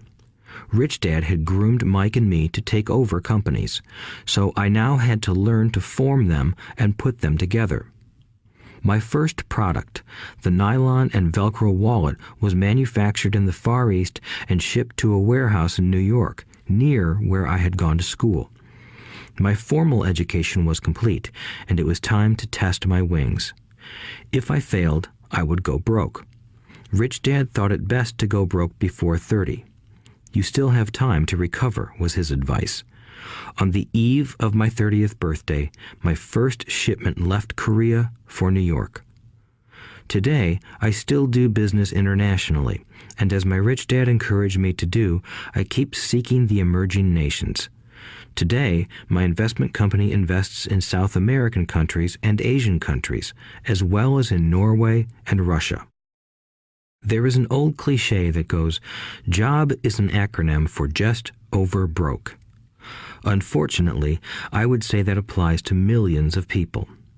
Because school does not think financial intelligence is an intelligence, most workers live within their means. They work and they pay bills.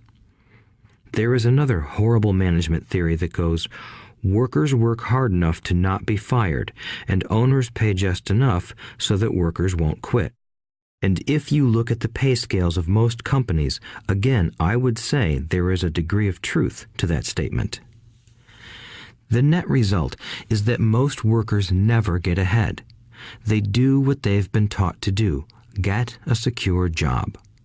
Most workers focus on working for pay and benefits that reward them in the short term, but are often disastrous in the long run. Instead, I recommend to young people to seek work for what they will learn more than what they will earn. Look down the road at what skills they want to acquire before choosing a specific profession and before getting trapped in the rat race. Once people are trapped in the lifelong process of bill paying, they become like those little hamsters running around in those metal wheels. Their little furry legs are spinning furiously, the wheel is turning furiously, but come tomorrow morning, they'll still be in the same cage. Great job. In the movie Jerry Maguire, starring Tom Cruise, there are many great one-liners. Probably the most memorable is, "Show me the money." But there is one line I thought most truthful. It comes from the scene where Tom Cruise is leaving the firm.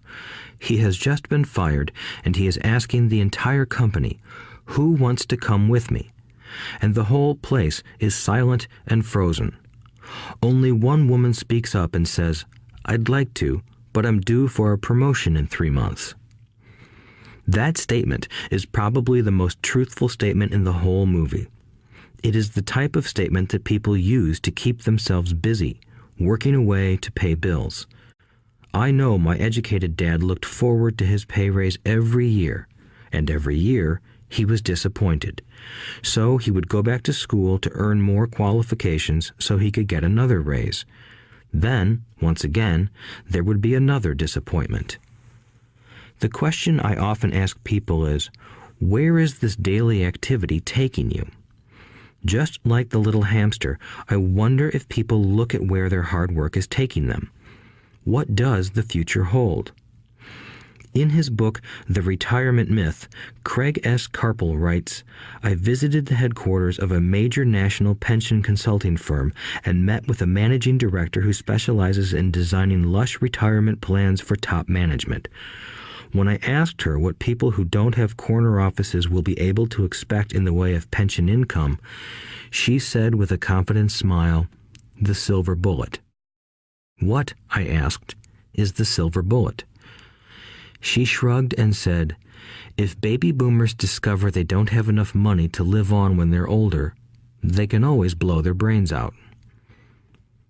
Carpel goes on to explain the difference between the old defined benefit retirement plans and the new 401k plans that are riskier. It is not a pretty picture for most people working today, and that is just for retirement. Add medical fees and long-term nursing home care, and the picture is frightening. Already, many hospitals in countries with socialized medicine need to make tough decisions such as who will live and who will die. They make those decisions purely on how much money they have and how old the patients are. If the patient is old, they often will give the medical care to someone younger. The older, poor patient gets put to the back of the line. Just as the rich can afford better education, the rich will be able to keep themselves alive, while those who have little wealth will die. So I wonder, are workers looking into the future or just until their next paycheck, never questioning where they are headed? When I speak to adults who want to earn more money, I always recommend the same thing. I suggest taking a long view of their life. Instead of simply working for the money and security, which I admit are important, I suggest they take a second job that will teach them a second skill. Often I recommend joining a network marketing company, also called multi-level marketing, if they want to learn sales skills. Some of these companies have excellent training programs that help people get over their fear of failure and rejection, which are the main reasons people are unsuccessful. Education is more valuable than money in the long run. When I offer this suggestion, I often hear in response, "Oh, that is too much hassle," or "I only want to do what I am interested in."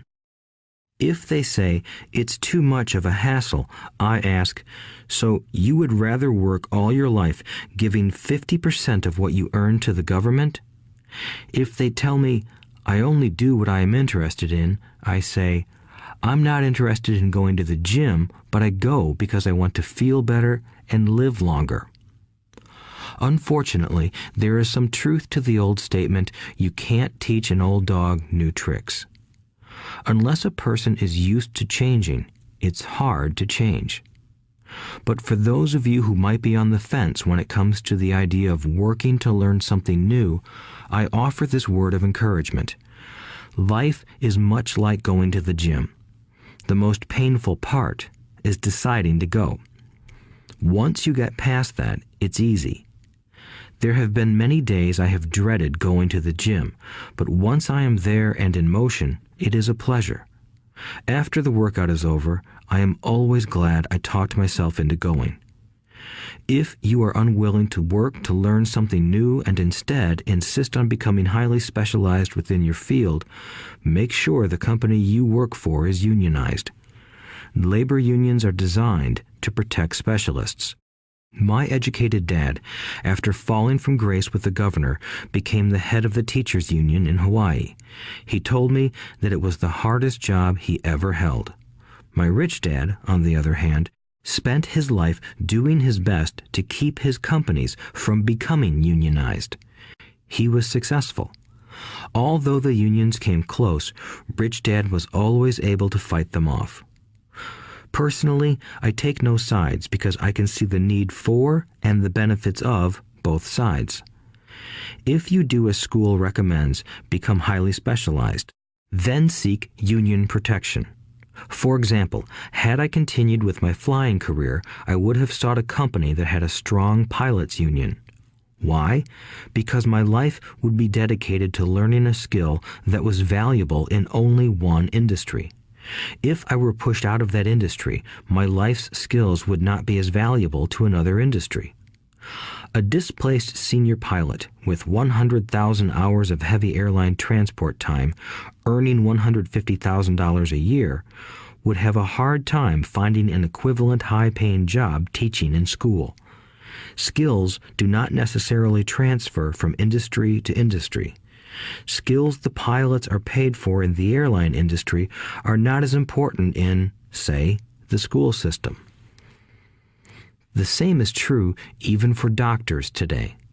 With all the changes in medicine, many medical specialists are needing to conform to medical organizations such as HMOs. School teachers definitely need to be union members.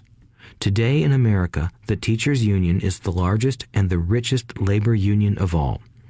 The NEA, the National Education Association, has tremendous political clout. Teachers need the protection of their union because their skills are also of limited value to an industry outside of education. So the rule of thumb is highly specialized, then unionize. It's the smart thing to do. When I ask the classes I teach, how many of you can cook a better hamburger than McDonald's, almost all the students raise their hands. I then ask, so if most of you can cook a better hamburger, how come McDonald's makes more money than you? The answer is obvious. McDonald's is excellent at business systems. The reason so many talented people are poor is because they focus on building a better hamburger and know little to nothing about business systems. A friend of mine in Hawaii is a great artist. He makes a sizable amount of money. One day, his mother's attorney called to tell him that she had left him $35,000. That is what was left of her estate after the attorney and the government took their shares. Immediately, he saw an opportunity to increase his business by using some of this money to advertise. 2 months later, his first 4-color full-page ad appeared in an expensive magazine that targeted the very rich. The ad ran for 3 months. He received no replies from the ad, and all of his inheritance is now gone. He now wants to sue the magazine for misrepresentation. This is a common case of someone who can build a beautiful hamburger but knows little about business. When I asked him what he learned, his only reply was, "Advertising salespeople are crooks." I then asked him if he would be willing to take a course in sales and a course in direct marketing. His reply, "I don't have the time, and I don't want to waste my money." The world is filled with talented poor people. All too often, they're poor or struggle financially or earn less than they are capable of, not because of what they know, but because of what they do not know. They focus on perfecting their skills at building a better hamburger rather than the skills of selling and delivering the hamburger. Maybe McDonald's does not make the best hamburger, but they are the best at selling and delivering a basic average burger. Poor Dad wanted me to specialize. That was his view on how to be paid more. Even after being told by the governor of Hawaii that he could no longer work in state government, my educated dad continued to encourage me to get specialized. Educated Dad then took up the cause of the teachers' union, campaigning for further protection and benefits for these highly skilled and educated professionals. We argued often, but I know he never agreed that over-specialization is what caused the need for union protection. He never understood that the more specialized you become, the more you are trapped and dependent on that specialty. Rich Dad advised that Mike and I groom ourselves. Many corporations do the same thing. They find a young, bright student just out of business school and begin grooming that person to someday take over the company. So these bright young employees do not specialize in one department. They are moved from department to department to learn all the aspects of business systems. The rich often groom their children or the children of others. By doing so, their children gain an overall knowledge of the operations of the business and how the various departments interrelate. For the World War II generation, it was considered bad to skip from company to company. Today, it is considered smart.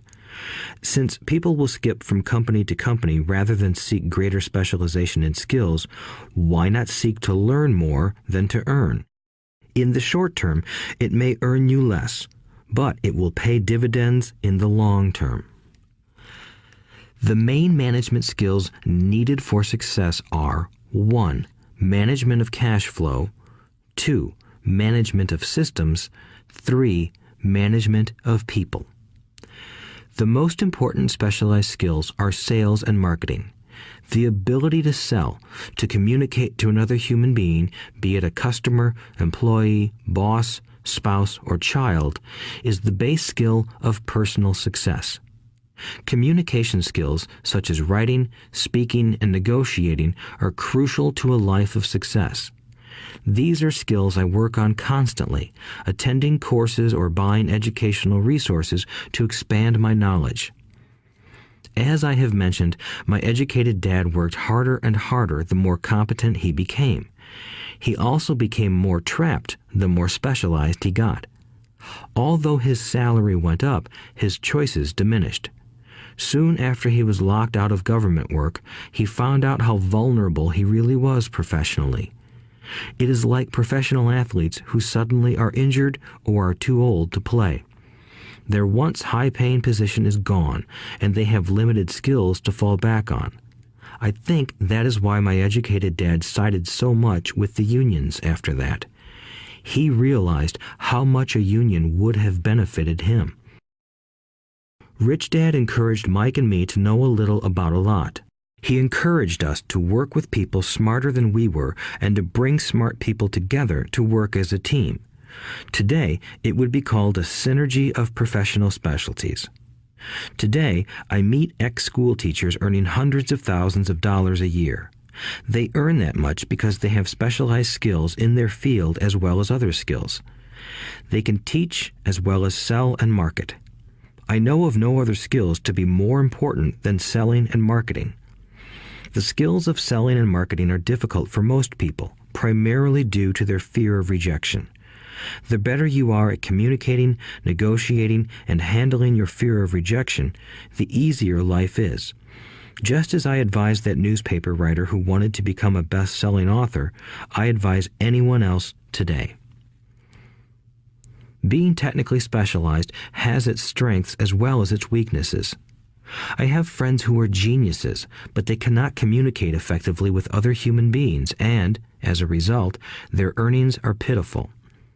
I advise them to just spend a year learning to sell. Even if they earn nothing, their communication skills will improve, and that is priceless. In addition to being good learners, sellers, and marketers, we need to be good teachers as well as good students. To be truly rich, we need to be able to give as well as to receive. In cases of financial or professional struggle, there is often a lack of giving and receiving. I know many people who are poor because they are neither good students nor good teachers. Both of my dads were generous men. Both made it a practice to give first. Teaching was one of their ways of giving. The more they gave, the more they received. One glaring difference was in the giving of money. My rich dad gave lots of money away. He gave to his church, to charities, and to his foundation. He knew that to receive money, you had to give money. Giving money is the secret to most great wealthy families. That is why there are organizations like the Rockefeller Foundation and the Ford Foundation. These are organizations designed to take their wealth and increase it, as well as give it away in perpetuity. My educated dad always said, "When I have some extra money, I'll give it." The problem was that there was never any extra. So he worked harder to draw more money in rather than focus on the most important law of money. Give and you shall receive. Instead, he believed in receive and then you give. In conclusion, I became both dads. One part of me is a hardcore capitalist who loves the game of money making money. The other part is a socially responsible teacher who is deeply concerned with this ever-widening gap between the haves and have-nots. I personally hold the archaic educational system primarily responsible for this growing gap. Chapter 7. Overcoming Obstacles. The primary difference between a rich person and a poor person is how they manage fear. Once people have studied and become financially literate, they may still face roadblocks to becoming financially independent. There are 5 main reasons why financially literate people may still not develop abundant asset columns that could produce a large cash flow. The 5 reasons are: 1. Fear. 2. Cynicism. 3. Laziness. 4. Bad habits. 5. Arrogance. Overcoming fear. I have never met anyone who really likes losing money. And in all my years, I have never met a rich person who has never lost money. But I have met a lot of poor people who have never lost a dime. Investing, that is. The fear of losing money is real. Everyone has it, even the rich. But it's not having fear that is the problem. It's how you handle fear. It's how you handle losing. It's how you handle failure that makes the difference in one's life. The primary difference between a rich person and a poor person is how they manage that fear. It's okay to be fearful. It's okay to be a coward when it comes to money. You can still be rich. We're all heroes at something and cowards at something else. My friend's wife is an emergency room nurse. When she sees blood, she flies into action. When I mention investing, she runs away. When I see blood, I don't run. I pass out. My rich dad understood phobias about money. Some people are terrified of snakes. Some people are terrified about losing money. Both are phobias, he would say. So his solution to the phobia of losing money was this little rhyme. If you hate risk and worry, start early. If you start young, it's easier to be rich. I won't go into it here, but there is a staggering difference between a person who starts investing at age 20 versus age 30. The purchase of Manhattan Island is said to be one of the greatest bargains of all time. New York was purchased for $24 in trinkets and beads. Yet if that $24 had been invested at 8% annually, that $24 would have been worth more than $28 trillion by 1995. Manhattan could be repurchased with money left over to buy much of Los Angeles. But what if you don't have much time left or would like to retire early? How do you handle the fear of losing money? My poor dad did nothing. He simply avoided the issue, refusing to discuss the subject. My rich dad, on the other hand, recommended that I think like a Texan. I like Texas and Texans, he used to say. In Texas, everything is bigger. When Texans win, they win big. And when they lose, it's spectacular. They like losing? I asked. That's not what I'm saying. Nobody likes losing. Show me a happy loser, and I'll show you a loser, said Rich Dad. It's a Texan's attitude toward risk, reward, and failure I'm talking about. It's how they handle life. They live it big. Not like most of the people around here, living like roaches when it comes to money, terrified that someone will shine a light on them and whimpering when the grocery clerk shortchanges them a quarter. Rich Dad went on, "What I like best is the Texas attitude. They're proud when they win, and they brag when they lose. Texans have a saying, if you're going to go broke, go big. You don't want to admit you went broke over a duplex." He constantly told Mike and me that the greatest reason for lack of financial success was because most people played it too safe. People are so afraid of losing that they lose, were his words. Fran Tarkenton, a one-time great NFL quarterback, says it still another way. Winning means being unafraid to lose. In my own life, I've noticed that winning usually follows losing. Before I finally learned to ride a bike, I first fell down many times. I've never met a golfer who has never lost a golf ball. I've never met people who have fallen in love who have never had their heart broken. And I've never met someone rich who has never lost money.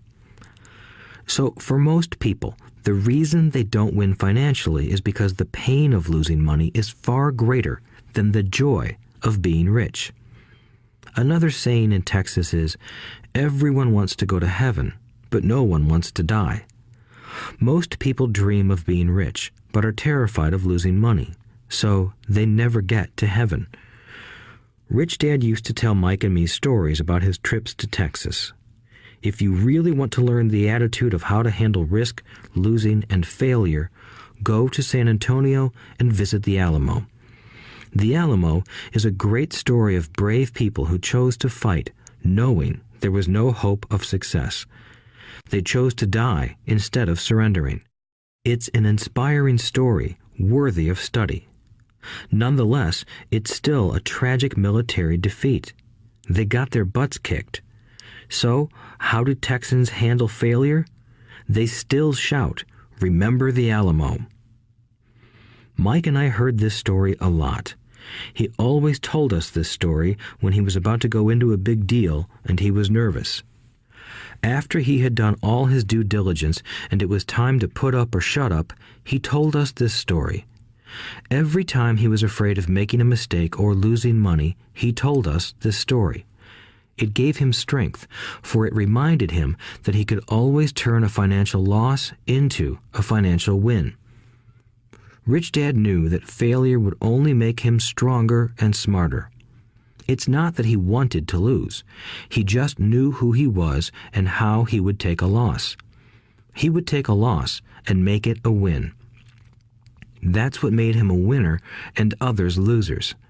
It gave him the courage to cross the line when others backed out. That's why I like Texans so much, he would say. They took a great failure and turned it into inspiration, as well as a tourist destination that makes them millions. But probably his words that mean the most to me today are these. Texans don't bury their failures. They get inspired by them. They take their failures and turn them into rallying cries. Failure inspires Texans to become winners. But that formula is not just the formula for Texans. It is the formula for all winners. I've said that falling off my bike was part of learning to ride. I remember falling off only made me more determined to learn to ride, not less. I also said that I have never met a golfer who has never lost a ball. For top professional golfers, losing a ball or a tournament provides the inspiration to be better, to practice harder, to study more. That's what makes them better. For winners, losing inspires them. For losers, losing defeats them. I like to quote John D. Rockefeller, who said, "I always tried to turn every disaster into an opportunity." And being Japanese American, I can say this. Many people say that Pearl Harbor was an American mistake. I say it was a Japanese mistake. From the movie Tora, Tora, Tora, a somber Japanese admiral says to his cheering subordinates, "I am afraid we have awakened a sleeping giant." Remember Pearl Harbor became a rallying cry. It turned one of America's greatest losses into the reason to win. This great defeat gave America strength, and America soon emerged as a world power. Failure inspires winners, and failure defeats losers. It is the biggest secret of winners. It's the secret that losers do not know. The greatest secret of winners is that failure inspires winning. Thus, they're not afraid of losing. Repeating Fran Tarkenton's quote, "Winning means being unafraid to lose." People like Fran Tarkenton are not afraid of losing because they know who they are. They hate losing, so they know that losing will only inspire them to become better. There is a big difference between hating losing and being afraid to lose. Most people are so afraid of losing money that they lose. They go broke over a duplex. Financially, they play life too safe and too small.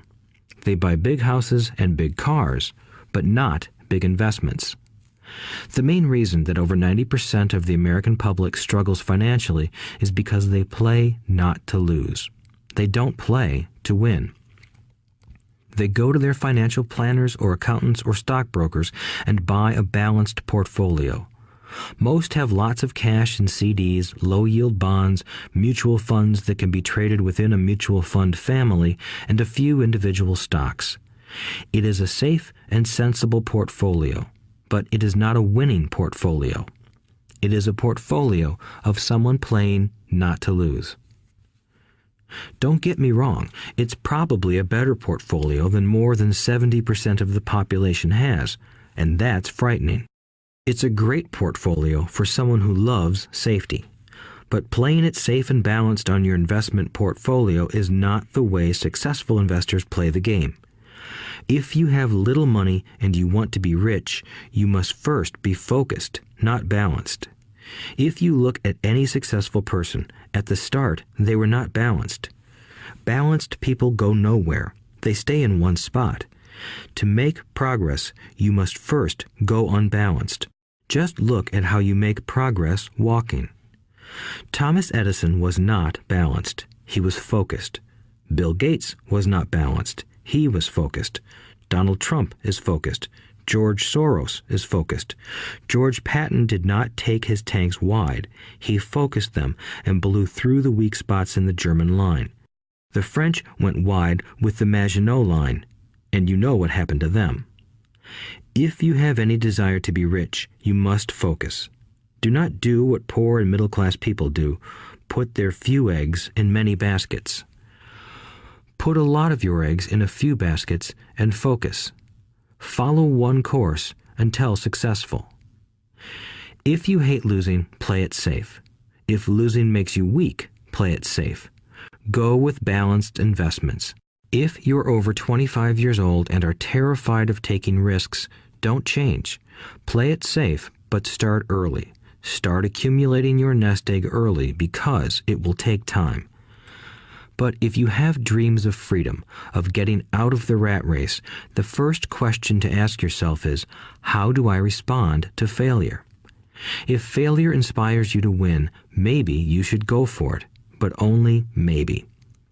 If failure makes you weak or causes you to throw temper tantrums, like spoiled brats who call attorneys to file lawsuits every time something doesn't go their way, then play it safe. Keep your daytime job, or buy bonds or mutual funds. But remember, there is risk in those financial instruments also, even though they may appear safe.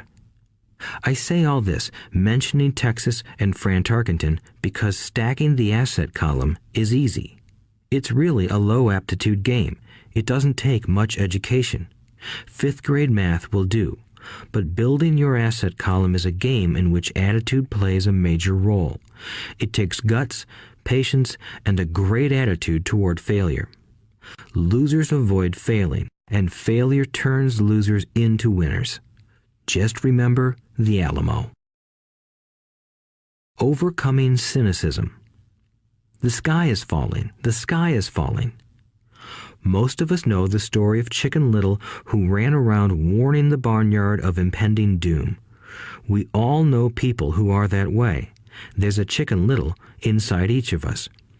As I stated earlier, the cynic is really a little chicken. We all get a little chicken when fear and doubt cloud our thoughts. All of us have doubts. I'm not smart. I'm not good enough. So-and-so is better than me.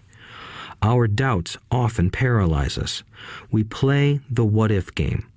What if the economy crashes right after I invest? What if I lose control and I can't pay the money back? What if things don't go as I planned? Or we have friends or loved ones who will remind us of our shortcomings. They often say, "What makes you think you can do that? If it's such a good idea, how come someone else hasn't done it? That will never work. You don't know what you're talking about." These words of doubt often get so loud that we fail to act. A horrible feeling builds in our stomach. Sometimes we can't sleep. We fail to move forward. So we stay with what is safe, and opportunities pass us by. We watch life passing by as we sit immobilized with a cold knot in our body. We have all felt this at one time in our lives, some more than others. Peter Lynch of Fidelity Magellan Mutual Fund fame refers to warnings about the sky falling as noise, and we all hear it. Noise is either created inside our heads or comes from outside, often from friends, family, co-workers, and the media. Lynch recalls the time during the 1950s when the threat of nuclear war was so prevalent in the news that people began building fallout shelters and storing food and water. If they had invested that money wisely in the market, instead of building a fallout shelter, they'd probably be financially independent today. When violence breaks out in a city, gun sales go up all over the country. A person dies from rare hamburger meat in the state of Washington, and the Arizona Health Department orders restaurants to have all beef cooked well done. A drug company runs a TV commercial in February showing people catching the flu. Colds go up as well as sales of cold medicine. Most people are poor because when it comes to investing, the world is filled with Chicken Littles running around yelling, "The sky is falling, the sky is falling." And Chicken Littles are effective because every one of us is a little chicken. It often takes great courage to not let rumors and talk of doom and gloom affect your doubts and fears. But a savvy investor knows that the seemingly worst of times is actually the best of times to make money.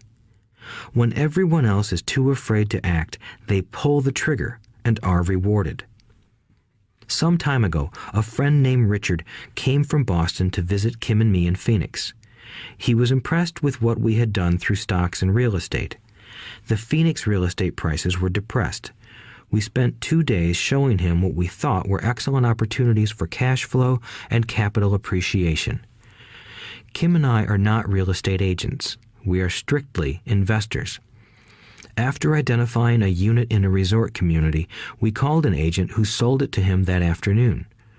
The price was a mere $42,000 for a 2-bedroom townhome. Similar units were going for $65,000. He had found a bargain.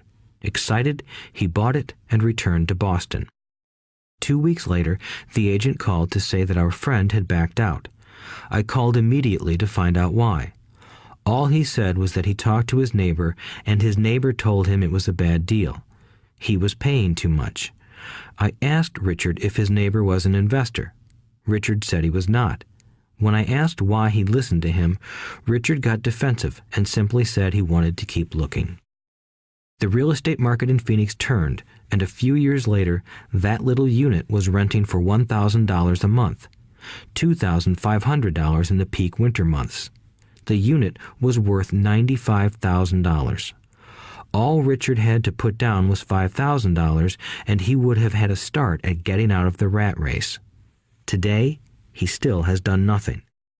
Richard's backing out did not surprise me. It's called buyer's remorse, and it affects all of us.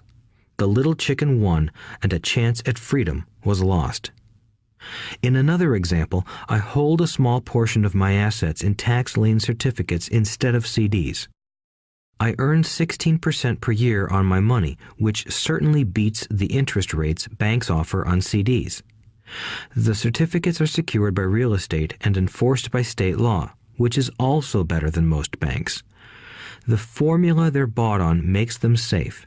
They just lack liquidity. So I look at them as 2 to 7 year CDs. Almost every time I tell someone that I hold my money this way, especially if they have money in CDs, they will tell me it's risky. They tell me why I should not do it. When I ask them where they get their information, they say from a friend or an investment magazine. They've never done it, and they're telling someone who's doing it why they shouldn't. The lowest yield I look for is 16%, but people who are filled with doubt are willing to accept a far lower return. Doubt is expensive. My point is that it's those doubts and cynicism that keep most people poor and playing it safe. The real world is simply waiting for you to get rich. Only a person's doubts keep them poor. As I said, getting out of the rat race is technically easy. It doesn't take much education, but those doubts are cripplers for most people. Cynics never win, said Rich Dad. Unchecked doubt and fear creates a cynic. Cynics criticize and winners analyze was another of his favorite sayings. Rich Dad explained that criticism blinded while analysis opened eyes. Analysis allowed winners to see that critics were blind and to see opportunities that everyone else missed. And finding what people miss is key to any success. Real estate is a powerful investment tool for anyone seeking financial independence or freedom. It is a unique investment tool. Yet every time I mention real estate as a vehicle, I often hear, "I don't want to fix toilets." That's what Peter Lynch calls noise. That's what my rich dad would say is the cynic talking, someone who criticizes and does not analyze, someone who lets their doubts and fears close their mind instead of open their eyes. So when someone says, "I don't want to fix toilets," I want to fire back, "What makes you think I want to?" They're saying a toilet is more important than what they want. I talk about freedom from the rat race, and they focus on toilets. That is the thought pattern that keeps most people poor. They criticize instead of analyze. I don't once hold the key to your success, Rich Dad would say, because I too do not want to fix toilets. I shop hard for a property manager who does fix toilets. And by finding a great property manager who runs houses or apartments, well, my cash flow goes up. But more importantly, a great property manager allows me to buy a lot more real estate since I don't have to fix toilets. A great property manager is key to success in real estate. Finding a good manager is more important to me than the real estate. A great property manager often hears of great deals before real estate agents do, which makes them even more valuable. That is what Rich Dad meant by, I don't once hold the key to your success. Because I do not want to fix toilets either, I figured out how to buy more real estate and expedite my getting out of the rat race. The people who continue to say, I don't want to fix toilets, often deny themselves the use of this powerful investment vehicle. Toilets are more important than their freedom. In the stock market, I often hear people say, I don't want to lose money. Well, what makes them think I or anyone else likes losing money? They don't make money because they choose to not lose money. Instead of analyzing, they close their minds to another powerful investment vehicle, the stock market. I was riding with a friend past our neighborhood gas station. He looked up and saw that the price of gas was going up and thus the price of oil. My friend is a worrywart, or a Chicken Little. To him, the sky is always going to fall, and it usually does, on him. When we got home, he showed me all the stats as to why the price of oil was going to go up over the next few years, statistics I had never seen before, even though I already owned substantial shares of an existing oil company. With that information, I immediately began looking for and found a new undervalued oil company that was about to find some oil deposits. My broker was excited about this new company, and I bought 15,000 shares for 65 cents per share. 3 months later, this same friend and I drove by the same gas station, and sure enough, the price per gallon had gone up nearly 15%. Again, the Chicken Little worried and complained. I smiled, because a month earlier, that little oil company hit oil, and those 15,000 shares went up to more than $3 per share since he had first given me the tip. And the price of gas will continue to go up if what my friend says is true. If most people understood how a stop worked in stock market investing, there would be more people investing to win instead of investing not to lose. A stop is simply a computer command that sells your stock automatically if the price begins to drop, helping to minimize your losses and maximize some gains. It's a great tool for those who are terrified of losing. So whenever I hear people focusing on their I don't wants rather than what they do want, I know the noise in their head must be loud. Chicken Little has taken over their brain and is yelling, the sky is falling and toilets are breaking. So they avoid their don't wants, but they pay a huge price. They may never get what they want in life. Instead of analyzing, their inner Chicken Little closes their mind. Rich Dad gave me a way of looking at Chicken Little. Just do what Colonel Sanders did. At the age of 66, he lost his business and began to live on his Social Security check. It wasn't enough. He went around the country selling his recipe for fried chicken. He was turned down 1,009 times before someone said yes, and he went on to become a multimillionaire at an age when most people are quitting. He was a brave and tenacious man, Rich Dad said of Harlan Sanders. So when you're in doubt and feeling a little afraid, just do what Colonel Sanders did to his little chicken. He fried it. Overcoming laziness. Busy people are often the most lazy. We have all heard stories of a businessman who works hard to earn money. He works hard to be a good provider for his wife and children. He spends long hours at the office and brings work home on weekends. One day he comes home to an empty house. His wife has left with the kids. He knew he and his wife had problems, but rather than work to make the relationship strong, he stayed busy at work. Dismayed, his performance at work slips and he loses his job. Today, I often meet people who are too busy to take care of their wealth, and there are people too busy to take care of their health. The cause is the same. They're busy, and they stay busy as a way of avoiding something they do not want to face. Nobody has to tell them. Deep down, they know. In fact, if you remind them, they often respond with anger or irritation. If they aren't busy at work or with the kids, they're often busy watching TV, fishing, playing golf, or shopping. Yet deep down, they know they are avoiding something important. That's the most common form of laziness. Laziness by staying busy. So, what is the cure for laziness? The answer is a little greed.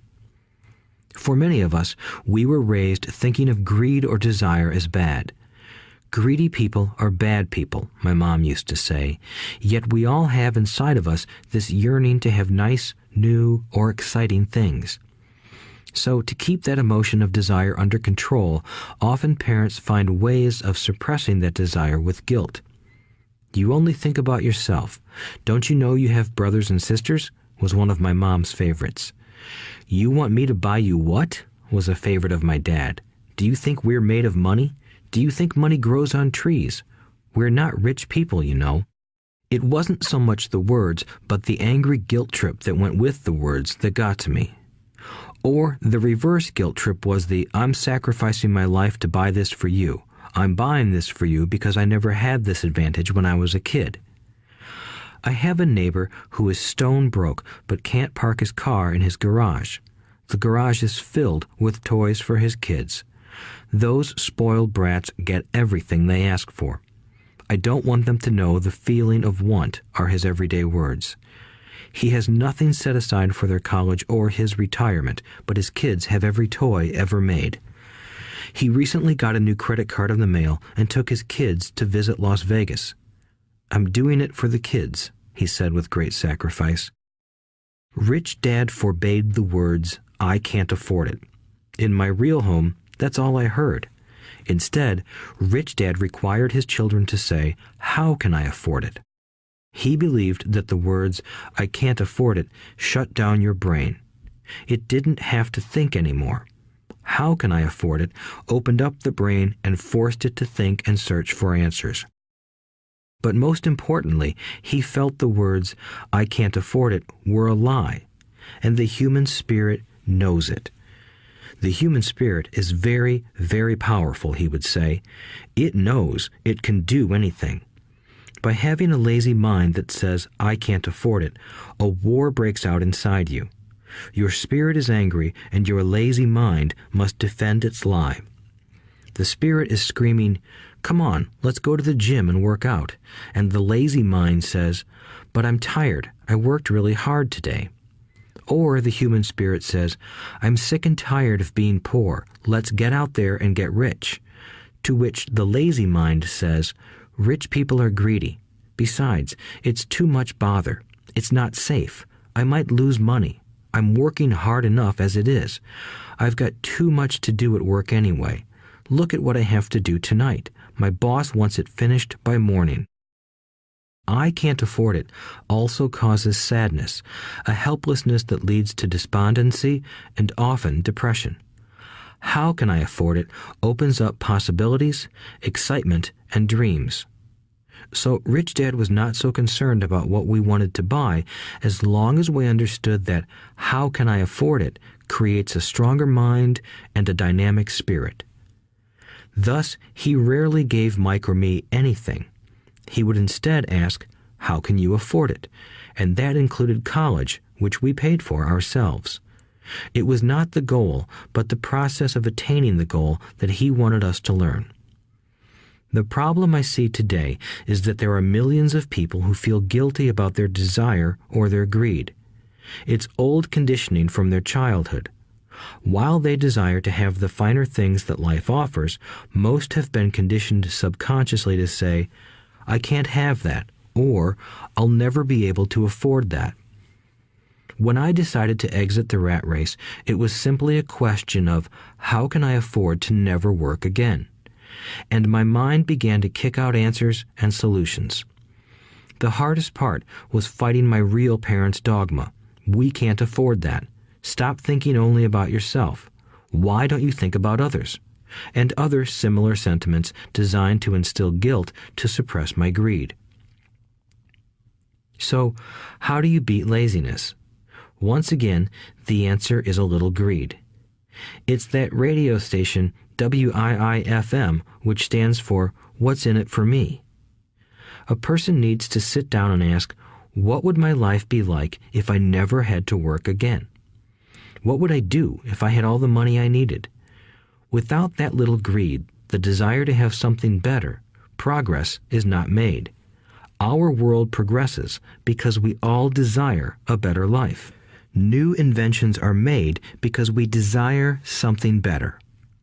We go to school and study hard because we want something better. So whenever you find yourself avoiding something you know you should be doing, then the only thing to ask yourself is, what's in it for me? Be a little greedy. It's the best cure for laziness. Too much greed, however, as anything in excess can be, is not good. But just remember what Michael Douglas said in the movie Wall Street. Greed is good. Rich Dad said it differently. Guilt is worse than greed, for guilt robs the body of its soul. I think Eleanor Roosevelt said it best. Do what you feel in your heart to be right, for you'll be criticized anyway. You'll be damned if you do, and damned if you don't. Overcoming bad habits. Our lives are a reflection of our habits more than our education. After seeing the movie Conan the Barbarian, starring Arnold Schwarzenegger, a friend said, "I'd love to have a body like Schwarzenegger." Most of the guys nodded in agreement. "I even heard he was really puny and skinny at one time," another friend added. "Yeah, I heard that too," another one said. "I heard he has a habit of working out almost every day in the gym." "Yeah, I'll bet he has to." "Nah," said the group's cynic. "I'll bet he was born that way. Besides, let's stop talking about Arnold and get some beers." This is an example of habits controlling behavior. I remember asking my rich dad about the habits of the rich. Instead of answering me outright, he wanted me to learn through example, as usual. "When does your dad pay his bills?" Rich Dad asked. "The first of the month," I said. "Does he have anything left over?" he asked. "Very little," I said. "That's the main reason he struggles," said Rich Dad. "He has bad habits. Your dad pays everyone else first. He pays himself last, but only if he has anything left over." "Which he usually doesn't," I said. "But he has to pay his bills, doesn't he? You're saying he shouldn't pay his bills?" "Of course not," said Rich Dad. "I firmly believe in paying my bills on time. I just pay myself first, before I pay even the government." "But what happens if you don't have enough money?" I asked. "What do you do then?" "The same," said Rich Dad. "I still pay myself first, even if I'm short of money. My asset column is far more important to me than the government." "But," I said, "don't they come after you?" "Yes, if you don't pay," said Rich Dad. "Look, I did not say not to pay. I just said I pay myself first, even if I'm short of money." "But," I replied, "how do you do that?" "It's not how. The question is why," Rich Dad said. "Okay, why?" "Motivation," said Rich Dad. "Who do you think will complain louder if I don't pay them? Me or my creditors?" "Your creditors will definitely scream louder than you," I said, responding to the obvious. "You wouldn't say anything if you didn't pay yourself." So you see, after paying myself, the pressure to pay my taxes and the other creditors is so great that it forces me to seek other forms of income. The pressure to pay becomes my motivation. I've worked extra jobs, started other companies, traded in the stock market, anything, just to make sure those guys don't start yelling at me. That pressure made me work harder, forced me to think, and all in all, made me smarter and more active when it comes to money. If I had paid myself last, I would have felt no pressure, but I'd be broke. So it is the fear of the government or other people you owe money to that motivates you? "That's right," said Rich Dad. You see, government bill collectors are big bullies. So are bill collectors in general. Most people give in to those bullies. They pay them and never pay themselves. You know the story of the 98-pound weakling who gets sand kicked in his face? I nodded. I see that ad for weightlifting and bodybuilding lessons in the comic books all the time. Well, most people let the bullies kick sand in their faces. I decided to use the fear of the bully to make me stronger. Others got weaker. Forcing myself to think about how to make extra money is like going to the gym and working out with weights. The more I work my mental money muscles out, the stronger I get.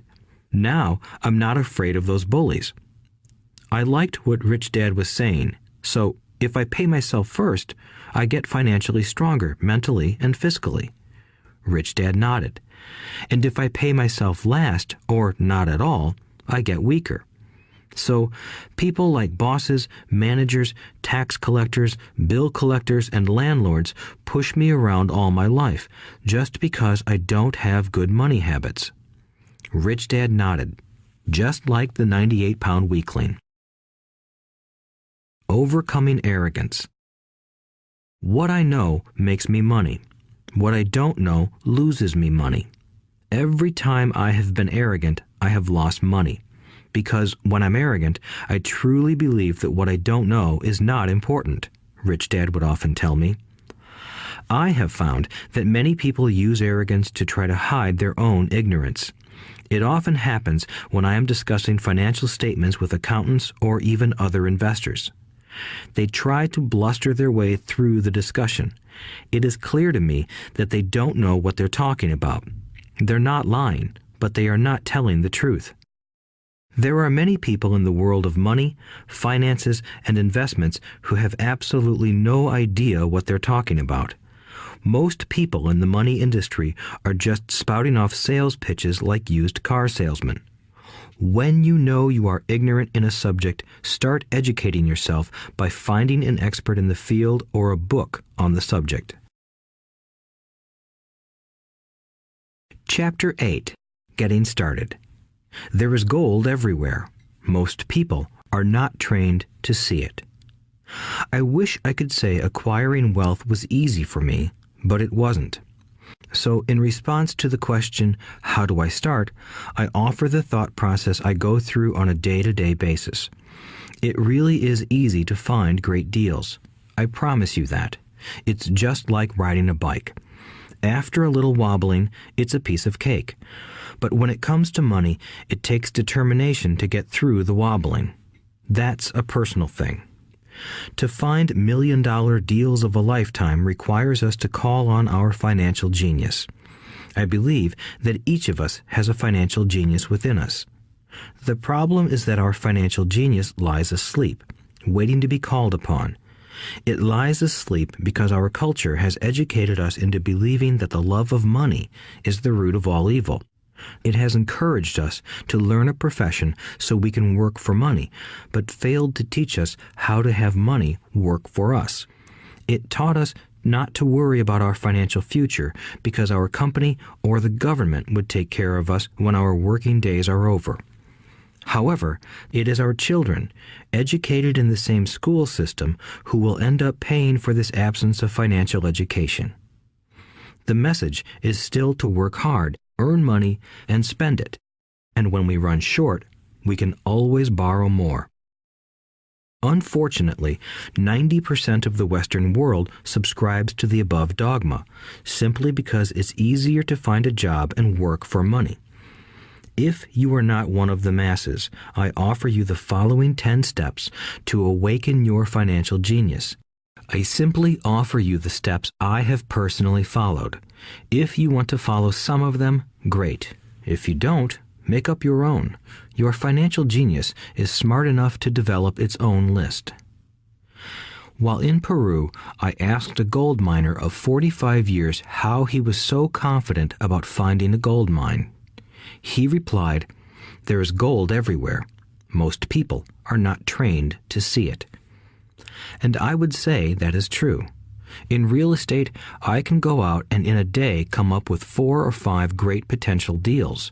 while the average person will go out and find nothing, even looking in the same neighborhood. The reason is that they have not taken the time to develop their financial genius. I offer you the following 10 steps as a process to develop your God-given powers, powers over which only you have control. 1. Find a reason greater than reality, the power of spirit. If you ask most people if they would like to be rich or financially free, they would say yes. But then reality sets in. The road seems too long with too many hills to climb. It's easier to just work for money and hand the excess over to your broker. I once met a young woman who had dreams of swimming for the U.S. Olympic team.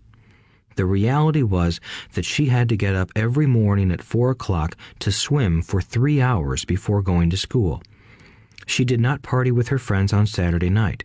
She had to study and keep her grades up, just like everyone else. When I asked her what fueled her superhuman ambition and sacrifice, she simply said, "I do it for myself and the people I love. It's love that gets me over the hurdles and sacrifices." A reason or a purpose is a combination of wants and don't wants. When people ask me what my reason for wanting to be rich is, I tell them that it is a combination of deep emotional wants and don't wants. I will list a few. First, the don't wants, for they create the wants. I don't want to work all my life. I don't want what my parents aspired for, which was job security and a house in the suburbs. I don't like being an employee. I hated that my dad always missed my football games because he was so busy working on his career. I hated it when my dad worked hard all his life and the government took most of what he worked for at his death. He could not even pass on what he worked so hard for when he died. The rich don't do that. They work hard and pass it on to their children. Now, the wants. I want to be free to travel the world and live in the lifestyle I love. I want to be young when I do this. I want to simply be free. I want control over my time and my life. I want money to work for me. Those are my deep-seated emotional reasons. What are yours? If they are not strong enough, then the reality of the road ahead may be greater than your reasons. I have lost money and been set back many times, but it was the deep emotional reasons that kept me standing up and going forward.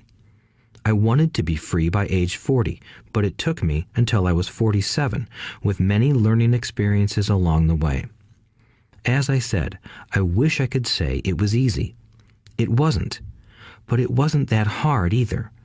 I've learned that without a strong reason or purpose, anything in life is hard. If you do not have a strong reason, there is no sense listening further. It will sound like too much work. 2. Make daily choices. The power of choice. Choice is the main reason people want to live in a free country. We want the power to choose. Financially, with every dollar we get in our hands, we hold the power to choose our future, to be rich, poor, or middle class. Our spending habits reflect who we are. Poor people simply have poor spending habits. The benefit I had as a boy was that I loved playing Monopoly constantly. Nobody told me Monopoly was only for kids, so I just kept playing the game as an adult. I also had a rich dad who pointed out to me the difference between an asset and a liability. So a long time ago, as a little boy, I chose to be rich, and I knew that all I had to do was learn to acquire assets, real assets. My best friend, Mike, had an asset column handed to him, but he still had to choose to learn to keep it. Many rich families lose their assets in the next generation simply because there was no one trained to be a good steward over their assets. Most people choose not to be rich. For 90% of the population, being rich is too much of a hassle. So they invent sayings that go, "I'm not interested in money. I'll never be rich. I don't have to worry. I'm still young. When I make some money, then I'll think about my future." My husband or wife handles the finances. The problem with those statements is that they rob the person who chooses to think such thoughts of two things. One is time, which is your most precious asset. The second is learning. Having no money should not be an excuse to not learn, but that is a choice we all make daily. The choice of what we do with our time, our money, and what we put in our heads. That is the power of choice. All of us have choice. I just choose to be rich, and I make that choice every day. Invest first in education. In reality, the only real asset you have is your mind, the most powerful tool we have dominion over. Each of us has the choice of what we put in our brain once we're old enough. You can watch TV, read golf magazines, or go to ceramics class or a class on financial planning. You choose. Most people simply buy investments rather than first investing in learning about investing. A friend of mine recently had her apartment burglarized. The thieves took her electronics and left all the books. And we all have that same choice. 90% of the population buys TV sets, and only about 10% buy business books. So what do? I go to seminars. I like it when they are at least 2 days long because I like to immerse myself in a subject. In 1973, I was watching this guy on TV who was advertising a 3-day seminar on how to buy real estate for nothing down. I spent $385, and that course has made me at least $2 million, if not more. But more importantly, it bought me life. I don't have to work for the rest of my life because of that one course. I go to at least 2 such courses every year. I love CDs and audiobooks. The reason? I can easily review what I just heard. I was listening to an investor say something I completely disagreed with. Instead of becoming arrogant and critical, I simply listened to that 5-minute stretch at least 20 times, maybe more. But suddenly, by keeping my mind open, I understood why he said what he said. It was like magic. I felt like I had a window into the mind of one of the greatest investors of our time. I gained tremendous insight into the vast resources of his education and experience. The net result? I still have the old way I used to think, and I now have a new way of looking at the same problem or situation. I have 2 ways to analyze a problem or trend, and that is priceless. Today, I often say, how would Donald Trump do this, or Warren Buffett, or George Soros? The only way I can access their vast mental power is to be humble enough to read or listen to what they have to say. Arrogant or critical people are often people with low self-esteem who are afraid of taking risks. That's because if you learn something new, you are then required to make mistakes in order to fully understand what you have learned. If you have listened this far, arrogance is not one of your problems. Arrogant people rarely read or listen to experts. Why should they? They are the center of the universe. There are so many intelligent people who argue or defend when a new idea clashes with the way they think. In this case, their so-called intelligence combined with arrogance equals ignorance. Each of us knows people who are highly educated or believe they are smart, but their balance sheet paints a different picture. A truly intelligent person welcomes new ideas, for new ideas can add to the synergy of other accumulated ideas. Listening is more important than talking. If that were not true, God would not have given us 2 ears and only 1 mouth. Too many people think with their mouth instead of listening in order to absorb new ideas and possibilities. They argue instead of asking questions. I take a long view on my wealth. I do not subscribe to the get-rich-quick mentality most lottery players or casino gamblers have. I may go in and out of stocks, but I am long on education. If you want to fly an airplane, I advise taking lessons first. I am always shocked at people who buy stocks or real estate but never invest in their greatest asset, their mind. Just because you bought a house or two does not make you an expert at real estate. 3. Choose friends carefully. The power of association. First of all, I do not choose my friends by their financial statements. I have friends who have actually taken a vow of poverty, as well as friends who earn millions every year. The point is that I learn from all of them. Now, I will admit that there are people I have actually sought out because they had money. But I was not after their money.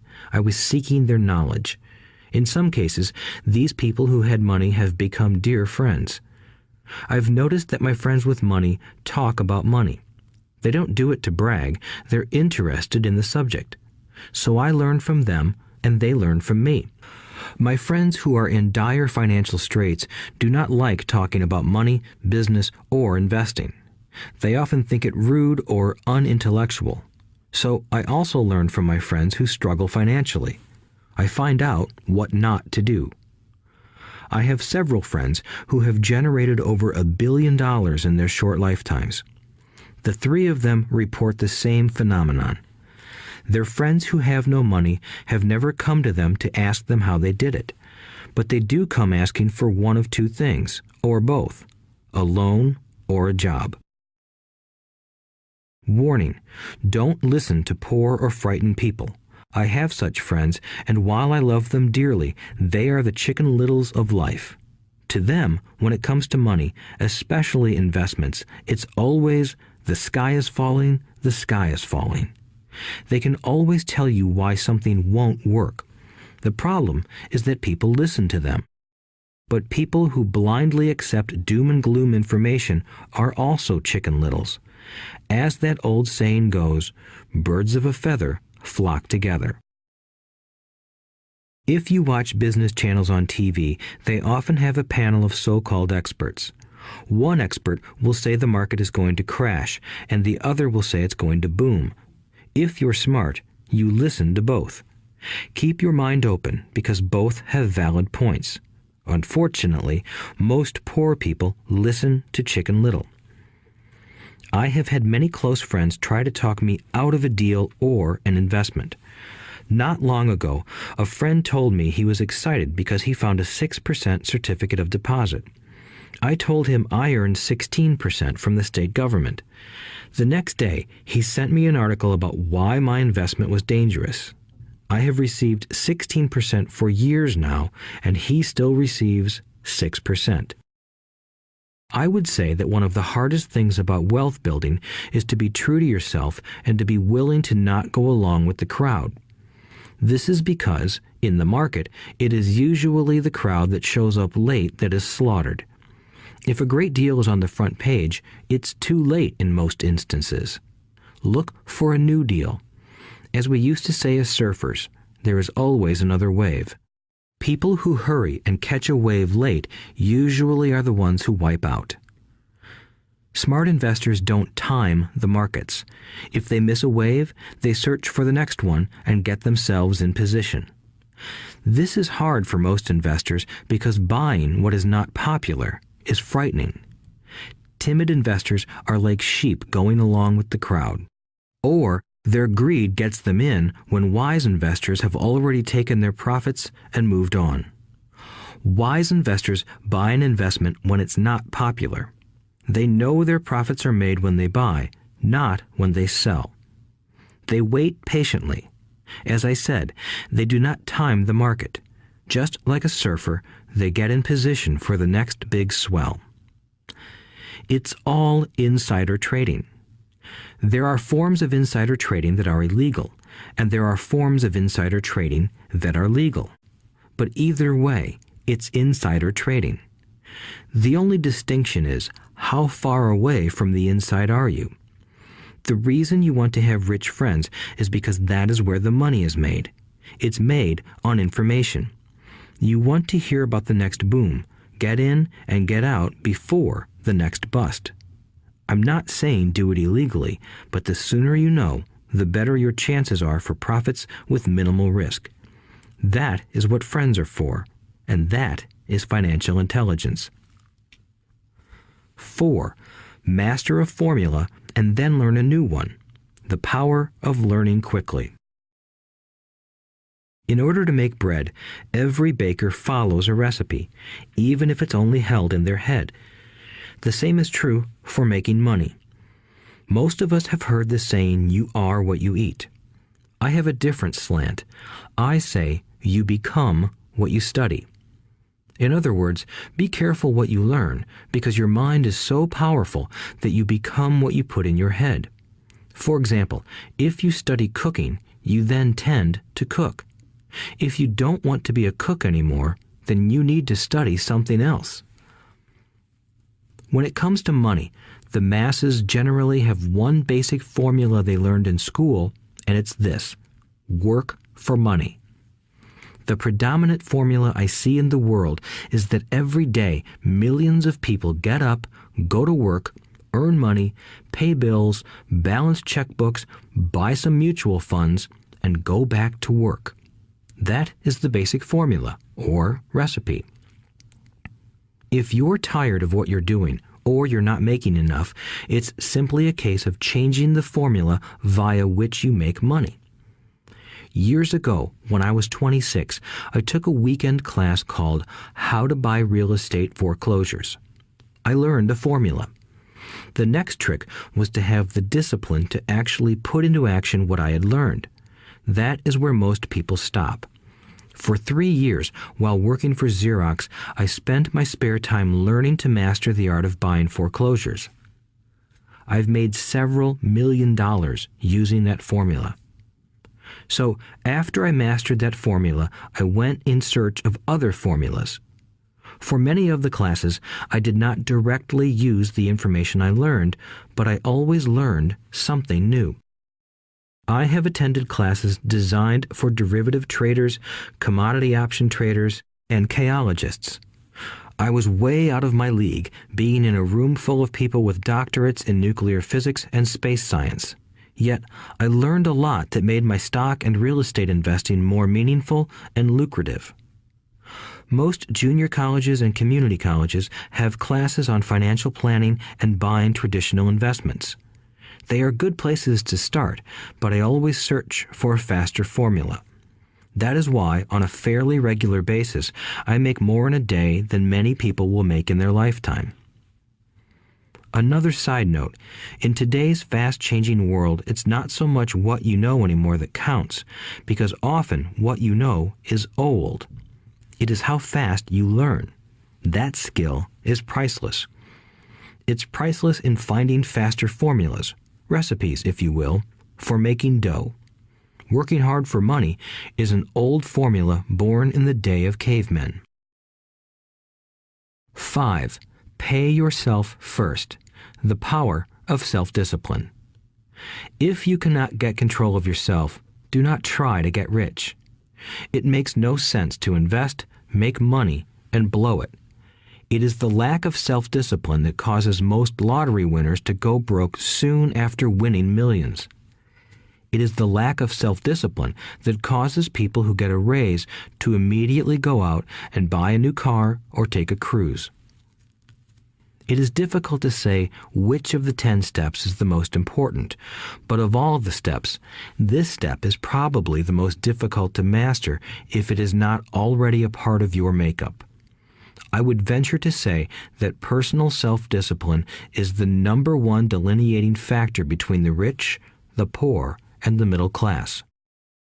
Simply put, people who have low self-esteem and low tolerance for financial pressure can never be rich. As I have said, a lesson learned from my rich dad was that the world will push you around.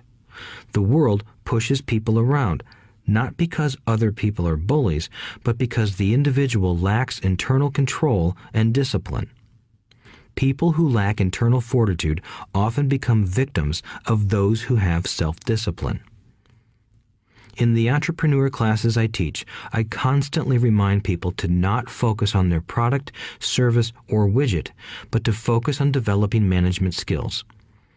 The 3 most important management skills necessary to start your own business are management of 1. Cash flow, 2. People, 3. Personal time. I would say the skills to manage these three apply to anything, not just entrepreneurs. The three matter in the way you live your life as an individual or as part of a family, a business, a charitable organization, a city, or a nation. Each of these skills is enhanced by the mastery of self-discipline. I do not take the saying, "pay yourself first," lightly. The statement, "pay yourself first," comes from George Clayson's book, The Richest Man in Babylon. Millions of copies have been sold. But while millions of people freely repeat that powerful statement, few follow the advice. As I said, financial literacy allows one to read numbers, and numbers tell the story. By looking at a person's income statement and balance sheet, I can readily see if people who spout the words, "pay yourself first," actually practice what they preach. In reality, each month, many allocate money to their asset column before they pay their monthly expenses. Although millions of people have read Clayson's book and understand the words, "pay yourself first," in reality, they pay themselves last. Now, I can hear the howls from those of you who sincerely believe in paying your bills first, and I can hear all the responsible people who pay their bills on time. I am not saying be irresponsible and not pay your bills. All I am saying is do what the book says, which is pay yourself first. If you can truly begin to understand the power of cash flow, you will soon realize why 90% of people work hard all their lives and need government support like Social Security when they are no longer able to work. Kim and I have had many bookkeepers, accountants, and bankers who have had a major problem with this way of looking at pay yourself first. The reason is that these financial professionals actually do what the masses do. They pay themselves last. There have been times in my life when, for whatever reason, cash flow was far less than my bills. I still paid myself first. My accountant and bookkeeper screamed in panic. "They're going to come after you. The IRS is going to put you in jail. You're going to ruin your credit rating. They'll cut off the electricity."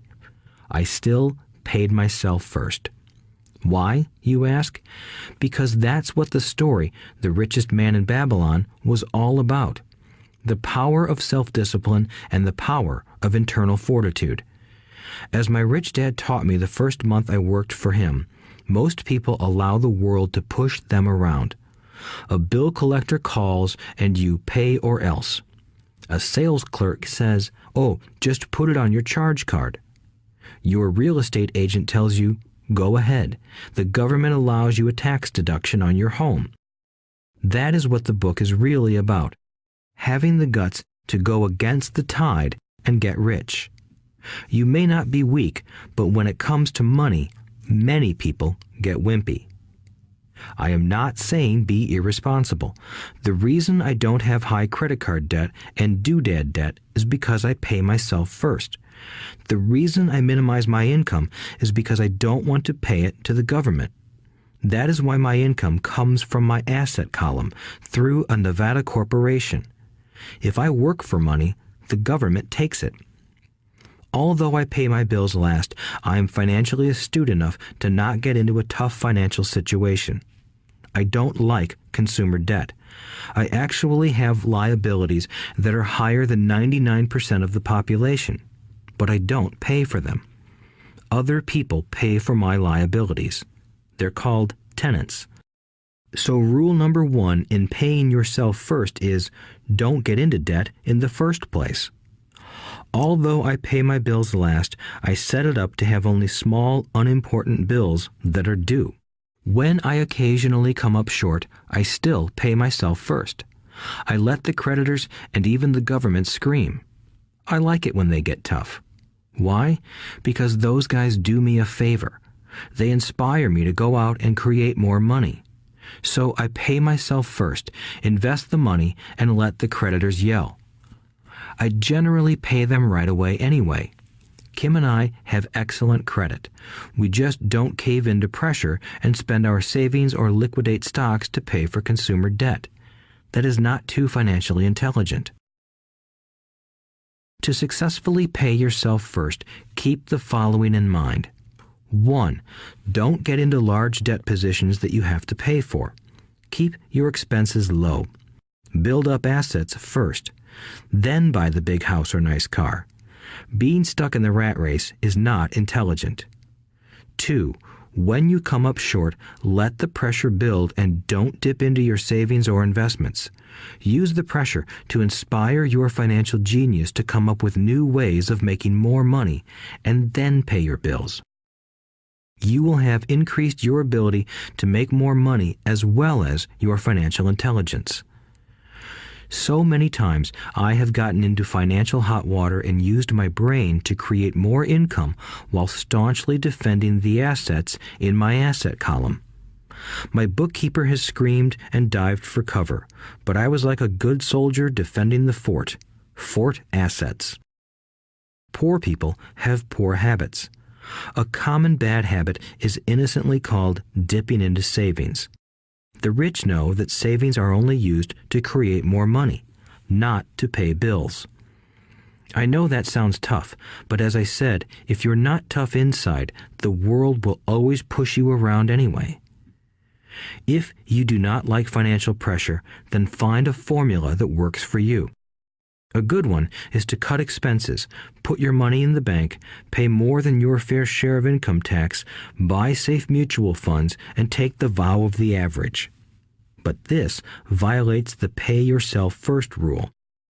This rule does not encourage self-sacrifice or financial abstinence.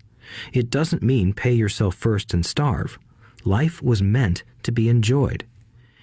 If you call on your financial genius, you can have all the goodies of life, get rich, and pay bills. And that is financial intelligence. 6.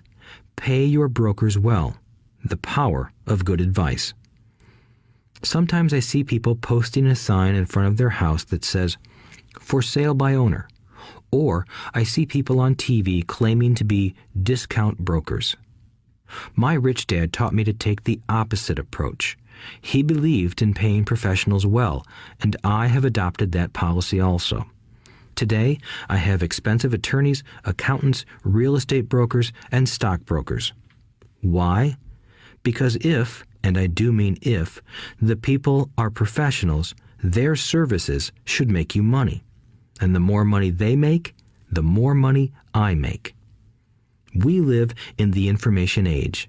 Information is priceless.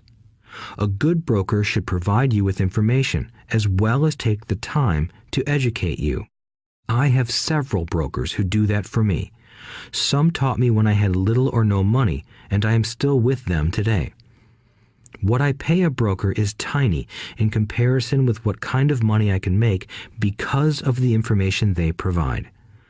I love it when my real estate broker or stockbroker makes a lot of money because that usually means I made a lot of money. A good broker saves me time in addition to making me money. Like when I bought the vacant land for $9,000 and sold it immediately for over $25,000 so I could buy my Porsche quicker. A broker is my eyes and ears in the market. They're there every day, so I do not have to be. I'd rather play golf. People who sell their house on their own must not value their time much. Why would I want to save a few bucks when I could use that time to make more money or spend it with those I love? What I find funny is that so many poor and middle-class people insist on tipping restaurant help 15 to 20%, even for bad service, but complain about paying a broker 3 to 7%. They enjoy tipping people in the expense column and stiffing people in the asset column. That is not financially intelligent. Keep in mind that not all brokers are created equal. Unfortunately, most brokers are only salespeople. They sell, but they themselves own little or no real estate. There is a tremendous difference between a broker who sells houses and a broker who sells investments. The same is true for stock, bond, mutual fund, and insurance, brokers who call themselves financial planners. When I interview any paid professional, I first find out how much property or stocks they personally own and what percentage they pay in taxes. And that applies to my tax attorney as well as my accountant. I have an accountant who minds his own business. His profession is accounting, but his business is real estate. I used to have an accountant who was a small business accountant, but he had no real estate. I switched because we did not love the same business. Find a broker who has your best interests at heart. Many brokers will spend the time educating you, and they could be the best asset you find. Just be fair, and most of them will be fair to you. If all you can think about is cutting their commissions, then why should they want to help you? It's just simple logic. As I said earlier, one of the management skills is the management of people. Many people only manage people they feel smarter than and they have power over. Many middle managers remain middle managers, failing to get promoted because they know how to work with people below them, but not with people above them. The real skill is to manage and reward the people who are smarter than you in some technical area. That is why companies have a board of directors. You should have one too. That is financial intelligence. 7. Be an Indian giver. The power of getting something for nothing. When the first European settlers came to America, they were taken aback by a cultural practice some American Indians had. For example, if a settler was cold, the Indian would give the person a blanket. Mistaking it for a gift, the settler was often offended when the Indian asked for it back. The Indians also got upset when they realized that settlers did not want to give it back. That is where the term Indian giver came from, a simple cultural misunderstanding. In the world of the asset column, being an Indian giver is vital to wealth. The sophisticated investor's first question is, how fast do I get my money back? They also want to know what they get for free, also called a piece of the action. That is why the ROI, or return on investment, is so important. For example, I found a small condominium that was in foreclosure a few blocks from where I lived. The bank wanted $60,000 and I submitted a bid for $50,000, which they took simply because, along with my bid, was a cashier's check for $50,000. They realized I was serious. Most investors would say, "Aren't you tying up a lot of cash? Would it not be better to get a loan on it?" The answer is, not in this case. My investment company uses this condominium as a vacation rental in the winter months when the snowbirds come to Arizona. It rents for $2,500 a month for 4 months out of the year. For rental during the off-season, it rents for only $1,000 a month. I had my money back in about 3 years. Now I own this asset, which pumps money out for me, month in and month out. The same is done with stocks. Frequently, my broker calls and recommends I move a sizable amount of money into the stock of a company that he feels is just about to make a move that will add value to the stock, like announcing a new product. I will move my money in for a week to a month while the stock moves up. Then I pull my initial dollar amount out and stop worrying about the fluctuations of the market because my initial money is back and ready to work on another asset. So my money goes in, and then it comes out, and I own an asset that was technically free. True, I have lost money on many occasions, but I only play with money I can afford to lose. I would say, on an average 10 investments, I hit home runs on 2 or 3, while 5 or 6 do nothing, and I lose on 2 or 3. But I limit my losses to only the money I have in at that time. People who hate risk put their money in the bank. In the long run, safe savings are better than no savings. But it takes a long time to get your money back, and, in most instances, you don't get anything for free with it.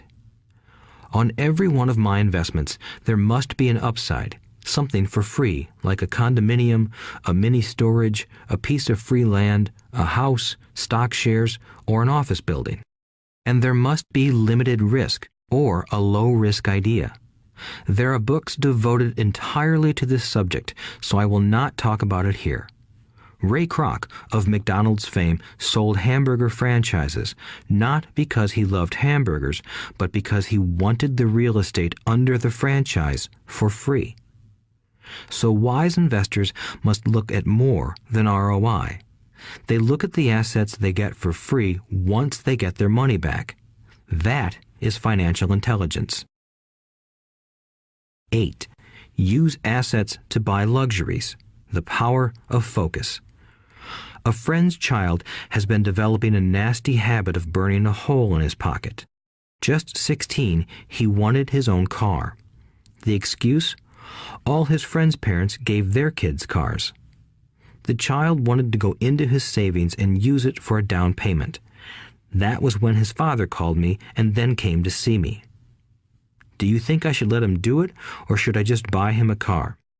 I answered, it might relieve the pressure in the short term, but what have you taught him in the long term? Can you use this desire to own a car and inspire your son to learn something? Suddenly, the lights went on and he hurried home. 2 months later, I ran into my friend again. Does your son have his new car? I asked. No, he doesn't, but I gave him $3,000 for the car. I told him to use my money instead of his college money. Well, that's generous of you, I said. Not really. The money came with a hitch. So what was the hitch? I asked.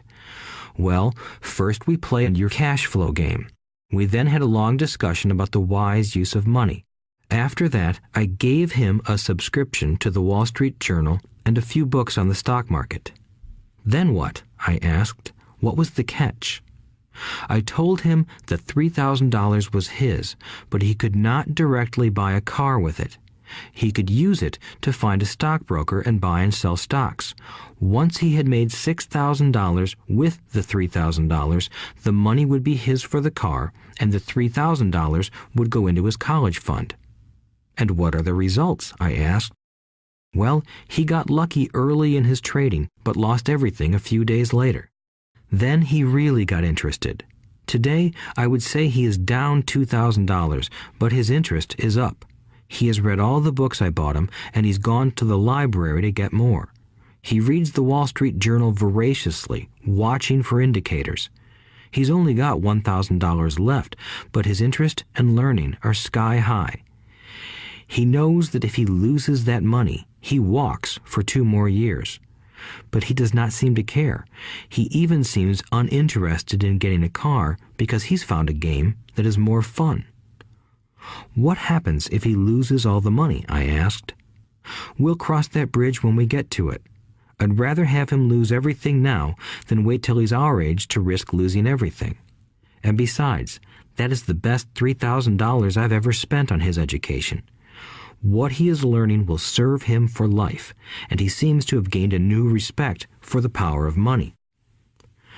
As I said earlier, if a person cannot master the power of self-discipline, it is best not to try to get rich. I say this because although the process of developing cash flow from an asset column is easy in theory, what's hard is the mental fortitude to direct money to the correct use. Due to external temptations, it is much easier in today's consumer world to simply blow money out the expense column. With weak mental fortitude, that money flows into the paths of least resistance.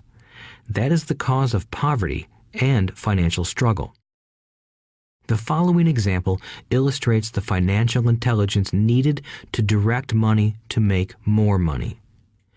If we give 100 people $10,000 at the start of the year, I believe that at the end of the year, 80 would have nothing left. In fact, many would have created greater debt by making a down payment on a new car, refrigerator, electronics, or a holiday. 16 would have increased that $10,000 by 5 to 10%. 4 would have increased it to $20,000 or into the millions. We go to school to learn a profession so we can work for money. It is my opinion that it's just as important to learn how to have money work for you. I love my luxuries as much as anyone else. The difference is I don't buy them on credit. It's the keep up with the Joneses trap. When I wanted to buy a Porsche, the easy road would have been to call my banker and get a loan. Instead of choosing to focus in the liability column, I chose to focus in the asset column. As a habit, I use my desire to consume to inspire and motivate my financial genius to invest. Too often today, we focus on borrowing money to get the things we want instead of focusing on creating money. One is easier in the short term, but harder in the long term. It's a bad habit that we as individuals and as a nation have gotten into. Remember, the easy road often becomes hard, and the hard road often becomes easy. The earlier you can train yourself and those you love to be masters of money, the better. Money is a powerful force. Unfortunately, people use the power of money against themselves. If your financial intelligence is low, money will run all over you. It will be smarter than you. If money is smarter than you, you will work for it all your life. To be the master of money, you need to be smarter than it. Then money will do as it is told. It will obey you. Instead of being a slave to it, you will be the master of it. That is financial intelligence. 9. Choose heroes. The power of myth. When I was a kid, I greatly admired Willie Mays, Hank Aaron, and Yogi Berra. They were my heroes, and I wanted to be just like them. I treasured their baseball cards. I knew their stats, the RBIs, the ERAs, their batting averages, how much they got paid, and how they came up from the minor leagues. As a 9-year-old kid, when I stepped up to bat or played first base or catcher, I wasn't me. I pretended I was a famous baseball player. It's one of the most powerful ways we learn, and we often lose that as adults. We lose our heroes. Today, I watch young kids playing basketball near my home. On the court, they're not little Johnny. They're pretending to be their favorite basketball hero. Copying or emulating heroes is true power learning. I have new heroes as I grow older. I have golf heroes, and I copy their swings and do my best to read everything I can about them. I also have heroes such as Donald Trump, Warren Buffett, Peter Lynch, George Soros, and Jim Rogers. I know their stats just like I knew the ERAs and RBIs of my childhood baseball heroes. I follow what Warren Buffett invests in, and I read anything I can about his point of view on the market and how he chooses stocks. And I read about Donald Trump, trying to find out how he negotiates and puts deals together. Just as I was not me when I was up to bat, when I'm in the market or I'm negotiating a deal, I am subconsciously acting with the bravado of Trump. Or, when analyzing a trend, I look at it as though Warren Buffett were doing it. By having heroes, we tap into a tremendous source of raw genius. But heroes do more than simply inspire us. Heroes make things look easy. Making it look easy convinces us to want to be just like them. If they can do it, so can I. When it comes to investing, too many people make it sound hard. Instead, find heroes who make it look easy. 10. Teach and you shall receive. The power of giving. Both of my dads were teachers. My rich dad taught me a lesson I have carried all my life, the necessity of being charitable or giving. My educated dad gave a lot of his time and knowledge, but almost never gave away money. He usually said that he would give when he had some extra money, but of course, there was rarely any extra. My rich dad gave money as well as education. He believed firmly in tithing. If you want something, you first need to give, he would always say. When he was short of money, he gave money to his church or to his favorite charity. If I could leave one single idea with you, it is that idea. Whenever you feel short or in need of something, give what you want first, and it will come back in buckets. That is true for money, a smile, love, or friendship. I know it is often the last thing a person may want to do, but it has always worked for me. I trust that the principle of reciprocity is true, and I give what I want. I want money, so I give money, and it comes back in multiples. I want sales, so I help someone else sell something, and sales come to me. I want contacts, and I help someone else get contacts. Like magic, contacts come to me. I heard a saying years ago that went, "God does not need to receive, but humans need to give." My rich dad would often say, poor people are more greedy than rich people. He would explain that if a person was rich, that person was providing something that other people wanted. In my life, whenever I have felt needy or short of money or short of help, I simply went out or found in my heart what I wanted and decided to give it first. And when I gave, it always came back. It reminds me of the story of the guy sitting with firewood in his arms on a cold, freezing night. He is yelling at the pot-bellied stove, "When you give me some heat, then I'll put some wood in you." And when it comes to money, love, happiness, sales, and contacts, all one needs to remember is to give first. Often, just the process of thinking of what I want and how I could give that to someone else breaks free a torrent of bounty. Whenever I feel that people aren't smiling at me, I simply begin smiling and saying hello. Like magic, the next thing I know, I'm surrounded by smiling people. It is true that your world is only a mirror of you. So that's why I say, teach and you shall receive. I have found that the more I teach those who want to learn, the more I learn. If you want to learn about money, teach it to someone else. A torrent of new ideas and finer distinctions will come in. There are times when I have given and nothing has come back, or what I have received is not what I wanted. But upon closer inspection and soul-searching, I was often giving to receive in those instances instead of giving for the joy that giving itself brings. My dad taught teachers, and he became a master teacher. My rich dad always taught young people his way of doing business. In retrospect, it was their generosity with what they knew that made them smarter. There are powers in this world that are much smarter than we are. You can get there on your own, but it's easier with the help of the powers that be. You only need to be generous with what you have. Chapter 9. Still want more? Here are some to-dos. Many people may not be satisfied with my 10 steps. They see them more as philosophies than actions. I think understanding the philosophy is just as important as the action. There are many people who want to do instead of think, and then there are people who think but do not do. I would say that I am both. I love new ideas, and I love action. So for those who want a to-do list on how to get started, I will share with you some of the things I do in abbreviated form. Stop doing what you're doing. In other words, take a break and assess what is working and what is not working. The definition of insanity is doing the same thing over and over and expecting a different result.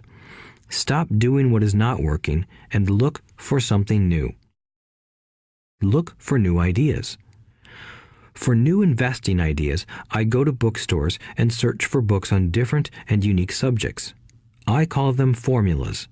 I buy how-to books on formulas I know nothing about. For example, in the bookstore I found the book The 16% Solution by Joel Moskowitz. I bought the book and read it, and the next Thursday I did exactly as the book said. Most people do not take action, or they let someone talk them out of whatever new formula they are studying. My neighbor told me why 16% would not work. I did not listen to him because he's never done it. Find someone who has done what you want to do. take them to lunch, and ask them for tips and tricks of the trade. As for 16% tax lien certificates, I went to the county tax office and found the government employee who worked in that office. I found out that she, too, invested in the tax liens. Immediately, I invited her to lunch. She was thrilled to tell me everything she knew and how to do it. After lunch, she spent all afternoon showing me everything. By the next day, I found 2 great properties with her help that have been accruing interest at 16% ever since.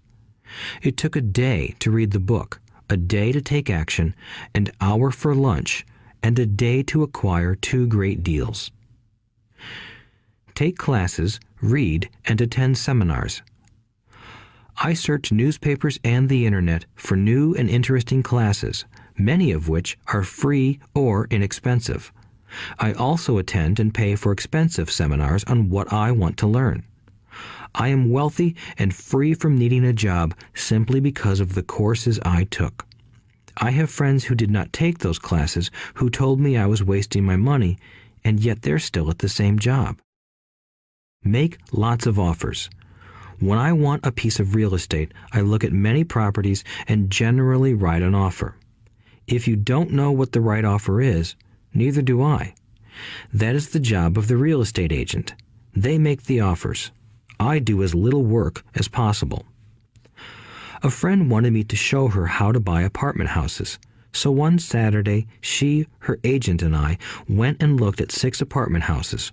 4 were dogs, but 2 were good. I said to write offers on all 6, offering half of what the owners asked for. She and the agent nearly had heart attacks. They thought it was rude and would offend the sellers, but I really don't think the agent wanted to work that hard. So they did nothing and went on looking for a better deal.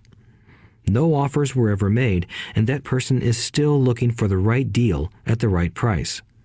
Well, you don't know what the right price is until you have a second party who wants to deal. Most sellers ask too much. It is rare that a seller asks a price that is less than something is worth.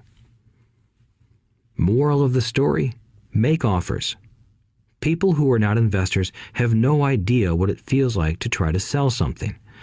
I have had a piece of real estate that I wanted to sell for months. I would have welcomed any offer. They could have offered me 10 pigs and I would have been happy. Not at the offer, but just because someone was interested. I would have countered, maybe for a pig farm in exchange. But that's how the game works. The game of buying and selling is fun. Keep that in mind. It's fun and only a game. Make offers. Someone might say yes. I always make offers with escape clauses. In real estate, I make an offer with language that details subject to contingencies, such as the approval of a business partner. Never specify who the business partner is. Most people don't know that my partner is my cat. If they accept the offer and I don't want the deal, I call home and speak to my cat. I make this ridiculous statement to illustrate how absurdly easy and simple the game is. So many people make things too difficult and take it too seriously. Finding a good deal, the right business, the right people, the right investors, or whatever is just like dating. You must go to the market and talk to a lot of people, make a lot of offers, counter-offers, negotiate, reject, and accept. I know single people who sit at home and wait for the phone to ring, but it's better to go to the market, even if it's only the supermarket. Search, offer, reject, negotiate, and accept are all parts of the process of almost everything in life. Jog, walk, or drive a certain area once a month for 10 minutes. I have found some of my best real estate investments doing this. I will jog a certain neighborhood for a year and look for change. For there to be profit in a deal, there must be 2 elements, a bargain and change. There are lots of bargains, but it's change that turns a bargain into a profitable opportunity. So when I jog a neighborhood I might like to invest in. It is the repetition that causes me to notice slight differences. I notice real estate signs that are up for a long time. That means the seller might be more agreeable to deal. I watch for moving trucks going in or out. I stop and talk to the drivers. I talk to the postal carriers. It's amazing how much information they acquire about an area. I find a bad area, especially an area that the news has scared everyone away from. I drive it for sometimes a year, waiting for signs of something changing for the better. I talk to retailers, especially new ones, and find out why they're moving in. It takes only a few minutes a month, and I do it while doing something else, like exercising or going to and from the store. Shop for bargains in all markets. Consumers will always be poor. When the supermarket has a sale, say on toilet paper, the consumer runs in and stocks up.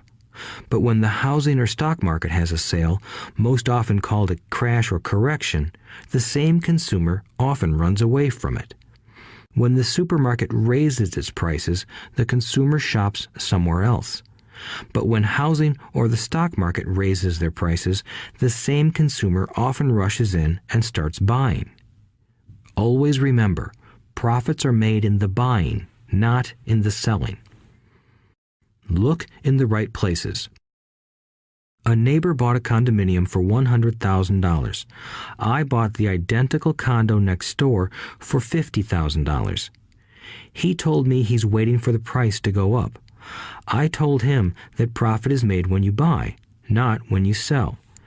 He shopped with a real estate broker who owns no property of her own. I shopped at the foreclosure auction. I paid $500 for a class on how to do this. My neighbor thought that the $500 for a real estate investment class was too expensive. He said he could not afford the money or the time. So he waits for the prices to go up. Look for people who want to buy first, then look for someone who wants to sell. A friend was looking for a certain piece of land. He had the money, but did not have the time. I found a large piece of land, larger than what my friend wanted to buy, tied it up with an option, called my friend, and he said he wanted a piece of it. So I sold the piece to him and then bought the land. I kept the remaining land as mine for free. Moral of the story: buy the pie and cut it in pieces. Most people look for what they can afford, so they look too small. They buy only a piece of the pie, so they end up paying more for less. Small thinkers don't get the big breaks. If you want to get richer, think big. Think big. Retailers love giving volume discounts simply because most business people love big spenders. So even if you're small, you can always think big. When my company was in the market for computers, I called several friends and asked them if they were ready to buy also. We then went to different dealers and negotiated a great deal because we wanted to buy so many. I have done the same with stocks. Small people remain small because they think small, act alone, or don't act at all. Learn from history. All the big companies on the stock exchange started out as small companies. Colonel Sanders did not get rich until after he lost everything in his 60s. Bill Gates was one of the richest men in the world before he was 30. Action always beats inaction. These are just a few of the things I have done and continue to do to recognize opportunities. The important words are have done and do. As repeated many times throughout this audiobook, you must take action before you can receive the financial rewards. Act now. Final thoughts. I would like to share some final thoughts with you. The main reason I wrote this book, and the reason it has remained a bestseller since 2000, was to share insights into how increased financial intelligence can be used to solve many of life's common problems. Without financial training, we all too often use the standard formulas to get through life. Work hard, save, borrow, and pay excessive taxes. Today, more than ever, we need better information. I use the following story as an example of a financial problem that confronts many young families today. How do you afford a good education for your children and provide for your own retirement? It requires using financial intelligence instead of hard work. A friend of mine was griping one day about how hard it was to save money for his 4 children's college educations. He was putting $300 away in a college fund each month and had so far accumulated only about $12,000. He had about 12 more years to save for college since his oldest child was then 6 years old. At the time, the real estate market in Phoenix was terrible. People were giving houses away. I suggested to my friend that he buy a house with some of the money in his college fund. The idea intrigued him, and we began to discuss the possibility. His primary concern was that he did not have credit with the bank to buy another house since he was so overextended. I assured him that there were other ways to finance a property rather than through the bank. We looked for a house for 2 weeks, a house that would fit all our criteria. There were plenty to choose from, so shopping was fun. Finally, we found a 3-bedroom, 2-bath home in a prime neighborhood. The owner had been downsized and needed to sell that day because he and his family were moving to California where another job waited. The owner wanted $102,000, but we offered only $79,000. He took it immediately and agreed to carry back the loan with a 10% down payment. All my friend had to come up with was $7,900. As soon as the owner moved, my friend put the house up for rent. After all expenses were paid, including the mortgage, he put $125 in his pocket each month. His plan was to keep the house for 12 years and let the mortgage get paid down faster by applying the extra $125 to the principal each month. We figured that in 12 years, a large portion of the mortgage would be paid off and he could possibly be clearing $800 a month by the time his first child went to college. He could also sell the house if it had appreciated in value. 3 years later, the real estate market greatly improved in Phoenix, and he was offered $156,000 for the same house by the tenant who lived in it. Again, he asked me what I thought. I advised that he sell it, using a 1031 tax-deferred exchange. Suddenly, he had nearly $80,000 to operate with. I called another friend in Austin, Texas, who then moved this tax-deferred capital gain into a mini storage facility. Within 3 months, he began receiving checks for a little less than $1,000 a month, which he then poured back into the college fund. A couple of years later, the mini warehouse sold, and he received a check for nearly $330,000 as proceeds from the sale.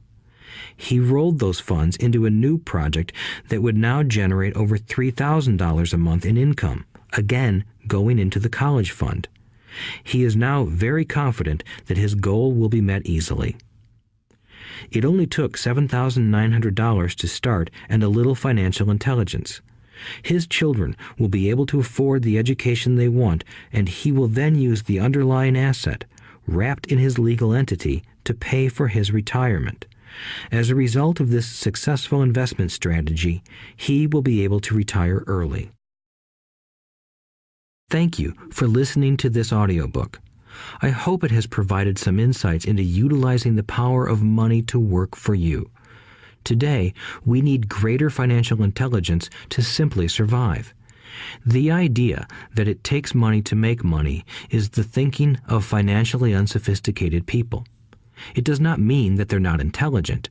They have simply not learned the science of making money. Money is only an idea. If you want more money, simply change your thinking.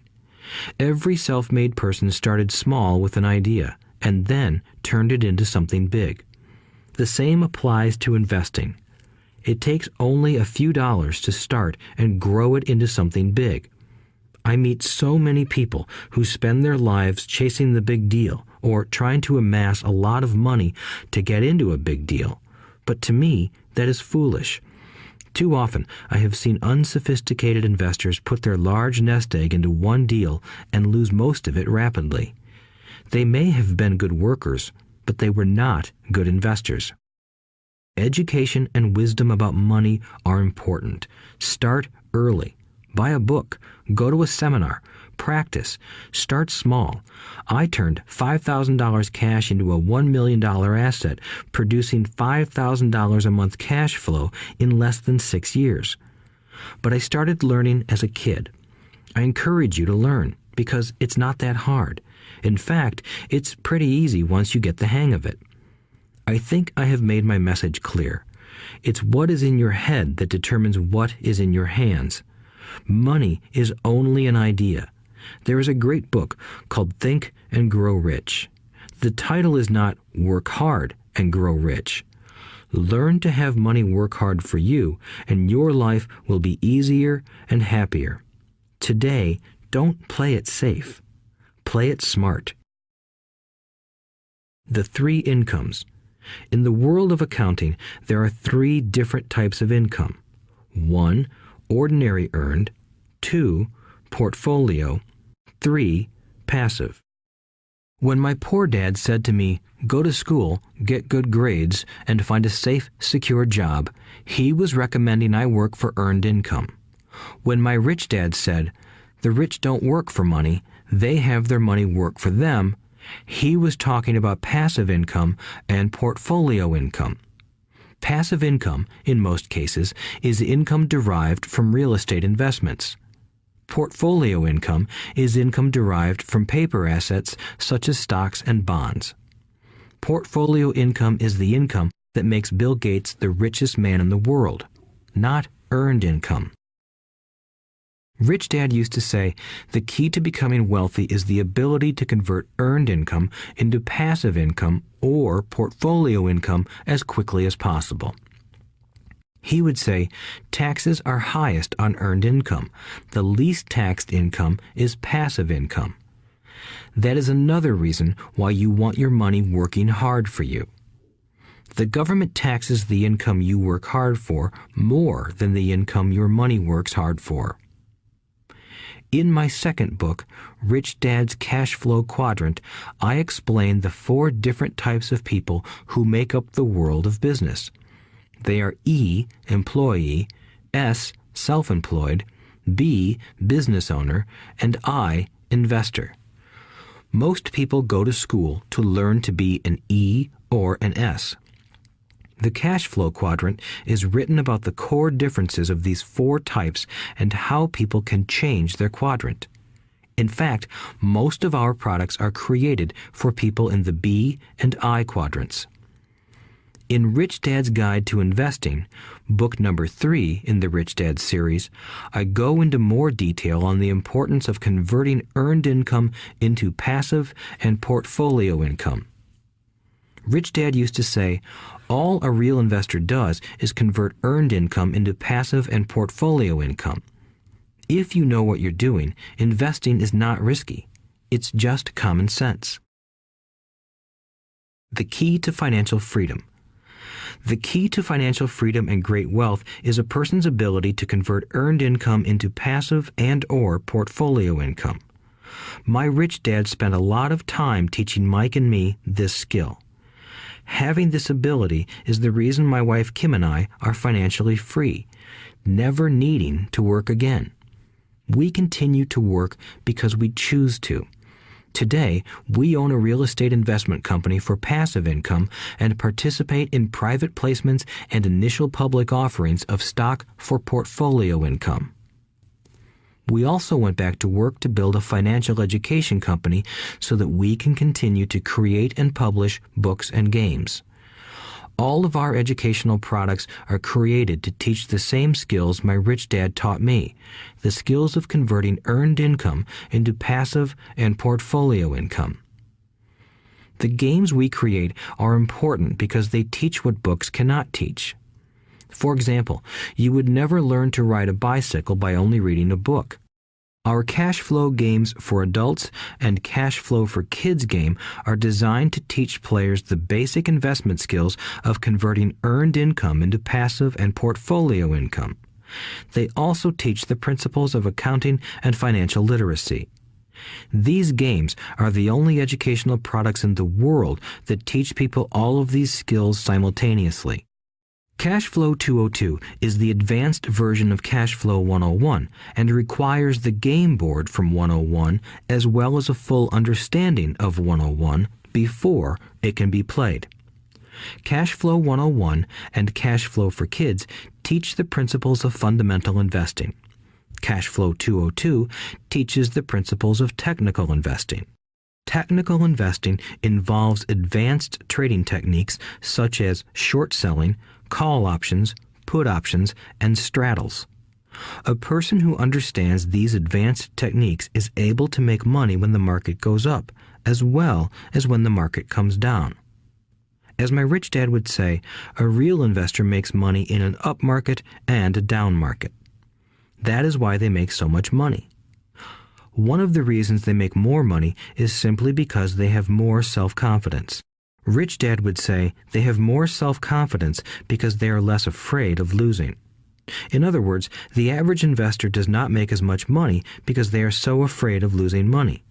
The average investor does not know how to protect themselves from losses, and that is what Cash Flow 202 teaches. Average investors think investing is risky because they have not been formally trained to be professional investors. As Warren Buffett, America's richest investor, says, risk comes from not knowing what you're doing. My board games teach the simple basics of fundamental investing and technical investing while people are having fun. I occasionally hear someone say, your educational games are expensive, which poses the question of ROI, the return on investment, or the value returned for the price paid. I nod my head and reply, yes, they may be expensive, especially when compared to entertainment board games. But my games are not as expensive as a college education, working hard all your life for earned income, paying excessive taxes, and then living in terror of losing all of your money in the investment markets. When someone walks away mumbling about the price, I can hear my rich dad saying, if you want to be rich, you must know what kind of income to work hard for, how to keep it, and how to protect it from loss. That is the key to great wealth.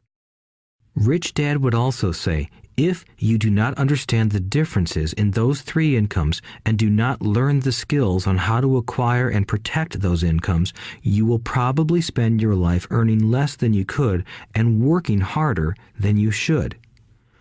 My poor dad thought a good education, a good job, and years of hard work were all you needed to be successful. My rich dad also thought a good education was important. But to him, it was also important that Mike and I know the differences in the three incomes and what kind of income to work hard for. To him, that was basic financial education. Knowing the differences in the three incomes and learning the investment skills of how to acquire the different incomes is basic education for anyone who strives to acquire great wealth and achieve financial freedom, a special kind of freedom that only a few will ever know. As Rich Dad states in lesson number 1, the rich do not work for money. They know how to have money work hard for them. Rich Dad said, earned income is money you work for, and passive and portfolio income is money working for you. Knowing that little difference has been significant in my life. Or, as Robert Frost ends his poem, and that has made all the difference. Take action. All of you were given two great gifts, your mind and your time. It is up to you to do what you please with both. With each dollar bill that enters your hand, you and only you have the power to determine your destiny. Spend it foolishly, and you choose to be poor. Spend it on liabilities, and you join the middle class. Invest it in your mind and learn how to acquire assets, and you will be choosing wealth as your goal and your future. The choice is yours, and only yours. Every day, with every dollar, you decide to be rich, poor, or middle class. Choose to share this knowledge with your children, and you choose to prepare them for the world that awaits. No one else will. You and your children's future will be determined by choices you make today, not tomorrow. I wish you great wealth and much happiness with this fabulous gift called life. Robert Kiyosaki.